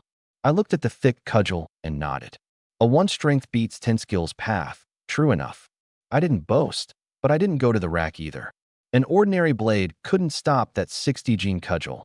Met force to force, it would only break. I turned and took 2 steps to Lin Hongxiu, close enough to hear her breath. She stepped back on reflex, hand at her waist. What are you doing? Borrowing your blades. Before the words finished, my hand shot out. A clear ring like a dragon's cry. She felt her waist lighten. The pair of mandarin duck willow leaf blades that had been with her for years were in my hands. I weighed them, long and slender, thin as paper, yet carrying a cold, cutting air. Fine blades. I spun a handsome flourish. This blade's good, warmed by a beauty's touch. It doesn't even chill the hand. You. She flushed and started to flare. But I'd already turned to face Chow Ming. My expression turned to killing in an instant. I held a blade in each hand, one forward, one reversed, sank slightly, and took a stance ready for both attack and defense. Brother, please. Seeing me armed, Chow Ming's fighting spirit rose higher. Good. Like a man. Watch yourself. My cudgel has no eyes. Boom. He stamped and swung the cudgel with a howling wind, an overhead cleave in a mad, ferocious posture, straight down at the crown of my head. In the storm, a shout burst like a thunderclap. Come dot. Chow Ming's frame was like a bear's, the duck-egg-thick cudgel dropping in a howl of wind. No frills, pure force. 62 gene plus the momentum of his charge. That blow would shatter even stone. I didn't take it. In that hair's breadth instant my footwork slid, my body drifting 3 feet left like a leaf blown up on the gale, weightless. Boom. The cudgel smashed where I'd stood. The blue brick ground burst apart, chips flying, snow blasted into the air. The whole gate ground seemed to shudder 3 times. What strength, the watching bandits cried. That blow landed clean would snap not just a man, but a horse's spine on the spot. Dodging? Let's see how many you can dodge. Missing once, he used the cudgel's rebound, twisted his waist, and swept it level. A vast arc, sealing every retreat left and right, the wind of it prickling the scalp. I still didn't take it. I threw myself backward, near flat against the snow, the cudgel skimming past the tip of my nose with a shrill whistle. Are you part loach? 2 moves, and he hadn't touched my clothes. He howled in fury and stopped holding back, the cudgel a whirl of yellow light. Cleave, smash, sweep, jab, every stroke heavy and sinking, forcing me to weave and dodge in a hair's space, peril at every turn. Lin Hongxiu stood at the edge, palms sweating. She was an expert and saw the way of it. This was classic force break skill. No matter how good your footwork, one graze of that cudgel meant broken bone. And those 2 thin willow leaf blades in my hands were no different from 2 chopsticks before such a heavy weapon. Dare to block hard, and the blade breaks. The man dies. Good. Third chief, finish him. The underlings cheered without end. This boy, he's overreached. Yin shook his head. Twin blades run light and nimble, poorly suited to meet a heavy weapon head-on. And he won't seize the attack, only dodges. When his strength runs out, he's dead. In the field, I was indeed retreating. But the light in my eyes grew brighter. I was waiting. A heavy weapon has a heavy weapon's tyranny, and its fatal flaw, momentum. Strength must not be fully spent. Force must not be pressed to the last. Chow Meng's style looked ferocious, but every blow used all his strength. In the gap when the old force is spent and the new force not yet born, that's the opening. In the instant Chow Meng swung his 29th stroke, a meteor splits the crown. Missing again, I stopped.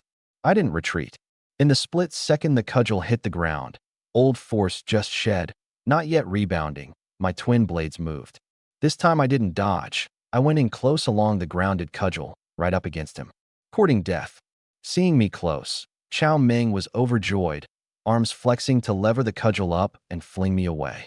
But the moment he put strength into it, my left blade pressed down hard. Chuck! The edge caught on the pressure point at the cudgel's forward end. An ounce turning aside 1,000 jin. Chow Meng felt a sudden weight. The cudgel that took only half his strength to lift now felt as if a mountain pressed on it, immovable. Before he could react, my right blade had arrived. Not a cut, a slide. The cold spine of the blade ran along the cudgel's shaft with a run of grating metal, streaking like lightning toward his gripping hands. This move is called pushing the boat with the current. If Chow Meng didn't let go, the blade would sever all 10 fingers.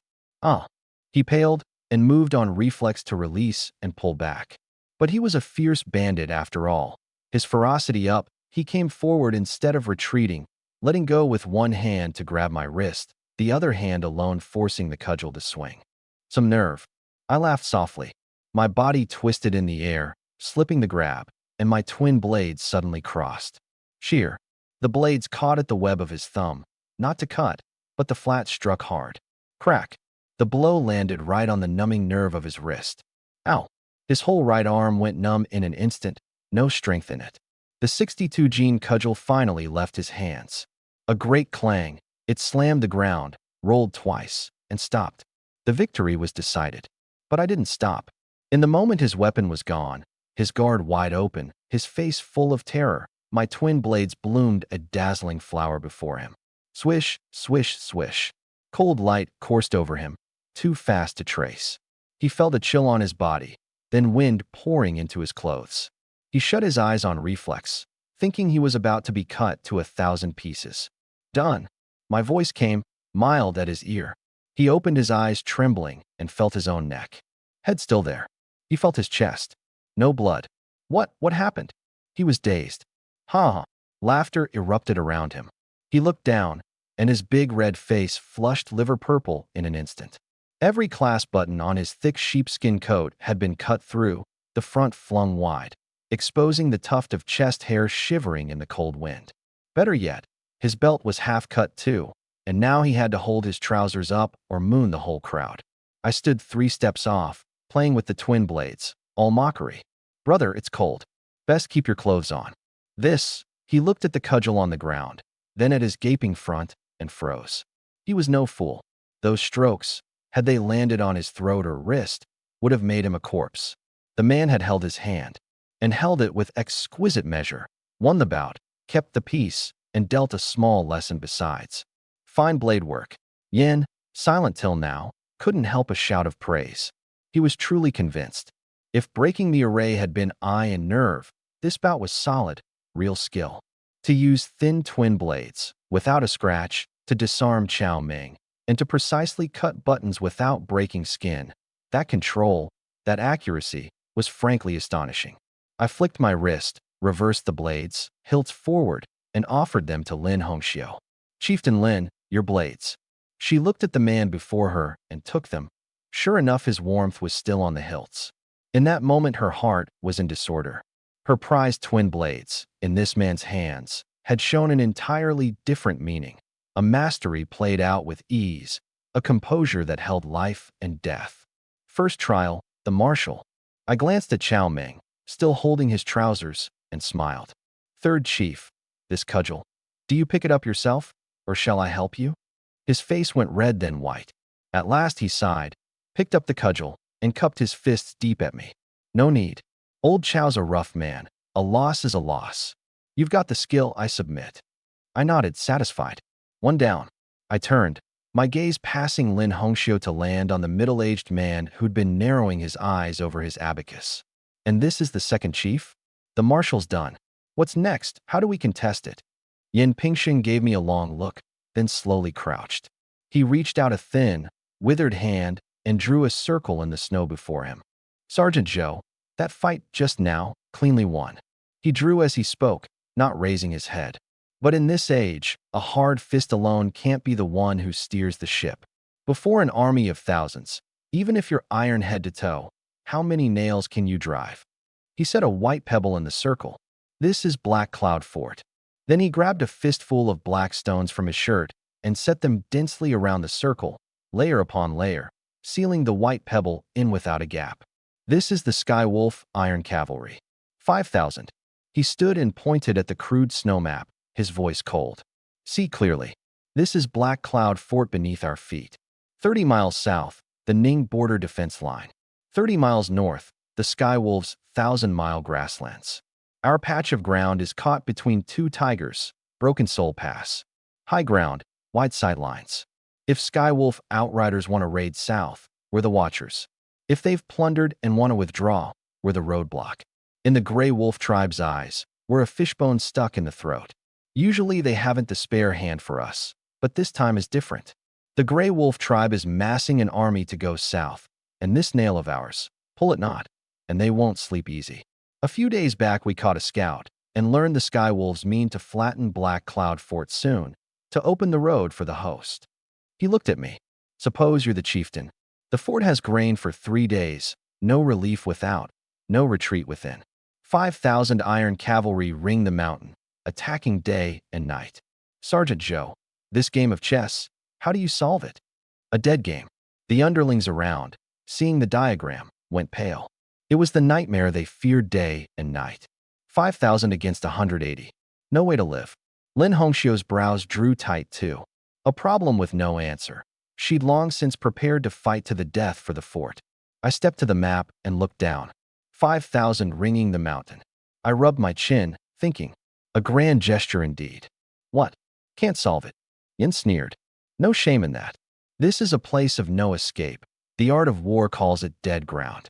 The only way is to hold the mountain's steepness to the death, kill horses for meat, and maybe drag it out 10 days or half a month until the enemy runs out of grain and withdraws.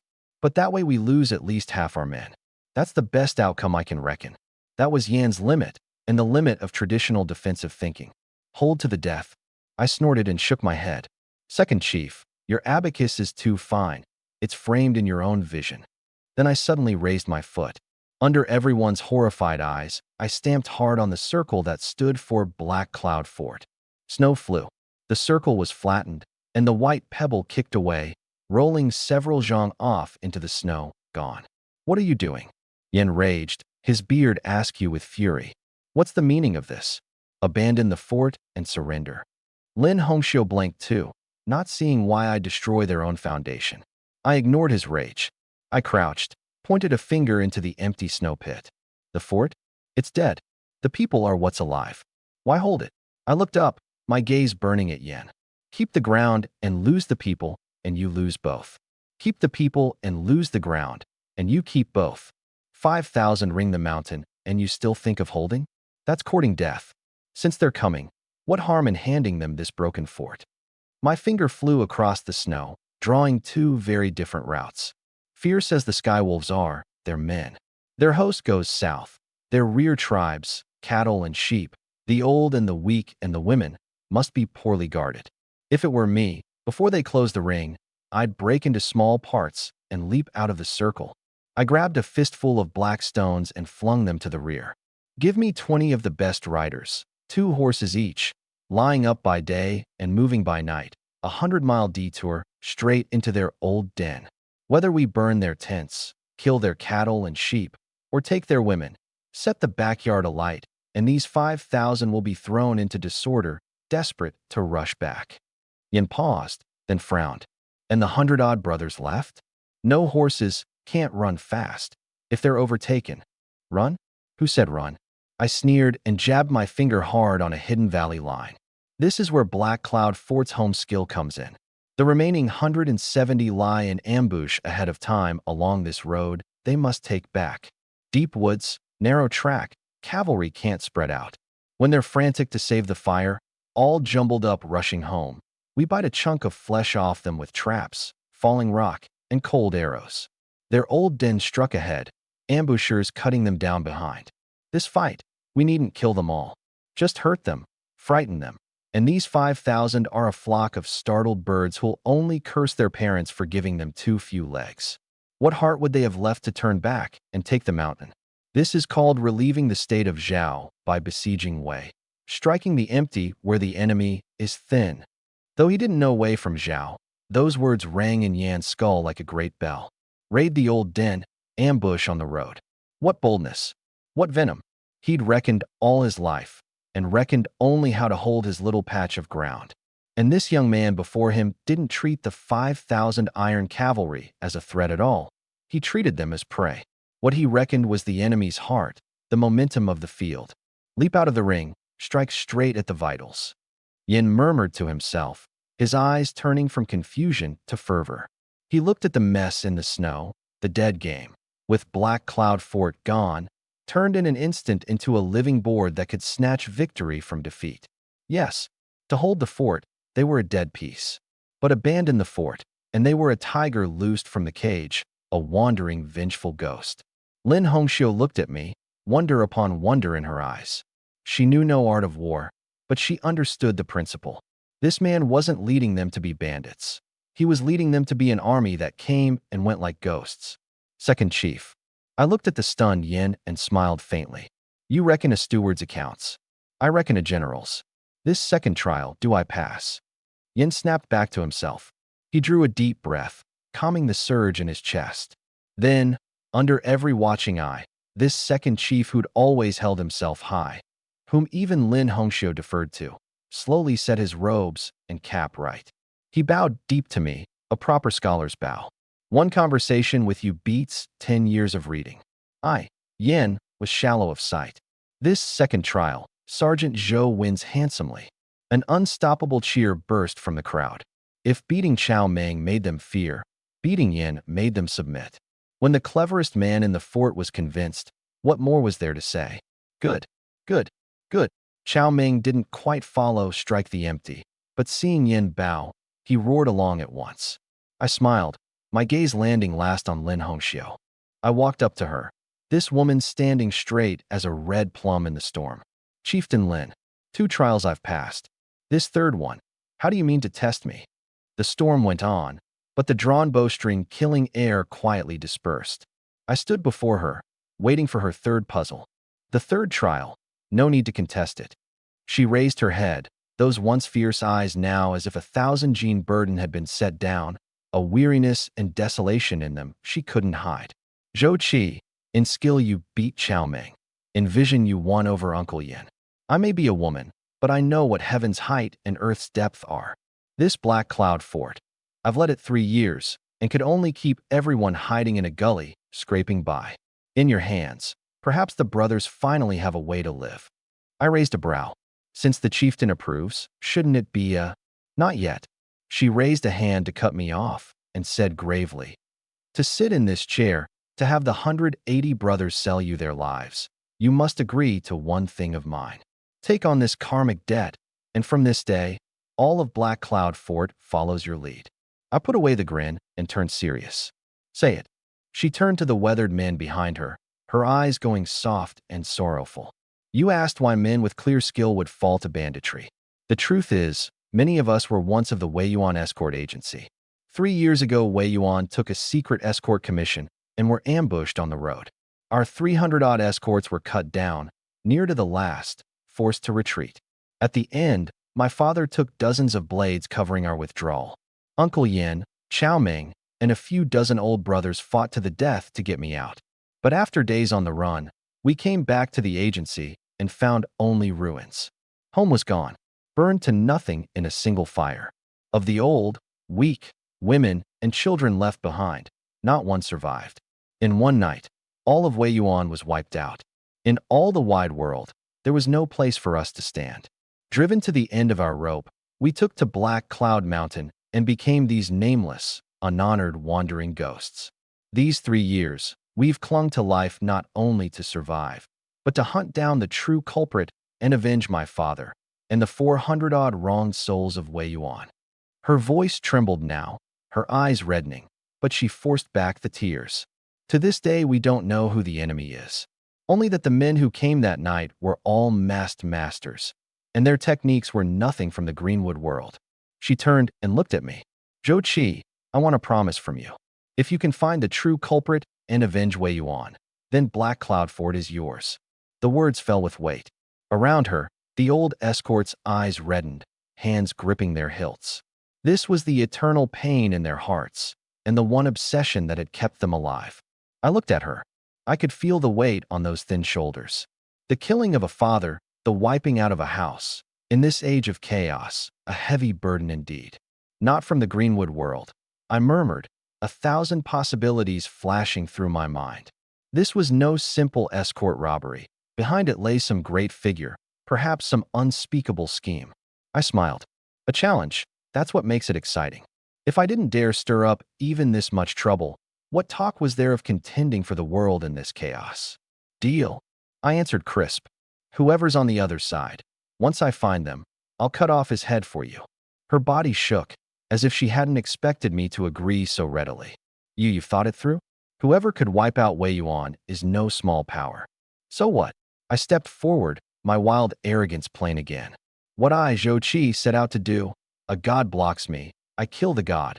A Buddha blocks me, I kill the Buddha. A few skulking rats, what are they worth? At that, Chow Ming threw a fierce punch of excitement. That's right. That was the big brother he wanted. Good. She drew a deep breath, and at last a look of relief crossed her face. Since you've taken it on, from this day, Black Cloud Fort changes hands. And she moved to go down on one knee. Hold on. I reached out and caught her arm, stopping the bow. She blanked, looking up at me, close as could be, and saw the wicked smile risen on my face again. Chieftain, no, Miss Hongxiu. I didn't let go and leaned a little closer. You said just now, if I promise the revenge, Black Cloud Fort is mine. My tone turned to teasing. And you? I'm not one for losing deals. Carrying a karmic debt this size on my back, and no other sweetener. Isn't that too much of a loss for the big brother? The whole field fell silent. Chow Ming gaped. Yin quickly turned his face aside, pretending to admire the view. This boy, barely made chieftain and already teasing the former chieftain? Lin Hongxiu's face flushed crimson to the roots of her ears. She tried to pull free and found me immovable. She bit her lip and glared at me, shame and anger together. In truth, on the very day her father was buried 3 years ago, she'd sworn a grave oath before his spirit. Aye, she said, resolute. I've long had an oath. Whoever finds the true culprit and avenges my father. She suddenly lifted her head, met my burning gaze, and said word by word. I, Lin Hongxiu, will give myself to him, be his servant and handmaid, without a word of complaint. Good. I laughed, let go, and in the same motion flicked her upturned nose lightly. You said that yourself. Second chief, bear witness. Don't have the chieftain Welsh when I've gone and taken the revenge by accident. Yin gave a wry smile and cupped his fists. Your subordinate obeys. My mood was excellent. Not only had I taken on an elite corps, I'd reserved a peerless fort mistress besides. This trip to Black Cloud Fort was well worth it. I turned and stepped up onto the parapet, looking down at the eager eyes below. Zhao Zhu Shou, I called out toward the gate. Meat's roasted, isn't it? Carry it in. Coming. Two excited whoops answered from afar. Third, go guide them. Don't let the two brothers step into a trap by mistake, Yin told Chao Meng. A moment later, Chao Meng led in two men in ragged battle coats, faces slick with grease, huffing as they carried a thick pole and swaggered through. On the pole hung half a carcass, sizzling with oil, roasted golden and crisp. The rich smell of meat drilled into every nose, unstoppable. Someone swallowed. Then a rolling wave of swallowing. The brothers of Black Cloud Fort stared. They held a fort, but they were truly poor. Half a month of thin gruel. A roast this size was, to them, food fit only for immortals. You two rice buckets, sneaking bites? I said with a laughing curse, seeing the grease at their mouths. Zhao Hu and Zhu Shou grinned, set the meat in the center, and briskly drew their blades to slice. Sergeant, first for you. Zhu Shou cut a fillet, speared it on his blade tip, and offered it respectfully. I didn't take it. I waved a hand and said aloud, take it to Chieftain Lin. No, to Miss Hongxiu first. The rest, split among all the brothers. Since you've called me big brother, let me lay it down here. I looked over them, my gaze commanding. Follow me, Zhou Qi.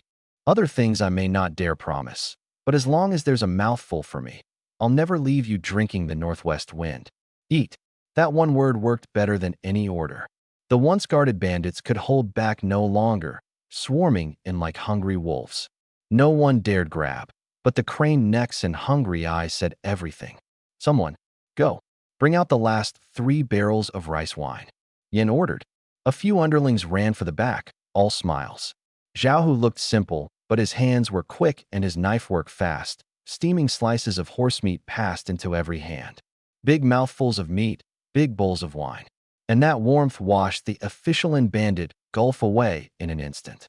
Chao Meng gnawed a piece on the bone, mouth running with oil, and gave me a thumbs up around his chewing. Big brother. This meat, fragrant.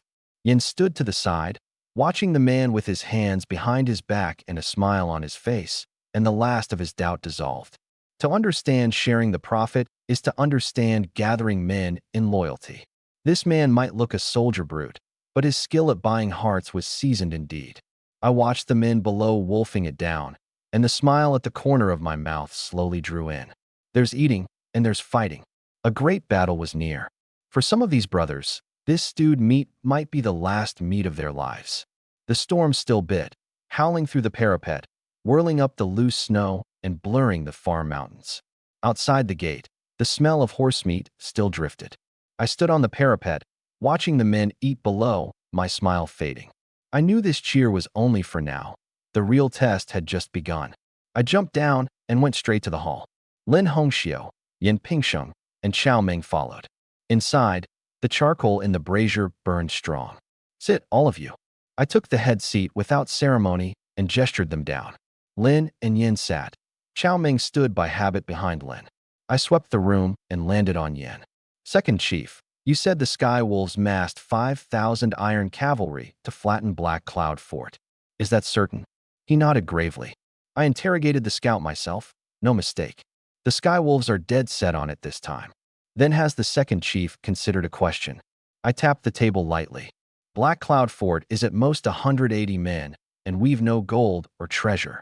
If the Sky Wolves came for revenge, 1,000-man company to ring the mountain would already have us struggling.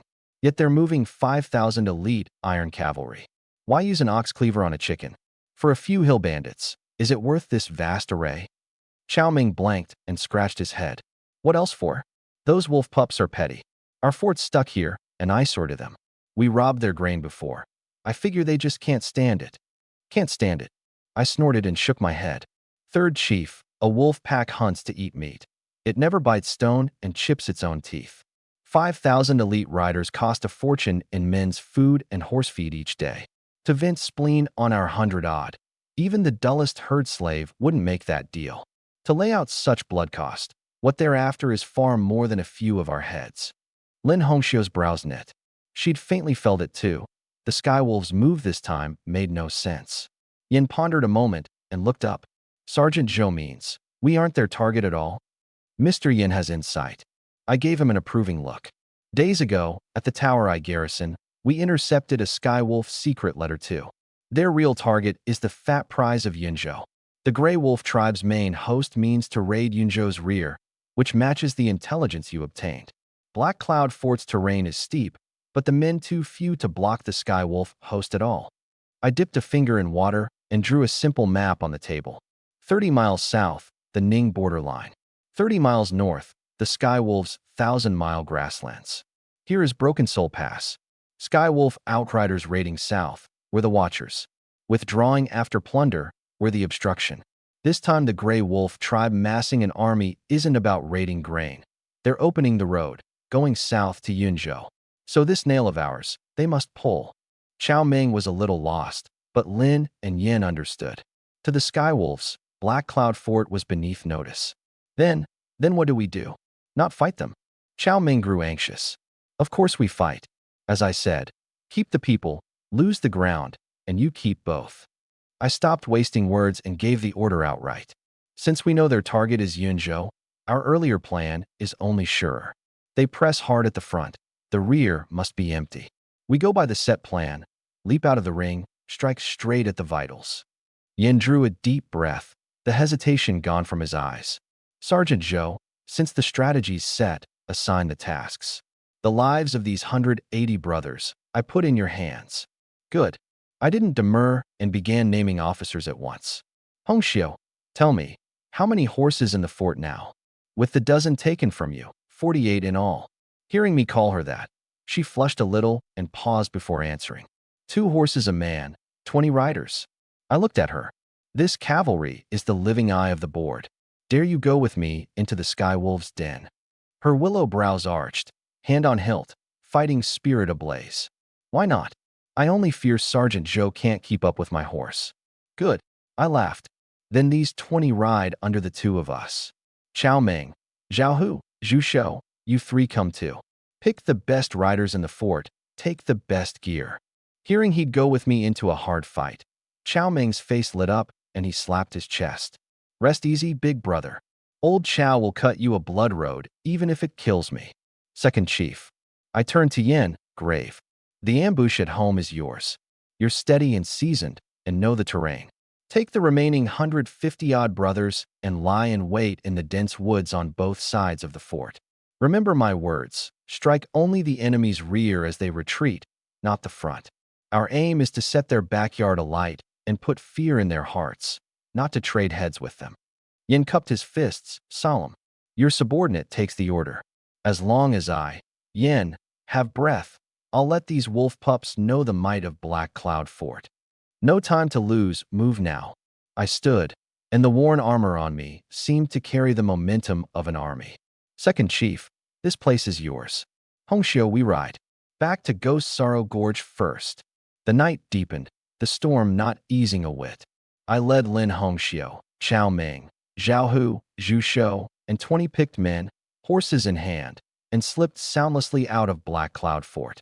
We galloped across the vast snow plain, straight for Ghost Sorrow Gorge, hooves half swallowed by the snow, threading the night like a band of phantoms. By the time we reached the number 7 tower, it was deep night. Inside, all was quiet. Only Ming Jiao stood at the door. Seeing us return, Lin Hongxiu and a band of fierce riders behind me especially, a flicker of surprise crossed his wary eyes. Squad leader. He came to meet me. Ming Jiao.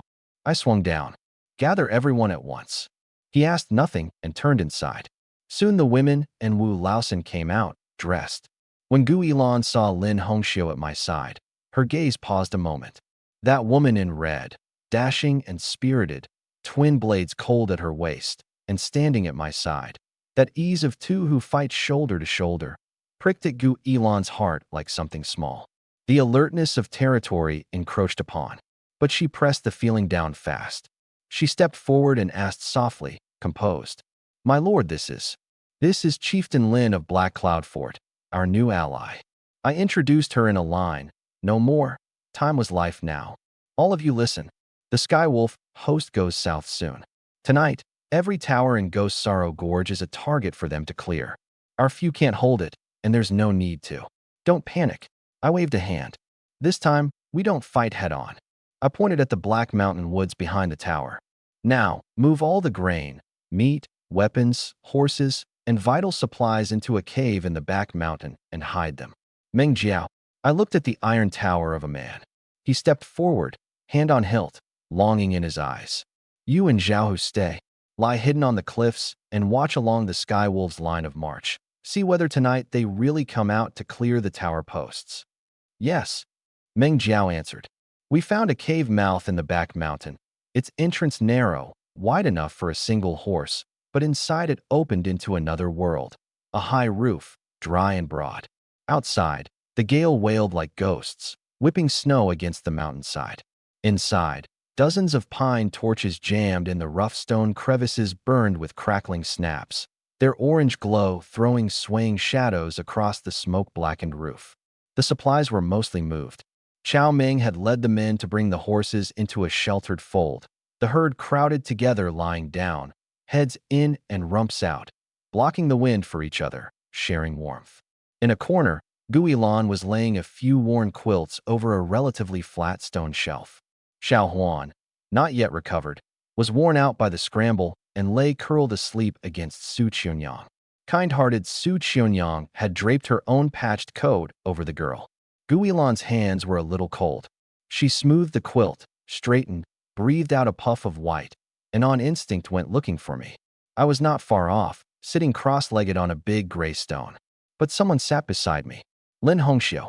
She was bent over, sorting the wrappings on her hand, biting one end of the cloth strip in her teeth, yanking it tight with her right hand, then tying off a firm knot briskly. The firelight on her face, that briskness, made Gu Elan's heart tremble. I tipped a mouthful from a water skin and passed it to Lin Hongxiu. She didn't take it, only turned her head and said something. I laughed, took the skin back, drew out a piece of dried meat, tore off half, and handed it over. This time she took it, chewing slowly. The whole run of it was natural as breathing. Gu Elan stood in the shadow, her fingers tightening on the quilt without her willing it. That feeling came again. Not jealousy, or not only jealousy. A helplessness of being shut out. She looked at Lin Hongxiu. This woman carried the same scent I did. Sitting together, they were like two wolves resting between hunts, ready any moment to spring and tear at prey. And her? She looked down at her own hands. Long fingers, only the thin calluses of needlework on the pads. These hands could embroider the finest mandarin ducks, write a beautiful small script, tidy a ruined tower into order. But in this chaotic age, before the killing to come, these hands seemed too pale, too useless. She couldn't help me. When that band of riders charged out, Lin Hongxiu could follow at my back with a blade in hand, while she could only hide in this black cave, waiting, hoping, praying like an invalid for me to come home safe. Elan. Su Qianyang called softly, seeming to sense something off. Gu Elan came to herself, drew a deep breath, and put the gentle, seemly smile back on. It's nothing. She tucked the quilt corner around Xiao Huan. I'll go see if my lord's side needs anything. She didn't go over, only found a spot neither far nor near, sat, took out her sewing kit, and by the firelight began mending a battle coat stripped off a skywolf. Fine, dense stitches, each one like a needle in her own heart, yet she had to drive it in. By the gray stone, I didn't know Guilan's thoughts. I looked at Lin Hongxiu and dropped my voice. To business. That escort run of your agencies, what was it exactly? Her chewing paused. She swallowed, and her gaze grew unfocused. I don't know. Don't know? I frowned. You staked the whole agency to protect something, and you don't know what it is. Truly don't. She reached into her shirt. After a moment, she drew out a small square wrapped in layers of oil paper and peeled the paper back layer by layer. Inside was a book, a thread-bound old volume. The cover was deep blue, yellowed and brittle with age, 6 large characters written down it in formal script. Sutra of crossing calamity to the land beyond 10,000 kalpas. A sutra? I found it strange. The secret escort your father took was a sutra? I thought it absurd too. On the surface, we were carrying 50 carts of joss paper and 30 of sandalwood. She gave a bitter smile, her fingers rubbing the coarse cover. That night, when my father pushed it into my hands, he was covered in blood. He said one thing. Show her, while the cargo lives, you live. The cargo lost, you die. This thing is dearer than the lives of all 400 souls of Wei Yuan. She opened the pages. The paper inside was withered yellow, the writing neat, plain, ordinary scripture, no alterations, no hidden layer. I've taken this book apart, held it page by page to the sun. Her voice held a deep weariness and confusion. I looked for a treasure map, a martial manual. Even a letter would have done. There was nothing. I took the book. It was light. I flipped through it fast. The body falls to the endless hells like a red lotus. The heart turns toward paradise like a lone boat. 10,000 culpas end in a handful of ash. Ferry all living things, but ferry not. I held it to the fire and pinched the thickness of the pages. Single ply, no hidden layer. I sniffed it. Only the stale smell of old paper and ink, and Lin Hongxiu's faint scent. I closed it. Wrong. I handed it back, my gaze burning. This thing is absolutely deadly. Maybe the secret isn't in the book. I looked at her. Maybe it's in the book itself? She shook her head, rewrapped it in the oil paper, and tucked it back against her chest, over her heart. Whatever it is, my father gave it to me, so I guard it. Unless I die, no one takes it. We fell silent. I watched the flames dance, reckoning fast. Wei Yuan Escort Agency, the capital, an ambush. The threads were too broken to piece together. Enough, set it aside for now. I stood and brushed off the dust. Get some sleep too. When Meng Jiao's back, we move. She nodded, held her blade, and closed her eyes against the wall. I turned and walked toward Guilan. She'd kept her head down, needle threading through her hands. Not until my boots stopped before her did she look up as if just noticing, showing a gentle face. My lord, finished talking? I crouched beside her and stirred the fire to burn brighter. Why aren't you asleep? I looked at the dark circles under her eyes. Can't sleep, she said softly. Let me mend this cuff so it doesn't let the wind through when you wear it. My chest warmed. I reached and took her hand, drew the needle from it, and stuck it in the thread ball. Stop sewing, it hurts your eyes. She didn't pull her hand back, letting me hold it. Her hand was cold. Mine was hot, the palm all calluses, and it rasped an itch across the back of her hand. She glanced at Lin Hongxiu resting with her eyes shut, then suddenly dropped her voice as if afraid of disturbing something. My lord, just now, that book Chieftain Lin took out. My gaze sharpened, and I leaned forward slightly, blocking the line of sight to the other side. You saw it? She nodded, her eyes complicated. Far as it was, I know it. It's just a sutra. Many people would know it. I said. No. She caught my hand back. That's no ordinary sutra. She leaned to my ear, her breath tickling my neck. That's my father's book. I went rigid all over. I turned and stared at her. What did you say? I couldn't mistake it. Her eyes reddened. A sob in her voice she fought to hold down. The characters on the cover were written by my father's own hand.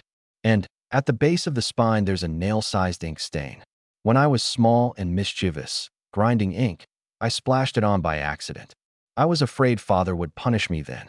She looked at me, fear and confusion in her eyes. My lord, why is my father's book in Chieftain Lin's hands? My mind went blank with a roar. Gu Yilan's father, the former vice minister of war, Lord Gu, had been beheaded for a crime, the whole house exiled. Lin Hongxiu's father, head of Wei Yuan Escort Agency, had his whole house wiped out over one secret escort. These two things, what was the connection? The escort Wei Yuan protected, the client was the Gu family? This book held a secret enough to tear the sky open. I drew a deep breath and gripped her hand hard. This matter, rotted in your belly. My voice was very low, very hard. Accept me, tell no one, including Lin Hongxiu. My look frightened her. She nodded in a fluster. I understand. I know what's at stake. Sleep. I patted her back. With me here, the sky won't fall. She lay down, her back to me, her body trembling slightly. I sat back on the gray stone. I looked at Lin Hongxiu not far off, then at Gu Yilan curled in the quilt. These two women, their enemy might be one and the same. And that book? I narrowed my eyes. A sutra, no hidden layer, no alteration. So where was the secret hidden? Right then, hurried footsteps came from the cave mouth.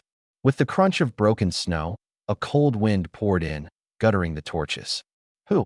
Lin Hongxiu snapped her eyes open, hand already on her hilt. It's me, Zhao Hu's voice. He and Meng Jiao ducked inside, both of them looking dug out of a snowbank. Snow all over, ice crusted on brows and beards. Zhao Hu shivered, teeth chattering. Squad leader. Meng Jiao strode to me and went down on one knee. He looked up, and those normally dull eyes were full of shock. Well, I looked at him quietly. Gone. His voice was hoarse. All gone. Ghost Sorrow Gorge had 9 towers in all, except our number 7, which was empty. He swallowed, his throat rolling hard. The other 8 are all pulled down. Zhao Hu and I got close to 5 and 6. The Skywolves left no one alive. The brothers holding the towers, the old and weakened side. All. He didn't finish, only slammed his fist into the ground. Beside him, Zhao Hu quavered in. They really came. A black mass in the distance, like it covered the whole snowfield. Squad leader, you were right. They mean to clear this whole line clean. The cave was silent. Everyone held their breath, watching me. They'd heard me say it long before, but with the fact laid plain before them, hearing that comrades and neighbors had all become corpses in a single night, that fear gripped every heart. I stood slowly. The firelight on my face showed neither joy nor grief. Cleared clean is good. I set my armor straight. They swept the road clean before they dared march ahead with easy hearts. Only once they've marched ahead do we get our chance to stab them in the rear. I turned to Lin Hongxiu, then to the riders ready to move. It's our turn on the stage. I stood at the cliff edge, the wind whipping my hair till it stung. I crouched, pressed a loose chip of rock at the rim, and put my head out to look down. The dried riverbed below was a gray-white scar winding past the tower's ruins, running straight to the southeast, Yinzhou. The riverbed was full of Skywolf cavalry, a black mass with no end in sight. Hooves striking the frozen bed rolled up from the valley floor like muffled thunder, shaking the stones under my feet. I could smell the horse dung, carried up on the north wind. I couldn't count how many. The vanguard had already passed the tower's wreckage, and the rear was still pouring out from the far horizon, as if the grassland had split open a gash and was spitting out black ants. Lin Hongxiu lay to my right, cheek to the ground, only half her head showing. How many? Her voice was very low. I didn't answer. I counted in my head. Each column about 5 riders abreast, the depth stretching beyond sight. I fixed on the tower's flagpole and started timing. Chow Ming crawled over, lips frozen purple. Squad leader, this is damn. Quiet. I didn't turn. I kept counting.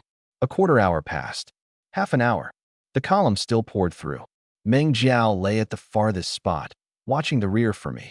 When the last gray wolf banner vanished at the bend, he crawled back and held up 3 fingers at my ear. 30,000.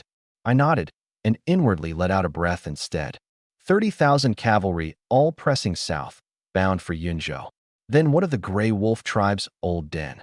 Their camp lay 60 miles north of Ghost Sorrow Gorge, pitched by a seasonal river called Bone River. Nomads build no cities. The tent is their home. With 30,000 elites poured out south, how many could be left in camp? I looked back at the 20 riders behind me, crouched in the lee of the cliff, holding their horses, silent.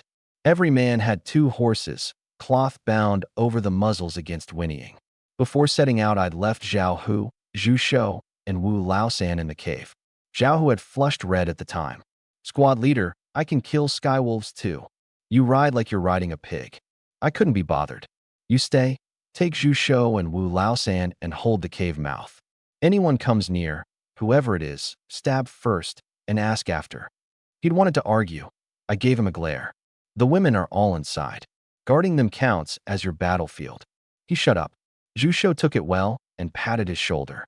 Do as the squad leader says. Wu Laosan was even quicker, already stacking stones at the mouth.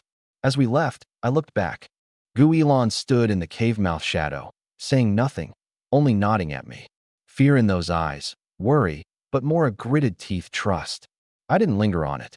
I turned, mounted, clamped my heels, and vanished into the storm with the men. The Skywolf host had all passed. I stood and brushed the chips and snow off my knees. Move. One word. Everyone mounted and galloped north along the shaded face of the ridge, 2 horses a man, switching mounts in turn. I rode at the front, wind pouring into my mouth, drying my throat raw. I buried my face in my collar and squinted to hold my bearing. The sun had risen, light leaking through the cloud gaps to glare off the snow. We rode the ridge some 10 miles, then cut down a gentle slope into rolling hills. The grass was all dead, showing great stretches of gray-yellow frozen earth. Hooves on it were hard, left no prints. I looked back, the columns strung into a line, no one dropped. Lin Hongxiu rode half a horse length behind my right, the scabbard at her waist slapping the horse's flank with the bounce. Chao Meng in the middle, Meng Jiao at the rear. 60 miles. 2 horses a man, sparing no strength, 4 hours would do it. North we rode, over 3 low hills, the ground flattening, the view widening. My heart began to race, strangely thrilled. No Ning army had ever struck this far. Never. 200 years since Ning was founded, the border troops' duty was to hold. Hold cities, hold passes, hold towers. Hold like turtles with their heads drawn in. City lost, take it back and hold again. Men dead, fill in another batch. The lords of the court likely thought the grassland was the Skywolf's ground, and any Ning soldier who set foot on it would melt. My mouth twitched. Today I set foot on it. By noon we crept up behind an earthen mound at the bank of Bone River. I raised a hand, and the column halted. I dismounted, lay on the ridgeline, and eased my head out. The sight made even me suck in a breath. Along both banks of the Broadbone River, felt tents crowded densely, like a vast field of gray-white mushrooms grown wild, following the winding river to the edge of sight, stretching a full dozen miles. There was no counting the tents. 1,000, 10,000. No neat square formations like a heartland camp. These tents clustered by 100,000, clump after clump. Countless gray-blue wolf banners jutted from the gaps between the felt houses, cracking in the biting north wind, their black-red wolf-head totems twisting savagely. In the center were the great white noble tents, ringed by ordinary gray felt houses, and outermost, countless carts for hauling baggage and belongings, their shafts linked into crude walls. Countless cattle and sheep were pinned between the cart lines, a black mass like a crawling carpet. It was cooking time. Thousands of columns of smoke merged into a gray pall over the valley that even the wind couldn't disperse. This is damn. Chao Meng lay beside me, eyes near popping. They moved the whole grassland here. This should be the Gray Wolf tribe's whole base. My voice was cold, my eyes burning. 30,000 elites gone south, and they left every belonging, woman, child, cow, and sheep here. I scanned the vast camp for the key point. Too big. 20-odd men charging and would raise no wave. I had to find the throat. Soon I fixed on the camp's central area, upstream and slightly higher. Unlike the dirty gray felt houses at the edge, its tents were mostly white as snow, gold wolf heads on the roofs. The one dead center especially, huge as a palace, with a wooden palisade and an arrow tower. That's the royal tent, Lin Hongxiu said grimly. The Gray Wolf tribe's noble families should all be in that area. I narrowed my eyes. Compared to the loose herders outside, that area plainly had some guard. On the camp's east side, downstream along Bone River, spaced 2 or 3 miles apart, 3 earth-yellow little hills sat. Dry grass, pressed and bound, stacked into walls layer on layer, fixed outside with thick rope and stakes, a layer of felt over the top against snow. The Skywolf's fodder yards. The nearest was scarcely half a mile from the camp's edge. Each was no small size, several mu of ground, stacked higher than a mounted man. This was the lifeblood of the Skywolf horses through winter. On the grassland, a horse with no grass is a dead horse. No fodder, and the iron cavalry is a heap of scrap. I stared at the 3 yards, already reckoning the wind. North wind, blowing from northwest to southeast. Dry grass, winter, north wind. Lit. That fire would burn to the sky. I drew my head back and sat against the mound. Come here. Chao Meng and Meng Jiao crept over and crouched before me. Lin Hongxiu leaned in too, hand on hilt, half kneeling to my left. I picked up a dead branch and drew lines in the frozen earth. Camp's here. 1 line. River's here, flowing northwest to southeast. 3 circles on the east. Fodder yards, 3, east of camp, strung along the river. Nearest half a mile from camp, farthest about 5. A big circle in the middle. Royal tent here. Upstream, dead center of camp. Short lines to the south and west. Cattle and sheep, mainly these 2 patches. I looked up at Chow Meng. Chow Meng, here. Take 5 men, swing around from the east, and burn the fodder yards for me. His eyes lit and his mouth split. You got. Don't cheer yet. I cut him off, tapping the 3 circles in turn. 3 yards. Start with the farthest. Why? The wind blows northwest to southeast. Light the farthest first, and the fire rides the wind south. Once it's lit, don't mind it. Run straight back and light the second. By the time you light the nearest, the first 2 are already a sea of fire, and everyone in camp has to run to fight it. I looked him in the eye and said it word by word. Listen well. Light and go. No lingering in a fight. Half his grin drew in. I understand. You don't. My voice sank. Skywolves grow up on horseback. Mounted archery they trained at their mother's breast. Charge in to cut men down, and you'll never cut them all, but their arrows can take your life at 50 paces. I reached out and slapped his breastplate, a dull thud. This won't stop a Skywolf bodkin.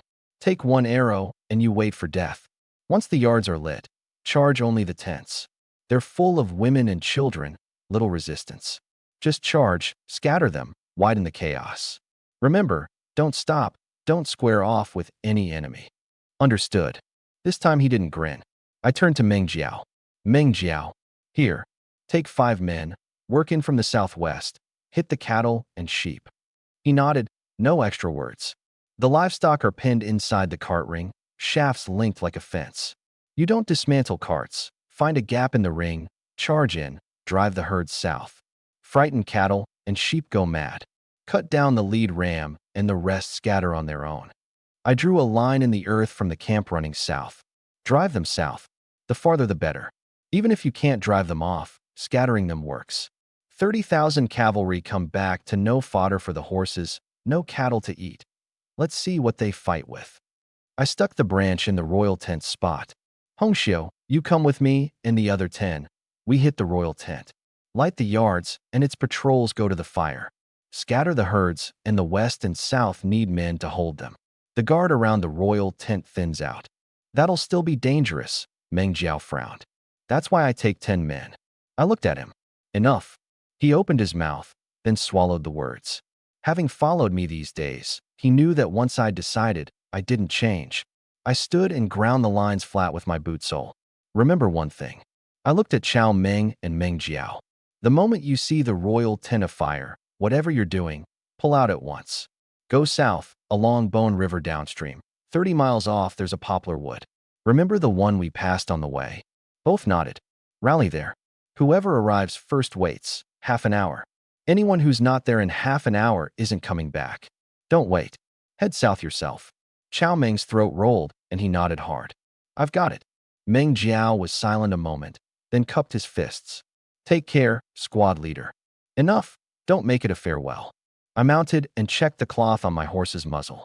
I swept my eyes over the 20 riders.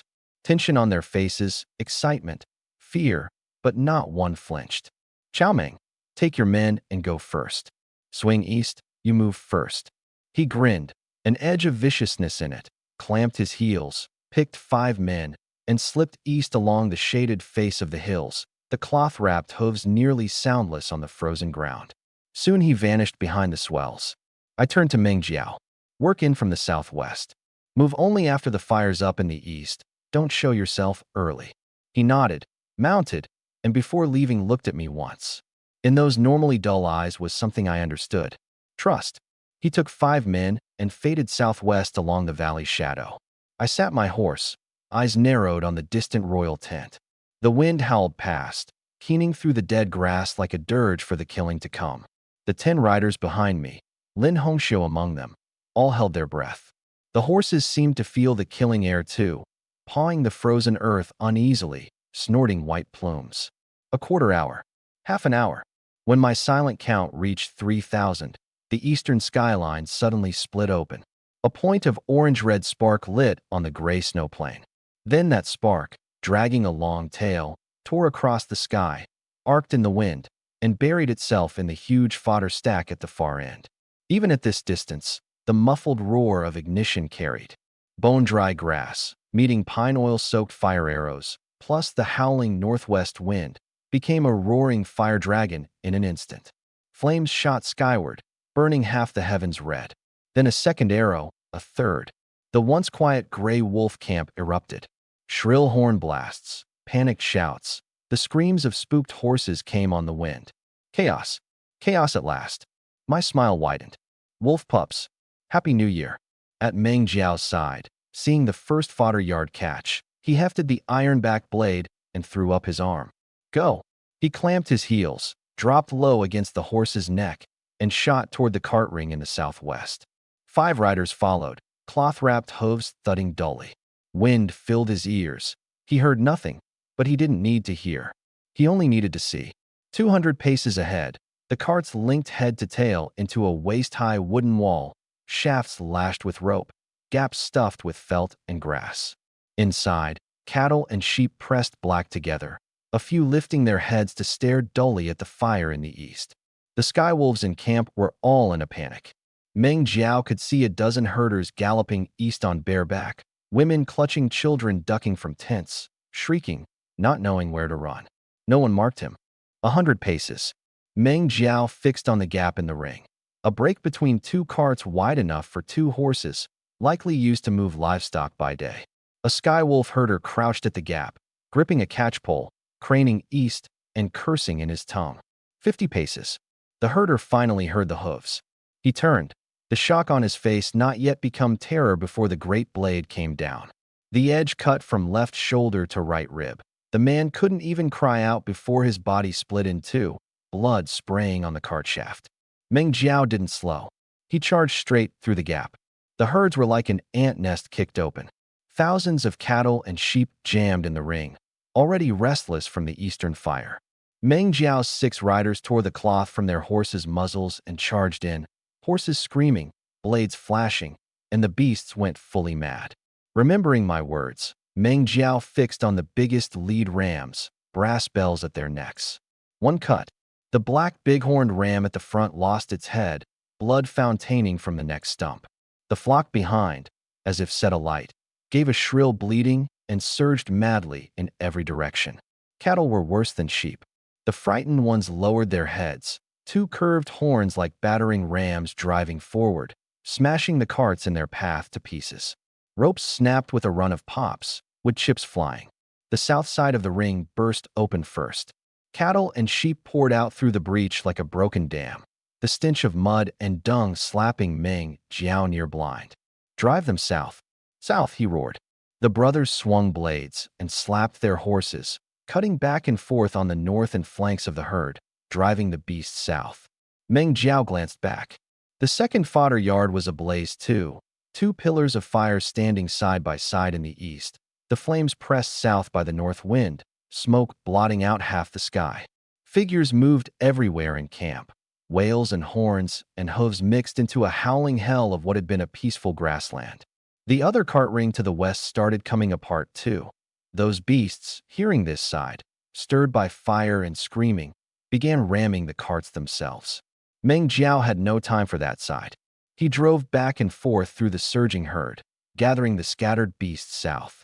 A band of spooked horses bolted from the tent area, bareback, reins dragging, plainly torn loose from the hitching posts. They charged into the herd, more chaos. Meng Jiao's horse trod something soft. He looked down. A trampled lamb flattened on the frozen earth, blood and guts mixed. An arrow whistled past his ear and stuck in the rump of a cow ahead. He wrenched his head around. Off his left rear, 3 skywolf riders had appeared from somewhere, bows drawn full. Break! He tilted right. The second arrow grazed his left arm, tearing off a plate. He didn't engage. I'd said not to square off with any enemy. He whipped his horse hard and dove into the surging cattle. The 3 chased a few steps, blocked by the mad herd. One horse was flipped by a cow, the rider thrown down and silenced under the hooves in an instant. The other 2 didn't dare chase further. Meng Jiao gasped, wiped his face, sweat or blood he couldn't tell. Looking south, The herd was a black river, rolling in a flood toward the open plain. Enough. Scattered like this, the skywolves couldn't gather them back in 3 or 5 days. He looked back toward the camp center. The royal tent wasn't afire yet. He gripped the reins. Squad leader, your turn. This was the moment I'd waited for. Fire raged in the east. The herds burst in the south. The whole camp torn open through the middle. I lay on the mound, watching the royal tent area. Around those white tents had been 2 patrol troops, about 15 riders each, circling the perimeter. For sentries on the arrow tower. When the first fodder fire went up, the tower sentries began blowing horns. When the second went up, 1 patrol had already been pulled east. When the herds burst, the second patrol couldn't hold either. An iron-armored captain type yelled at his men and took 10 riders charging south. That left 5. 5 men guarding the whole royal tent area, plus 4 tower sentries. 9. My teeth ground together. Time. I looked back at the 10 riders. Lin Hongxiu had her blades drawn, the edges glinting dark red in the firelight. I tore the cloth off my horse's muzzle. Charge with me.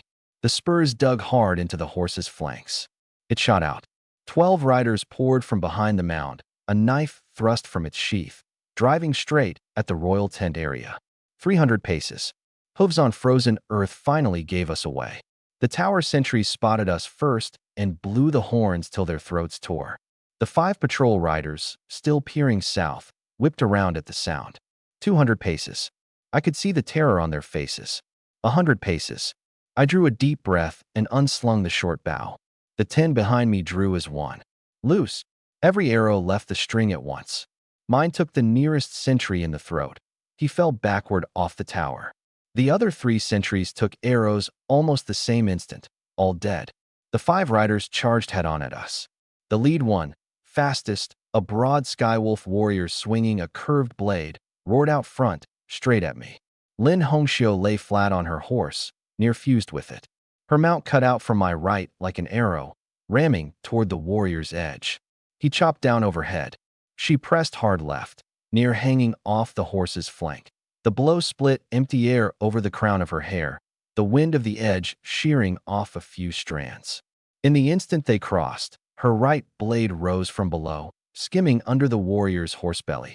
He ducked on instinct to look. That one dip. Her left blade turned wrist and swept level, the flat gliding across the front of his neck, the edge cutting in below the left ear and dragging to the right of his throat knot.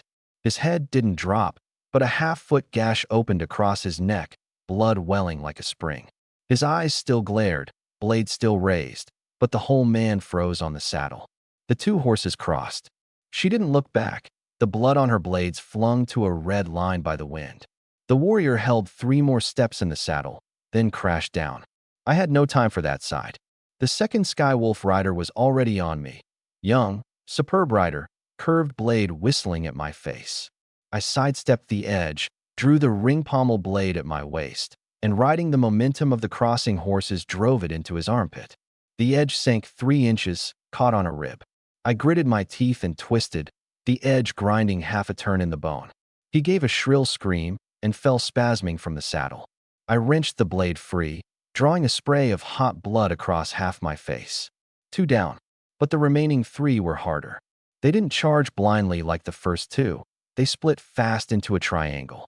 Each held an iron-rimmed round shield in the left hand, a short blade in the right, the shield guarding neck to waist. They didn't charge. They circled my men, short blades hidden behind the shields, only the tips showing. Veterans. My heart sank. These 3 were real Skywolf elites, not brutes who only howl and charge. Ring them in. I warred. My riders spread out, 4 or 5 swinging to flank the left rider. He came forward instead of retreating, shield thrust out to knock aside the first man's chop, short blade darting up from under the shield's lower edge. The tip stabbed precise into the inner thigh, where armor doesn't cover. The man screamed and lurched, the blade already withdrawn with a jet of blood. The artery cut, the blood spraying like a burst waterskin. He toppled from the saddle, thrashing and crying on the ground. The second Skywolf was fiercer. His horse seemed to have a man's cunning, cutting back and forth in the ring. One of my riders chopped from the side. The blade hit the shield, sparks flying. He rode the block, leaned far back, slipped a spear thrust from another direction, then sat up sharp, the short blade cleaving down from over the shield onto the spearman's wrist. Hand and half the forearm flew off. The man's scream tore the air, blood from the stump pouring on the horse's mane, the spooked horse bolting off with the crippled rider out of the ring. The third skywolf broke out in the chaos, his shield ramming a rider's chest and flipping him and his horse. Pinned under the horse by the leg, the rider fought desperately on the ground. The skywolf wheeled, stooped, and drove the blade into the back of his neck. 3 men, and in a blink they'd killed 3 of mine. My eyes went red. Hongxiu, she'd already killed her way back. She swung an arc from the left flank, blades crossed at her chest, and drove straight into the triangle. She fixed on the nearest skywolf, her blades flying up and down, left splitting the shield, right curling around it. 7 or 8 strokes in a run that had the man cowering behind the shield to fend her off. I struck from the other side, the ring pommel blade cracking on his shield rim, splitting the web of his hand, the shield tilting a moment. That moment, her right blade stabbed through the gap between shield and neck, the tip punching through his windpipe. Black blood surged from his mouth, and he pitched off the saddle. Seeing their comrade dead, the last 2 skywolves broke formation. The left one wheeled to flee. I gave him no chance. My horse leapt, 3 strides overtaking him, the blade cleaving from behind, edge splitting from the back of his skull to the spine. He gave a muffled grunt, slid down onto the horse's neck, dragged a dozen paces by his own mount, 1 foot still in the stirrup. The last was fiercest. He threw his shield down, gripped the short blade two-handed, and charged Lin Hongxiu howling. She met him head-on, left blade blocking the short blade, right sweeping across. He reacted fast, arching back to dodge, the short blade flicking up on the way to slit her cuff, nearly wounding the wrist. In the instant the horses crossed, I struck from the side. The ring pommel blade came down full force on his shoulder. The shoulder collapsed, the short blade dropped. She wheeled back and drove a blade into his heart. 9 men, all dealt with. I gasped, the blood on the ring pommel blade running down the edge, dripping onto the frozen earth. Charged the royal tent. The remaining 7 riders followed me straight at the huge white dome. The wooden palisade gate stood wide, empty inside, the guards gone. The women who'd seen the state of things had ducked into their tents, shielding their children. Just as I reached the tent mouth, the flaps snapped open and a broad skywolf woman came out swinging a short-handled axe. She was half a head taller than me, arms thicker than Chow Meng's, her face all slabs, roaring in her tongue, the axe whistling at my horse's head. I hauled the reins. The horse reared, clearing the blade. My ring pommel blade came down with the horse's motion, the edge splitting her forehead to the bridge of the nose. Her face cracked in 2, brains and blood pouring, and she toppled stiff backward, the axe clanging to the ground. I swung down, kicked the body aside, and charged into the tent. Dim inside, the air thick with the rank smell of butter. It was bigger than it looked from outside. The dome high, held on stout wooden posts wrapped in gold thread felt embroidered with wolf totems. Dead center, a huge tiger hide throne, a great gray-blue banner hung on its back. The throne was empty. I swept the room. No Grey Wolf King. Only a few trembling handmaids huddled together in a corner, not daring to move. Gone. He'd led the host south for certain. 30,000 elites out, the king leading them himself, and the old den left a hollow shell. Squad leader, come see. A man's voice came from a partitioned room at the back, his tone gone shrill. I strode over and threw the curtain aside. I froze. The partition held a dozen large wooden chests, lids half open. Inside, gold, brimming. Horsehoof gold, block by block, fist-sized, stacked neat, glowing a dull yellow in the torchlight. Not just gold. Beside them, several leather pouches, open, showing gleaming silver ingots of the finest grade. In a corner, a bronze box, opened, agate, turquoise, and coral beads heaped in a jumble. I knew the shape of that horsehoof gold. Ning official minting. Most of it was the Grey Wolf tribe's spoils from years of raiding border towns, or perhaps skimmed from those damned Ning tributes. Wherever it came from, grab it. I warned. Stuff it in your shirts, load it in your bags, take all you can. The men blanked a moment, then swarmed in like madmen, gold jammed into armor, into saddlebags, jewels poured down boot shafts. Lin Hongxiu charged in two, straight for the huge tiger hide throne. Her blade swept, cold light flashing. With a crack, the gray-blue nine-tasseled white banner fixed to the throne back was severed at the root. She scooped it up and tied it on, and grabbed a gold seal carved with a wolf head off the table into her shirt. "Hongxiu, go!" I shouted. My shirt was already stuffed with 7 or 8 blocks of gold, heavy enough to drag the armor down. "Pull out." I turned and rushed for the exit. Just as I threw the flap aside, a figure darted out from the side, past me like a startled rabbit, straight for my horse tied outside. My hand went to my hilt on instinct. But the figure didn't attack me. A young woman. In 2 or 3 moves, she was up on my horse's back, gripping the mane with both hands, turning to look at me. "Take me with you."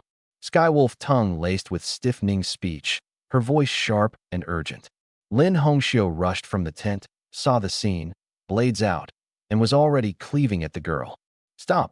I threw out an arm and caught her blade dead.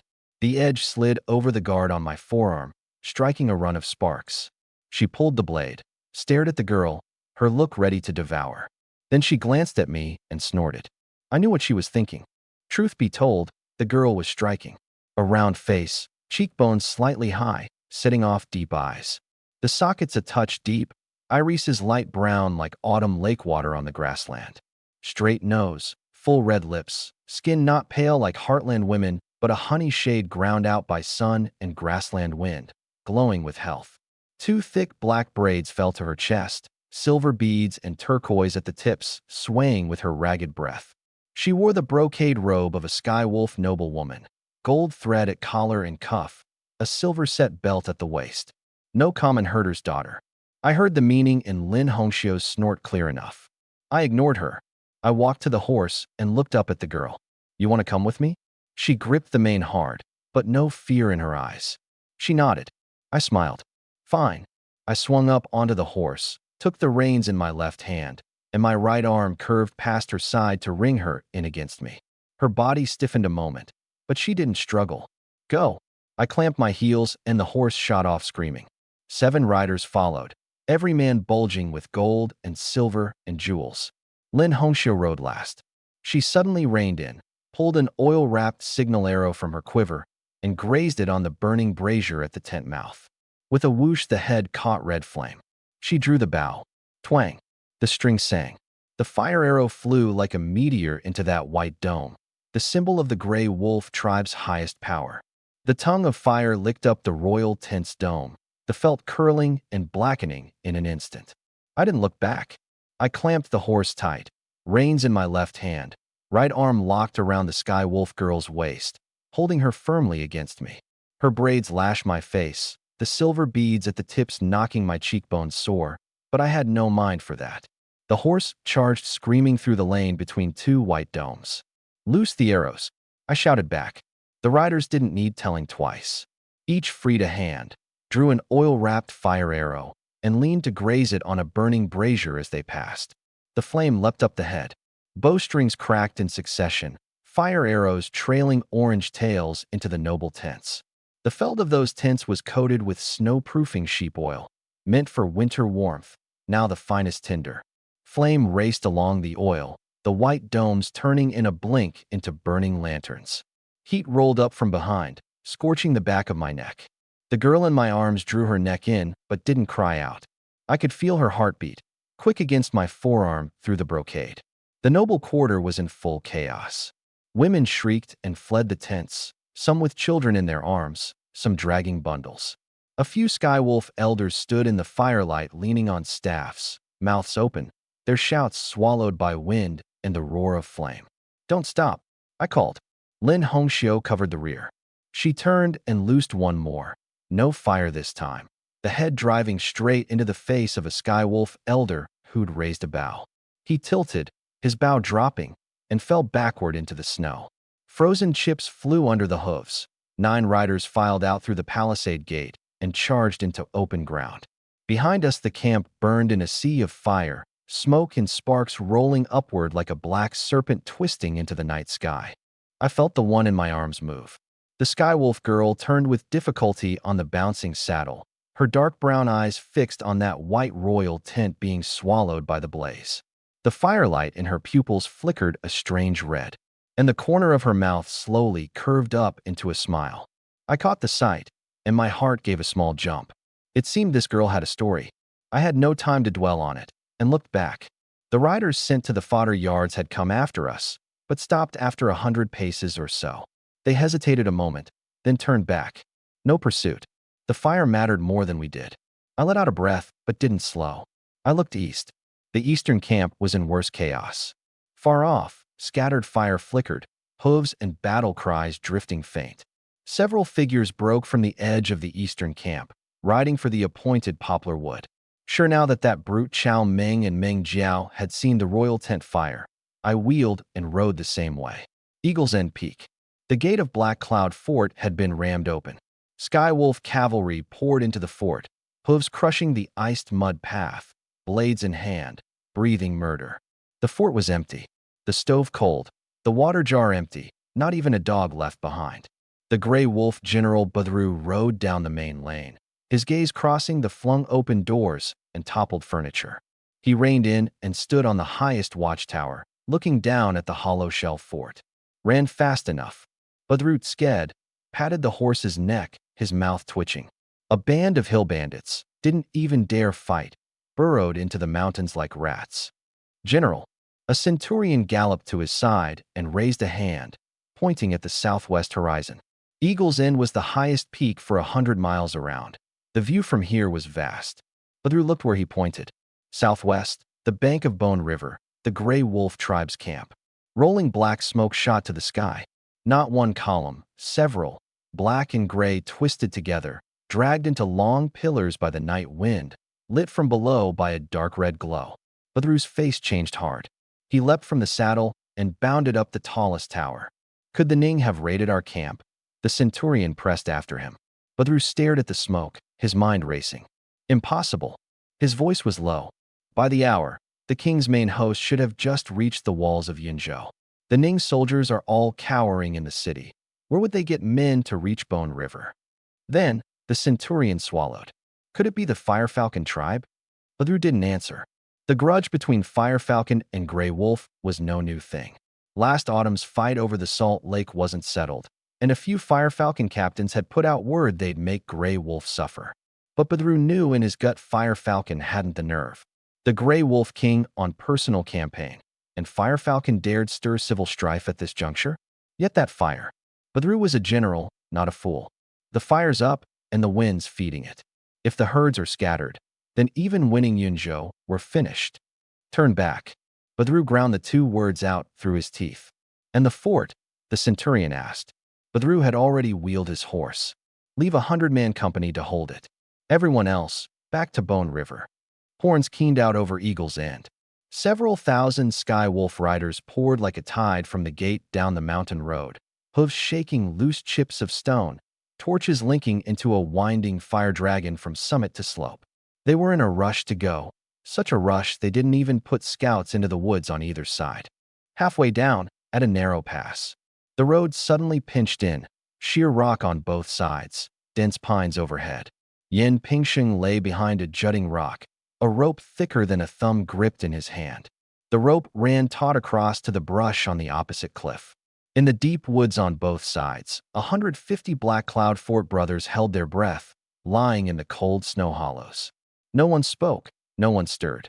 Every hand held a hardwood hunting bow, and dozens of crude crossbows besides, the arrowheads all wrapped in pine resin-soaked cloth.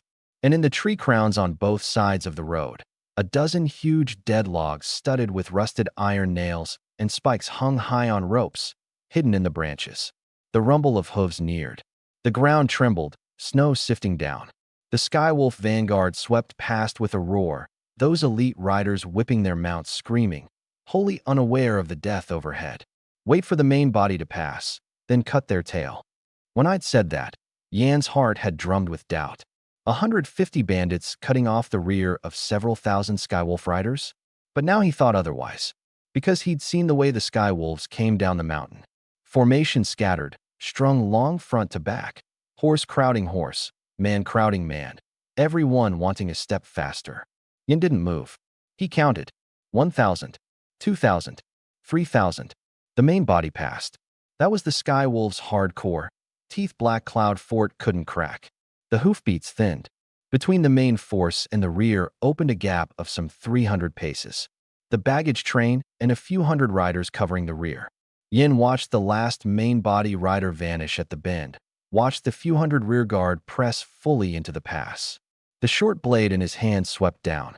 Snap! The taut rope parted at the sound. At the same instant, from the cliff opposite, came the same snap. Smash them for me. Yin roared, the sound echoing through the gorge. The skywolf rearguard looked up, terror on their faces at the sky above. In the dark tree crowns on both sides, a dozen spike-studded logs, riding the howling wind and their own plunging weight, swung hard toward the column in the middle of the gorge. Then countless fire arrows loosed from the woods on both sides, blanketing that short, narrow stretch of road without discrimination. The sound of the logs smashing into the crowd wasn't the thunderous crash Yin Pingsheng had pictured, more like a mallet pounding wet clay. Dull, sticky thuds, one after another. The iron nails and spikes pinned the front rows of riders, horses and all, to the ground. War horses screamed and toppled, riders flung out to slam on the frozen stone road, and before they could rise, the hooves behind trampled over them. In an instant the pass was sealed. Fire arrows poured down from both sides of the wood like rain into the crowded column. Pine resin flames stuck to leather armor, horse manes, baggage carts, impossible to beat out. But skywolf riders were skywolf riders. The men jammed at the front were in disorder, but those behind reacted fast. A few lead officers roared in their tongue, their voices cutting over the screams and hoarse cries, curved blades pointing at the woods on either side. A dozen riders wheeled at once and loosed into the trees. Arrows thudded into trunks and rock. A brother beside, Yin gave a muffled grunt, an arrow shaft in his shoulder, tipped back, and rolled from behind the rock. Stay hidden. Don't show your heads. Yin shrank back too. The skywolf's arrows were accurate and vicious. Unable to see targets in the dark, they blanketed the direction the fire arrows came from. After 2 volleys, 3 or 4 brothers in the left would took arrows, screams rising all around. Yan's heart sank a notch. These beasts, blocked in a pass, and they could still mount a counter. Ning regulars would have broken and fled long ago. But the skywolves didn't linger. After the officers shouted a few times, the column began running downhill. Yin watched, at first thinking it a feigned retreat. Skywolf cavalry loved to feign a rout to lure a chase. But he soon saw it clear. Not a feint. They were truly in a hurry to leave. The riders loosed arrows over their shoulders to suppress as they ran, but no one tried to wheel back and fight. The baggage carts were jammed in the pass, grain sacks and fodder on several of them ablaze, smoke rolling. No one to fight it, no one who cared. The wagoners mounted the loose horses beside them and ran downhill with the riders. A few slower wagoners were stuck behind the burning carts, unable to move forward or back. Yin remembered my words before I left. The skywolves' lifeblood is their camp. Once the camp burns, they'll drop everything else. The baggage train is the soft spot, but don't corner them. You cut the baggage, don't fight a hard battle. They run, you chase. They don't run, you shoot. Remember, you command bandits, not regulars. Don't go head-to-head with skywolf cavalry. Now they were running. Yin didn't hesitate. Charge down. He sprang up from behind the rock, short blade thrust forward, his voice cracking.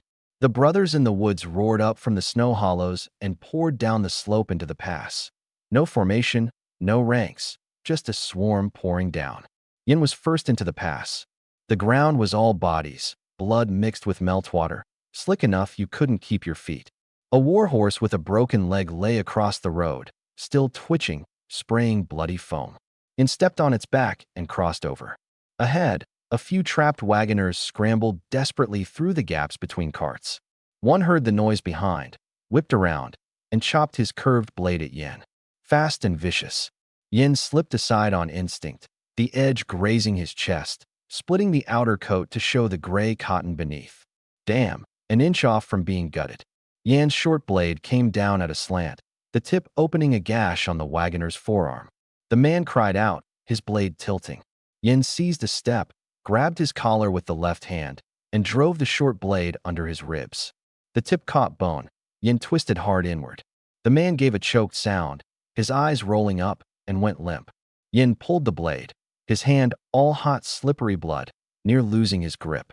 No time to wipe it. Another charge from the right. This sky wolf was fiercer, gripping a wooden pole torn from a baggage cart, an iron band on its head, swinging with a howl. The pole swept across. Yin jumped back, the head skimming his nose with a wash of cold air. Before the man could recover the pole, two Black Cloud brothers rushed in. One seized his legs, one his waist, and flipped him down. 3 blades stabbed in together. He thrashed, strong enough to near throw the men off, until 2 more blades went in and he stopped. Yin had no time for that side. He'd already pushed the men through the pass, chasing down the mountain road. The Skywolf cavalry ran fast, but the wagoners with no horses ran slow. They rode pack horses, not war horses, short-legged and fat, unable to open up on the narrow track. Yan's brothers charged down from the slopes on both sides. High ground, bows and crude crossbows worked at the wagoners' backs. 7 or 8 more toppled from their mounts. The rest gave up on the grain entirely. Several cut the ropes off their pack horses, flung the sacks and fodder to the ground, and lightened, whipped their horses madly downhill. 2 skywolves didn't run. They reined in, turned, drew, and loosed 2 arrows at the pursuing Yin and his men. One took a brother on Yan's right in the thigh. He screamed and fell. The other flew past Yan's ear, the fletching scraping the shell of it, a burning sting. His head buzzed, and he dropped low on reflex. Those 2, done shooting, didn't linger either, wheeled and left. They weren't afraid. Yin could see it. No panic in their eyes. Their turn and shoot clean and practiced. Veterans of 100 battles. They just didn't want to tangle here. The camp was burning. The main force running ahead. Their task was to go save the fire, not to fight bandits on a mountain road to the death. Yin didn't chase further. My words still rang in his ears. Don't go head-to-head with Skywolf cavalry. He stood at the bend and watched the last few Skywolf riders vanish into the night at the foot of the mountain, his chest heaving. He looked back. Fire still burned in the pass. 7 or 8 carts overturned, grain sacks scattered, some ablaze, some fine. Yin grinned. Counted up. He looked at his spoils. Drag back every sack that didn't burn. Bring the horses too. Anything usable, haul it off. The brothers were already rummaging the pass, some stripping armor off the Skywolves, some dragging sacks from under toppled carts, a few bold ones lifting curved blades and quivers off the bodies. Yin stood in the road and roughly counted. Dozens of Skywolf bodies on the ground, 5 or 6 unwounded horses, grain sacks strewn everywhere. Less than 3 parts and 10 burned, most still fine. This fight was a big win. He was thinking of sending men further down to gather the sacks dropped along the road when hurried footsteps came from the mountainside.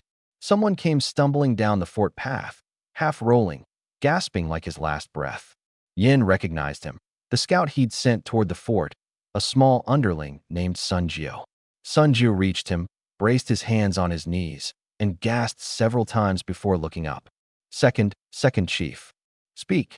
The fort, he swallowed. The Skywolves didn't all leave. How many left? The smile froze on Yan's face. Don't know. 100 at least. They've taken our fort, Sunjio quavered. 30 miles at a full gallop, and I could feel the warhorse under me shuddering. Its belly heaved violently, every hoof landing soft and hollow, the sound on the frozen ground gone from a sharp clop to a dull, dragging thud. Night had long since fallen full. The moon hid behind thick cloud, leaking only a gray smear of light. The poplar wood finally showed ahead, a lone stand on the open plain, bare branches in the night wind like a horde of clawing ghosts. From the Gray Wolf camp to here was exactly 30 miles, our rally point. Stop. I reined in. The horse staggered, nearly buckling. Its breath came fast and thick, laced with fine bloody foam. Run out. 10 more miles, and it would drop on the road. The hooves behind stopped in turn. I looked back and counted heads in the faint moonlight. Lin Hongxiu here. Chow Ming had caught up too, but of the 5 brothers he'd taken, 1 was gone. My own 10 were down to 5. Besides the 3 killed or hurt, 2 had gone missing in the run. I looked into the dark behind again. Meng Jiao's group hadn't come up.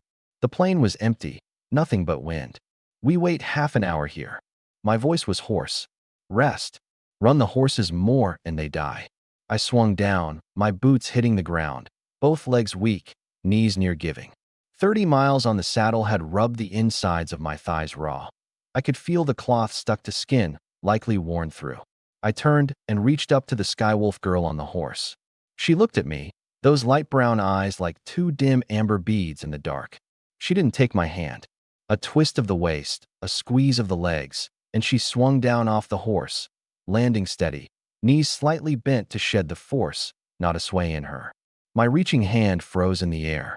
I drew it back and rubbed the dried blood off my fingers. Fine skill. I smiled.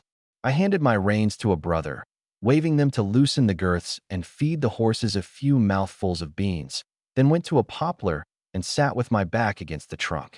The horsehoof gold stuffed in my armor dug into me. I reached in to shift it. The Skywolf girl stood where she was, her two braids at her chest, silver beads and turquoise clinking in the wind. She seemed to hesitate whether to come over. I looked up at her. Talk then. Who are you? Why come with me? She was silent a few breaths, then walked over and crouched 3 steps off, hands on her knees. I'm Fire Falcon tribe. Her Ning's speech was halting. Fire Falcon. I raised a brow. The Gray Wolf's dogs. She suddenly ground her teeth. Last autumn the Gray Wolf King took his men and stole our cattle and sheep. Her hand clenched the brocade robe on her knees. They carried off the women too, to cook for them, sew for them, too. She didn't finish, her lips pressed to a line. I didn't push her. She drew a deep breath, her chest rising and falling a few times before going on. I'm just a girl from an ordinary Fire Falcon family. My father herded sheep, my mother wove felt. When the Gray Wolf came, my father charged them with his herding whip. She paused. One stroke and he was down. Wind blew through the poplars, dead branches creaking overhead. I was taken to the Gray Wolf camp, held over a year. Today, seeing you burn their royal tent, I knew. This was the chance eternal heaven gave me. She looked up, straight at me. You're a Ning soldier.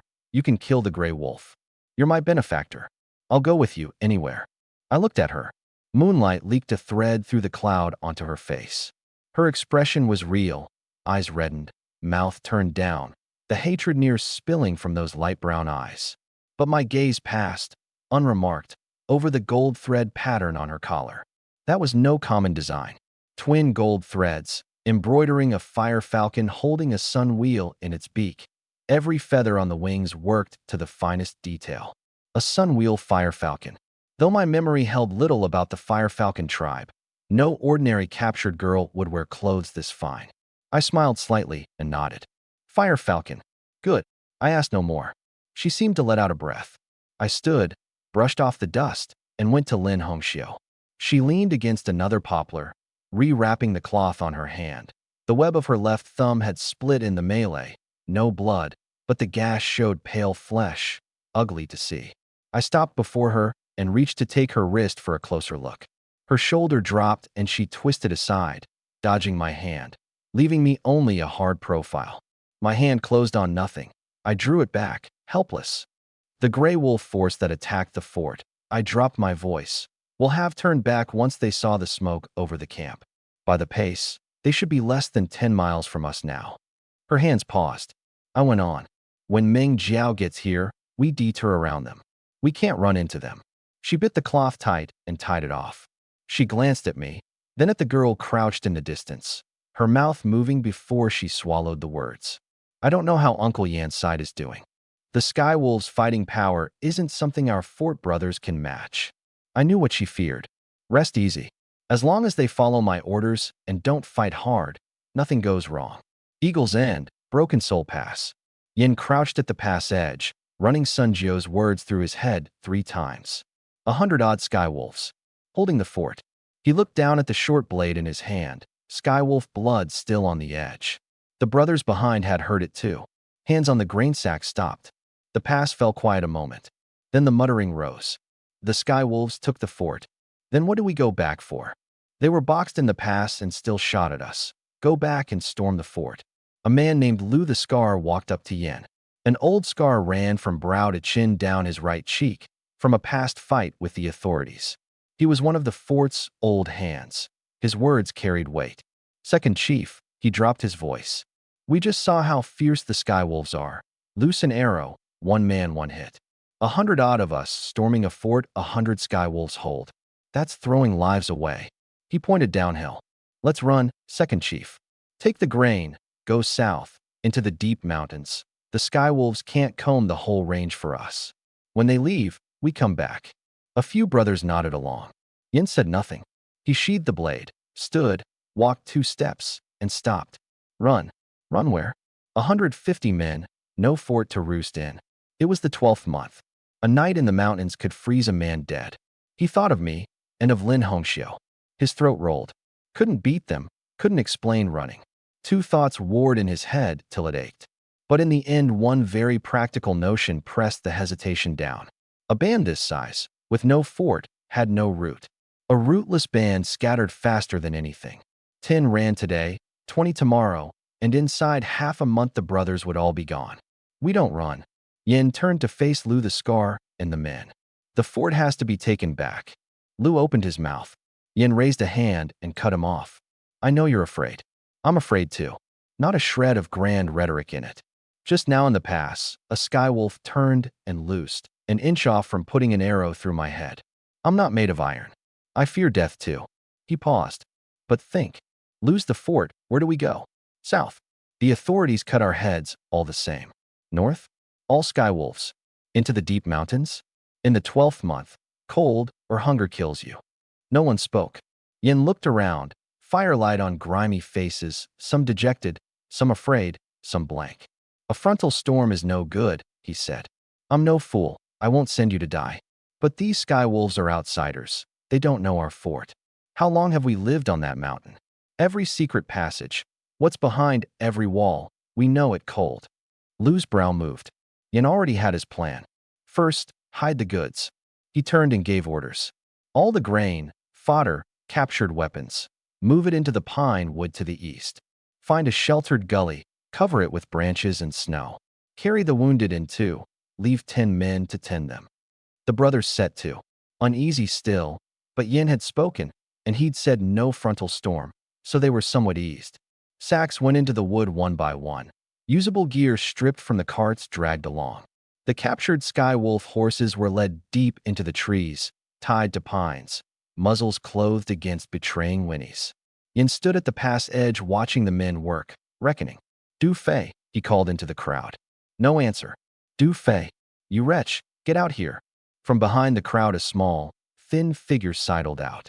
Du Fei, short, a full head shorter than Yin, thin as a bamboo pole, arms fine enough to snap. A sharp-featured face, high cheekbones, sunken sockets, eyes darting. A few sparse yellow hairs for a beard, a black mole on the nose tip, the whole of him like a plucked, scrawny monkey. He walked without a sound, steps light and quick, on the balls of his feet like a cat. Everyone in the fort knew Du Fei's skill. He crossed walls and roofs like flat ground. The highest courtyard wall he was up with 2 kicks. His hands and feet were light enough to walk a house beam and back with the sleeper below hearing nothing. Chicken thieving and dog lifting he had down to an art. For dozens of miles around, no household had escaped his visits. That was why he'd taken to the mountain. In fact, caught robbing a county sub-magistrate's house, he'd broken the magistrate's brother-in-law's leg, and with his likeness posted across the town in a manhunt, he'd fled to Black Cloud Fort at his wits' end. Du Fei crept up to Yin, neck drawn in, and gave a little grin. Second chief, you called me? Yin looked him up and down, then drew a paper packet from his shirt. Palm-sized, wrapped in several layers, tied tight with fine hemp cord. Yin carefully undid the cord and opened the oil paper. Inside was a gray-white powder, not much, a small handful. What's this? Du Fei asked. Good stuff. Yin smiled, gathered the packet up, and held it out. Du Fei shrank back half a step on instinct, eyes on the gray powder, the mole on his nose twitching. The skywolves took the fort and have been at it half the day. I reckon it's near cooking time, Yin said, watching his face. You slip in through the east slope passage and pour this powder into the wells in our fort. Du Fei's mouth twitched. He didn't need Yin to say more. He understood what it was. Second chief, he quavered. These skywolves are fearsome, and you send me in alone. Isn't that sending me to die? Yin pressed the packet to his chest. What are you scared of? He kept his voice low. A frontal storm is death, Slipping in is the way to live. That east slope passage, do the skywolves know it? They haven't even found the fort's privy. And your skill, do Fei, don't I know it? You got into that sub-magistrate's yard with a dozen guard dogs watching. You fear a few barbarians. Du Fei still shrank back, hands in his sleeves, not taking the packet. Yin watched him, his eyes turning, and changed his tone. Du Fei, listen well. He took the packet back and laid a hand on Du Fei's shoulder, drawing him half a step closer. This is the moment the fort lives or dies. Lose it and the brothers are stray dogs. You don't get away either. You outrun the skywolves. You outrun the authorities' warrant? That face of yours is on every notice. Wherever you go, someone knows it. Du Fei's throat rolled. Yin squeezed his shoulder. You just get this job done for me. When Sergeant Zhou's back from the skywolf camp, I'll speak to him myself. Get you a proper post. I can't promise much, but a small squad leader's no trouble. A squad leader only manages 4 men, Du Fei said, all reluctance. And I'll get you a wife. Don't push your luck, Yin said sternly. Du Fei took the packet with a grin and weighed it. Second chief, this bit of powder enough? Enough. Yan's face was flat, and he lifted a leg as if to kick. Go, quit dawdling. Du Fei tucked the packet into his shirt and turned up the mountain. A few steps on he looked back and called. It's settled. Get me a wife when I'm back. Then he quickened, and his figure vanished into the black mountain path. Du Fei lay on a cracked flagstone on the east slope. He brushed off the snow and pressed his ear to it a full 50 breaths. Nothing. The passage mouth hid behind a clump of dead brambles, covered with 3 flagstones weighted with rubble and dead leaves. From outside, just a pile of loose rock. This passage was a hidden fallback left when the fort was built. Few knew of it. He shifted the top stone a crack, put a hand in first, felt the wall. Dry? He curled into a ball and squeezed in. The passage was narrow and low, room only to crawl. His shoulders scraped the earth walls, the stone overhead less than 2 inches from the back of his skull. He didn't dare light a flame, feeling ahead with a hand, worming forward inch by inch on his elbows. About 20 zhang on, the space suddenly widened. His hand met wood. The exit, a loose board set under the floor of the fort's back woodshed, firewood piled on top year-round, pushed open from below. He put his ear to it. Faint voices overhead, unclear but not close. And a smell of meat, drifting down through the seams. His stomach growled. He swallowed, braced both hands, and pushed slowly. The board didn't move, firewood on top. He shifted, arched his back, pushed with a shoulder. The board gave a little, the woodpile clattering down. He stopped, waited 10 breaths. No reaction outside. Pushed again. The board opened a half-foot crack, a few logs rolling down onto his arm. He gritted his teeth without a sound and put half his head through. The woodshed was black, no one. The door stood ajar, a thread of firelight through the gap. He slid out, crouched behind the woodpile, put the board back, quietly stacked the fallen firewood aside, and picked a few pieces to cover the board. He crept to the door and put one eye to the crack. The backyard was empty. The firelight came from the front fort direction, several rows of houses off, torchlight flickering on a wall. He ran the fort's layout through his head. 3 wells. The first dead center of the front fort, hard by the hall. The second by the kitchen on the east. The third at the back fort's west corner, by the stable. The front fort one was the hardest. That side surely had the most men. He decided to start with the easiest. Back fort west corner. He slipped out sideways, kept to the wall roots, steps landing silent, toes first, then the sole pressing slowly down, drifting along the wall. The moon wasn't out. The back fort was black as pitch. Good. He passed 2 rows of earth houses, went by a half-open door, snoring within, thick and guttural. He held his breath, passed the doorway weightless. The stable. Dozens of horses tied inside, one pawing the ground and snorting. He stopped, crouched, and drew the packet. The well was 3 steps from the stable, a stone rim, a board over it for a lid. He crept over and lifted the board a crack. Damp cold rose from below. He pinched a corner of the packet, took a small pinch of the gray powder, and shook it in. Another pinch, and again. Very light, very slow, afraid of losing any on the rim. Done.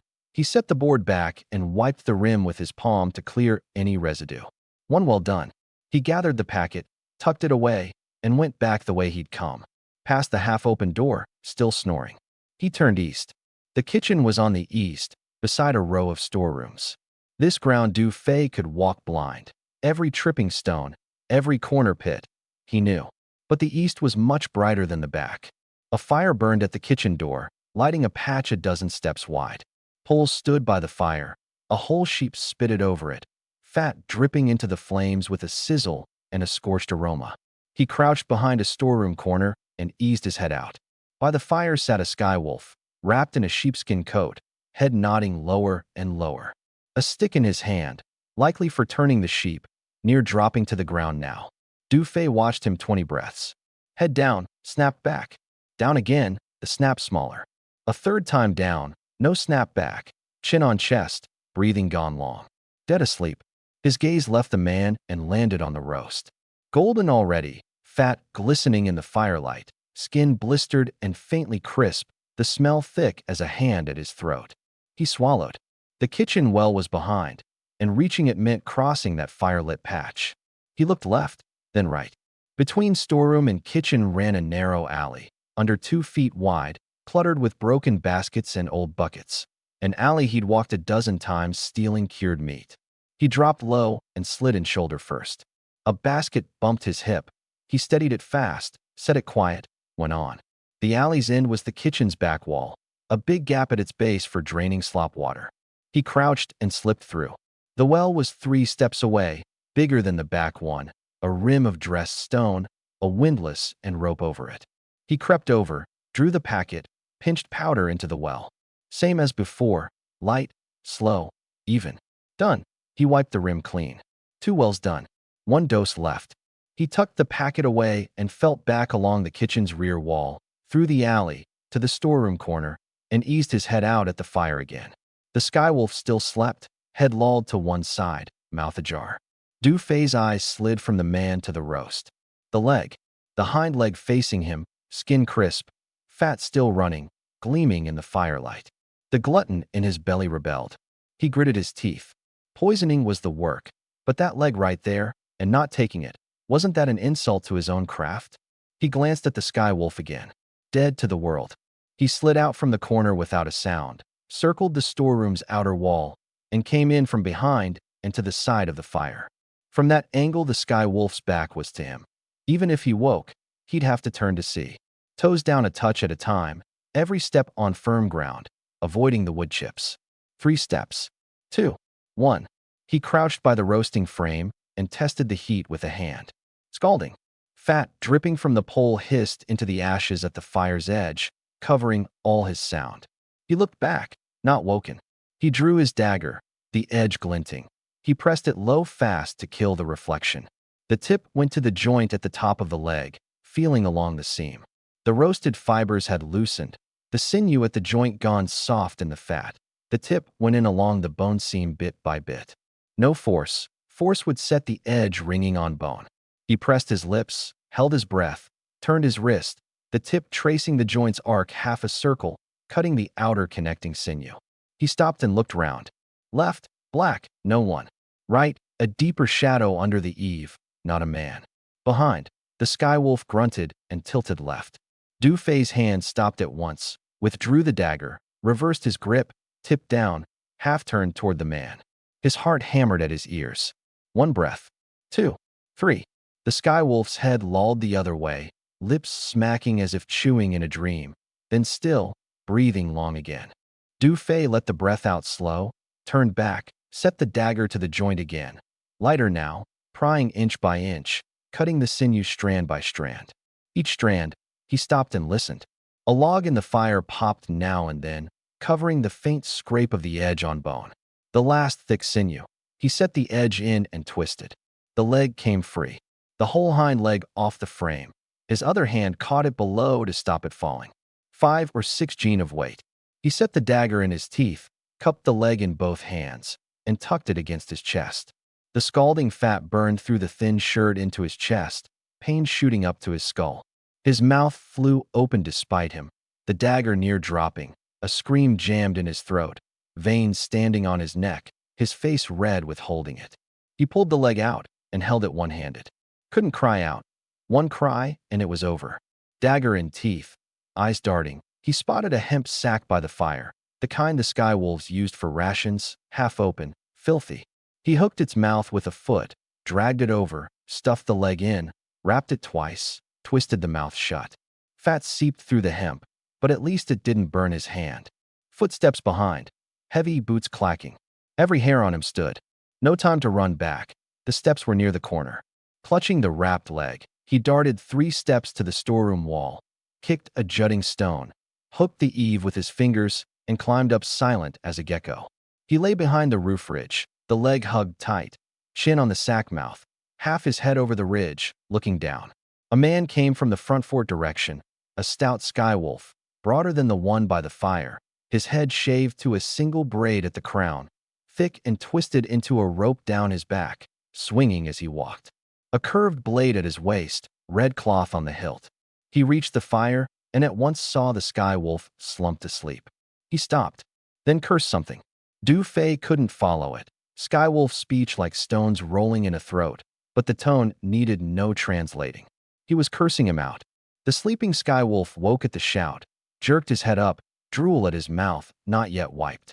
The braided one roared a long string, loud enough to echo through the fort, jabbing at the sleeper's nose, spittle in his face. Du Fei lay on the roof, the corner of his mouth curling. He didn't understand a word, but the meaning he could guess. You damn well fell asleep here. Who told you to sleep? The sleeper drew his neck in, muttering something, seeming to plead. The braided one didn't buy it, cracked a slap across the back of his head. The sleeper staggered, nearly pitching into the fire, bracing on the ground, not daring to hit back or dodge. Then the braided one turned and looked at the roasting frame. He froze. The whole sheep was short a hind leg, the stump's white bone shard bared, fat still running down it. The braided skywolf turned back and let loose another long roar, a pitch higher than before. The muscles of his face knotted, veins standing on his neck. He pointed at the legless roast, then at the sleeping skywolf, cursing and shouting, a few words repeating, like the same line hurled over and over. Du Fei lay on the ridge, eyes tracking down, shoulders shaking, near sick with holding and laughter. Not a word understood, but the scene was too familiar. Back in his county town, when he'd stolen half a pig's head from Butcher Wong, Wong had cursed his own apprentice just like this. Curse, then hit, then curse again, round and round without end. The world's ways of cursing were all the same, Ning or barbarian. The braided one slapped him again, on the face this time, crisper than before. The struck one covered his face, whimpering, seeming to beg. The braided one wasn't done, grabbed his collar, hauled him up, shoved him forward, pointed at the legless roast, and then toward the front fort, barking a short line. The struck one nodded like a pecking chicken and bent to strip the sheep off the frame. The braided one stood with hands on hips, snorting, the anger not yet gone. The struck one clumsily wrestled the whole sheep off, fat pouring over his hand, hissing through his teeth without daring to cry. He shouldered the sheep, fat running down his collar, a great grease stain spreading on the back of his coat. The braided one kicked him in the rear. He staggered 2 steps and carried the sheep off toward the front fort. The braided one followed, looked back once at the fire, and strode after cursing. The 2 figures rounded the row of houses ahead, their steps fading. Du Fei waited another 30 breaths. The footsteps gone entirely. He took the dagger from his teeth, sheathed it, hugged the wrapped leg, and slid down the far side of the ridge. A toe to the wall for a push, and he landed weightless, not a sound.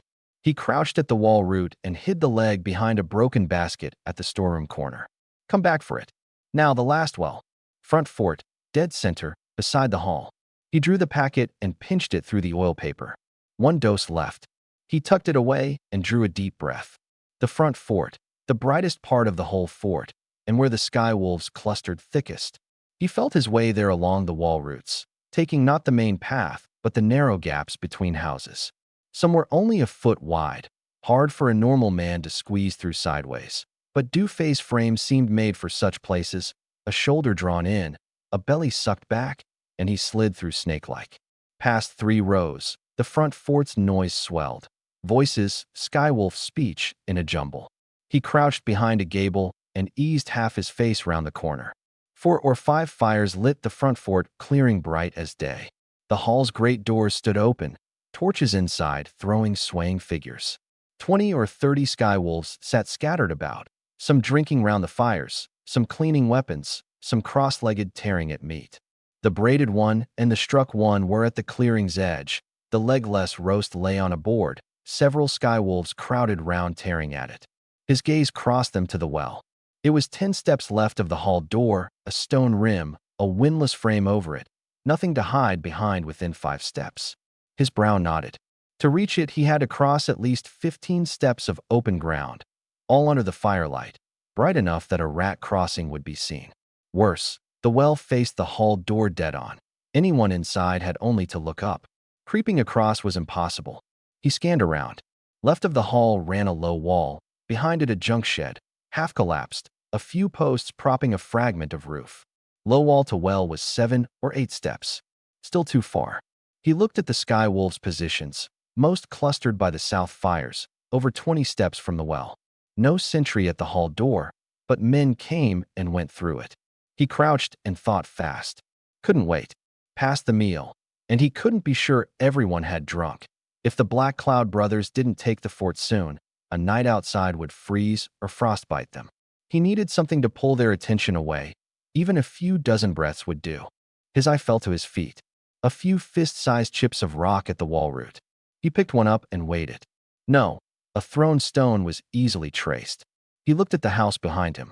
Its door ajar, a thread of dull red light through the crack, a brazier inside, it seemed. He pushed the crack open silent and slipped in. No one. Board beds against the wall, sheepskin mats, skywolf odds and ends flung on them, pouches, quivers. A brazier dead center, coals dull red, still warm. His gaze crossed the room and landed on a stack of dry straw in the corner. Straw. Brazier. He had it. He first mapped the room. The window on the north, its shutter loose, pushing outward to open, facing the back fort, the alley he'd come by. A way out. He crouched, pulled a few handfuls of straw, tore a sheepskin mat off a bed, stuffed the straw inside, rolled it into a loose bundle, and set it at the bed's edge. He went back to the door crack and checked the clearing. The skywolves still eating and drinking, no one looking his way.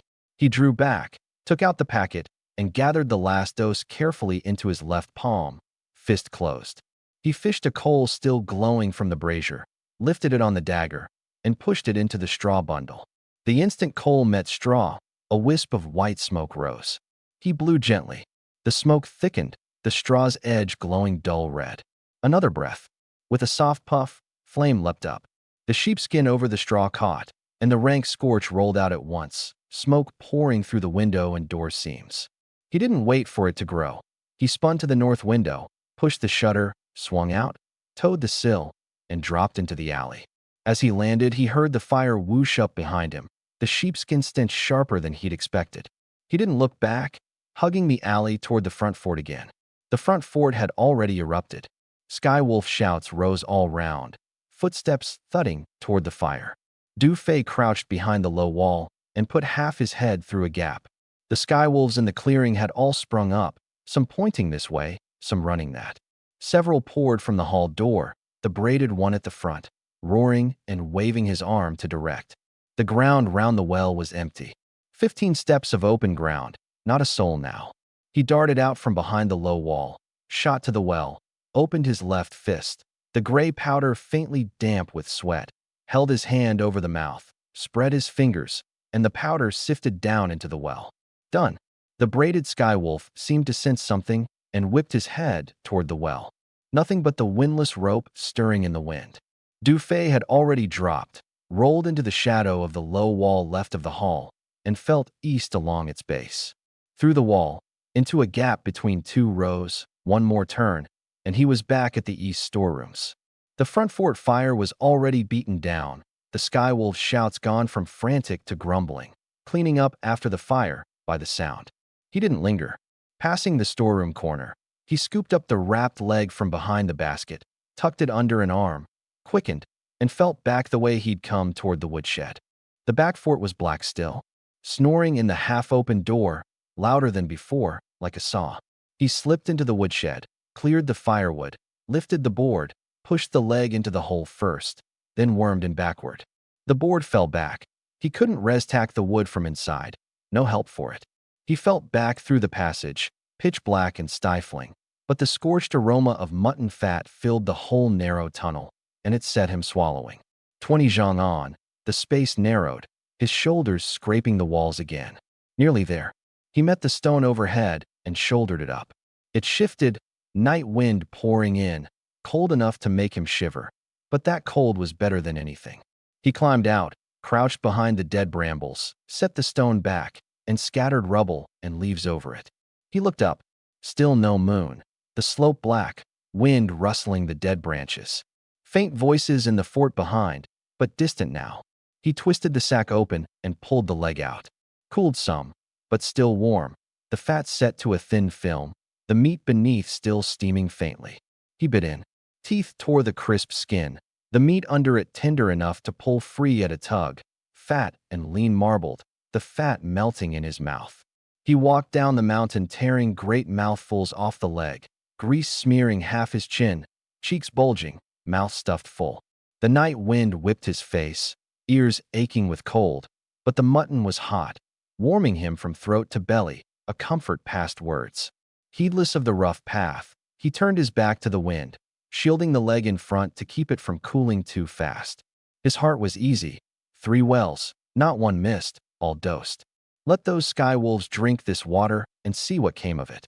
He gnawed the outer ring of meat off, then picked the bone seams with the dagger, wasting nothing. 4 or 5 miles down, firelight showed through the pines ahead, Broken Soul Pass. He tossed the gnawed bone to the roadside, wiped his mouth and chin on his sleeve. Then, feeling that wrong, looked at the grease on the sleeve, shook his head, and let it go. The pass sentry knew him and let him in. Yin still crouched under a rock face at the pass edge, as if he'd never moved. Du Fei grinned wide from afar, showing a mouthful of grease-gleaming teeth, and darted up in a few strides to slap his own chest. Second Chief. 3 wells, not one missed, all done. Yin looked up and studied him. Du Fei was all smug, eyes bright as a weasel that had stolen a chicken, mouth curled near to his ears. Second Chief, I did it beautifully. Now hurry and think about my wife. Yan's nose twitched. He frowned, leaned close, and sniffed hard twice. A thick reek of mutton came off Du Fei's mouth. His face darkened. You ate on your own? Du Fei grinned, oily mouth. Don't blame me, Second Chief. I thought, tonight we take the fort back, so the Skywolves' fat sheep is ours anyway. But then I thought, what if the Skywolves poison the meat too? Wasn't I just testing the poison with my own body, so the brothers wouldn't eat it? Heh. Yin stared at him, his face like he was deciding whether to strike with the flat or the edge. Du Fei quickly changed the subject, crouched beside him, elbowed his sleeve, and dropped his voice. Second Chief, what is that powder anyway? The Skywolves drink the well water. Will it poison them dead? Yin sheathed the short blade, shifted against the rock, and took his time. It won't kill. Won't kill. Du Fei goggled. I risked my neck slipping in to dose it, and all it does is give them the runs. It's called soft muscle powder. Yan's voice dropped. Drink it, and the whole body goes warm and slack, the very bones soft, the limbs limp as noodles, all leverage gone. Never mind lifting a blade. You can't even make a fist with any strength. Du Fei listened rapt, mouth open. As Yin talked, his gaze drifted. He stared at the black ridge across the pass, but not like a man looking at a mountain. The line of his mouth eased, the crease between his brows faded, his whole look turning odd, not fierce, not hating, more like remembering some old thing. Du Fei tilted his head and watched him a while. Yan's throat moved, he swallowed. Du Fei's eyes rolled twice, and the corner of his mouth curled up into a knowing arc. Second Chief, Du Fei said slyly, I never took you for that sort of man. Yan's gaze snapped back, the softness gone from his face in an instant. Du Fei rubbed his hands, all smiles. Second Chief, could you grant me a little of this soft muscle powder? Just a bit, a fingernail's worth'll do. Yin glared. Du Fei drew his neck in, shut up sheepishly, and shuffled half a step off. Yin ignored him, stood, brushed the grit off, and walked into the woods.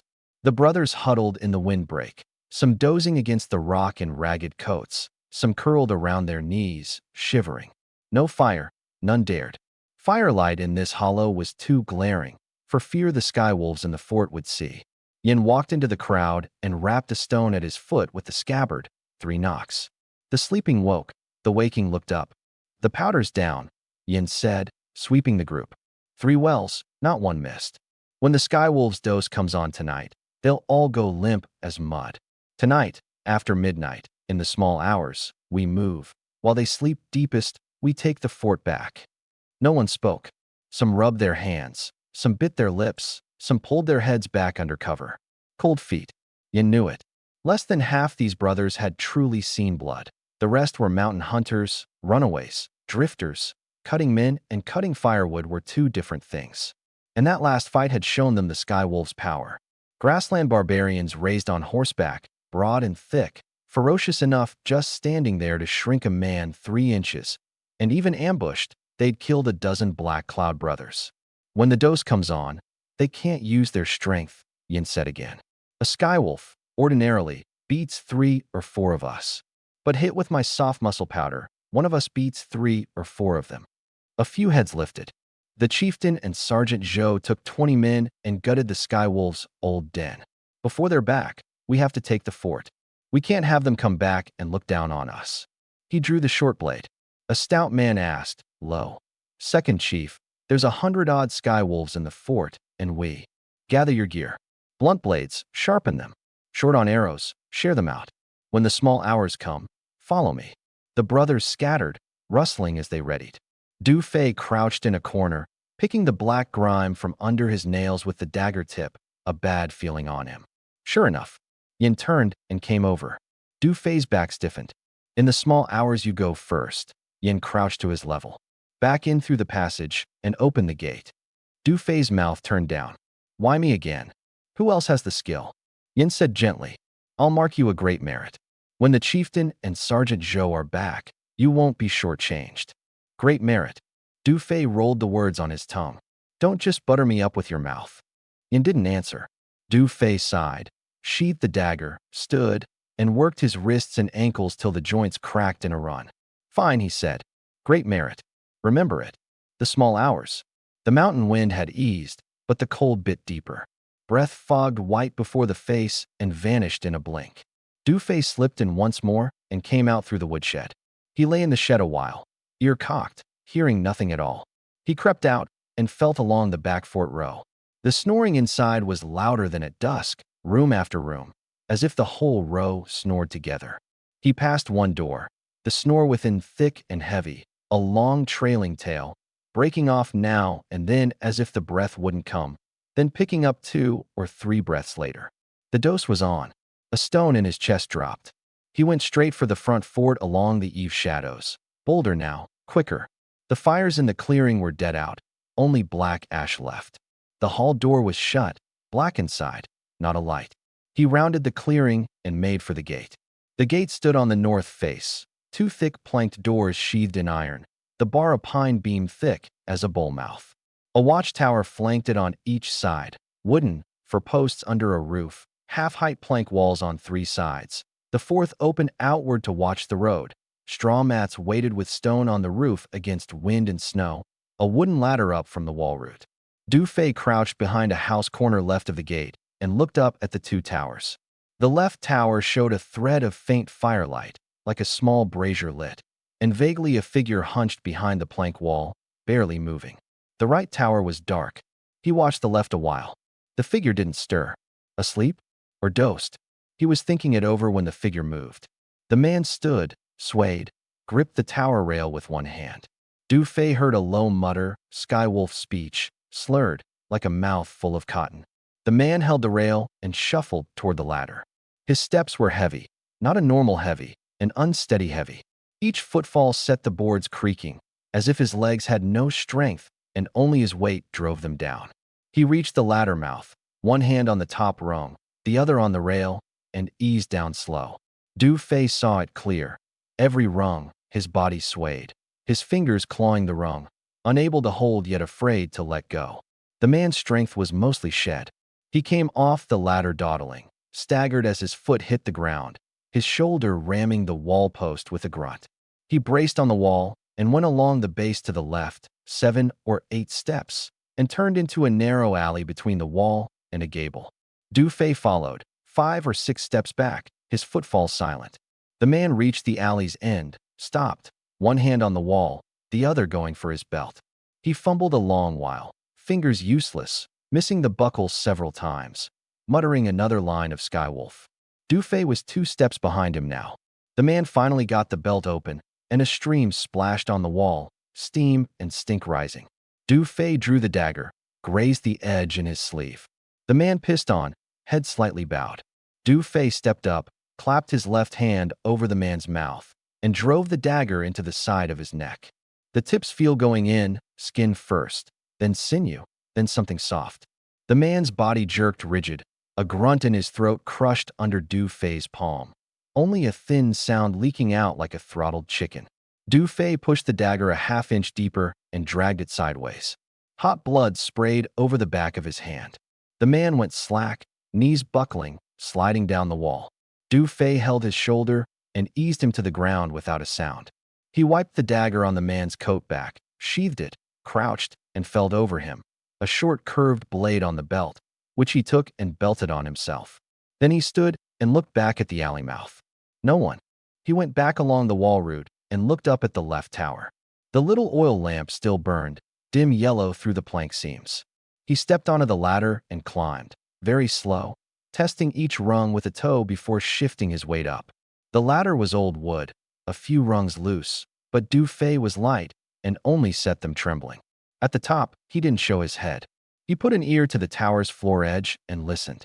Breathing inside, thick, nasal, uneven, the kind of a man dozing not fully asleep. He eased his head up. The tower was small, 3 plank walls, a sheepskin on the floor, a skywolf sitting on it, back to the wall, head nodding down and snapping back. A horn bow and a quiver beside him, a water skin still in his hand, its stopper off, mouth down, the water drunk dry. A small brazier in the corner, coals dull red, barely holding a little warmth. The skywolf heard something and lifted an eyelid. He saw a head come up over the ladder mouth and muttered a line of skywolf, lazy in tone, something like, "You're back," or "Took you long enough." Then his eyelid drooped again. Du Fei climbed onto the floor, crouched, and was at him in 2 steps. The man hadn't caught on. Maybe the dose had dulled his mind too. Maybe he took Du Fei for the comrade who'd gone down to piss. One clean stroke, and the man didn't even grunt. His head lolled against the plank wall and went still. Du Fei came down and felt to the right tower, climbed to check. Empty. He dropped down beside the gate. The gate bar was heavy. He wrapped both hands round one end and lifted. It didn't move. He gritted his teeth, arched his back, threw all his strength into his arms, face red, and the bar creaked loose from the iron cradle. He lifted one end, knocked the other aside, and the whole bar slid down at a slant. He pulled the 2 thick doors open a crack, just wide enough for a man to slip through sideways. Mountain wind poured in, cold on his face. He drew a fire striker from his shirt, held the bamboo tube's mouth out toward the gap, and blew. The striker's head glowed, an orange bean in the dark, small, but in that pitch-black night, enough. He held it before his chest and waved it 3 times out the gap. A pause. 3 more.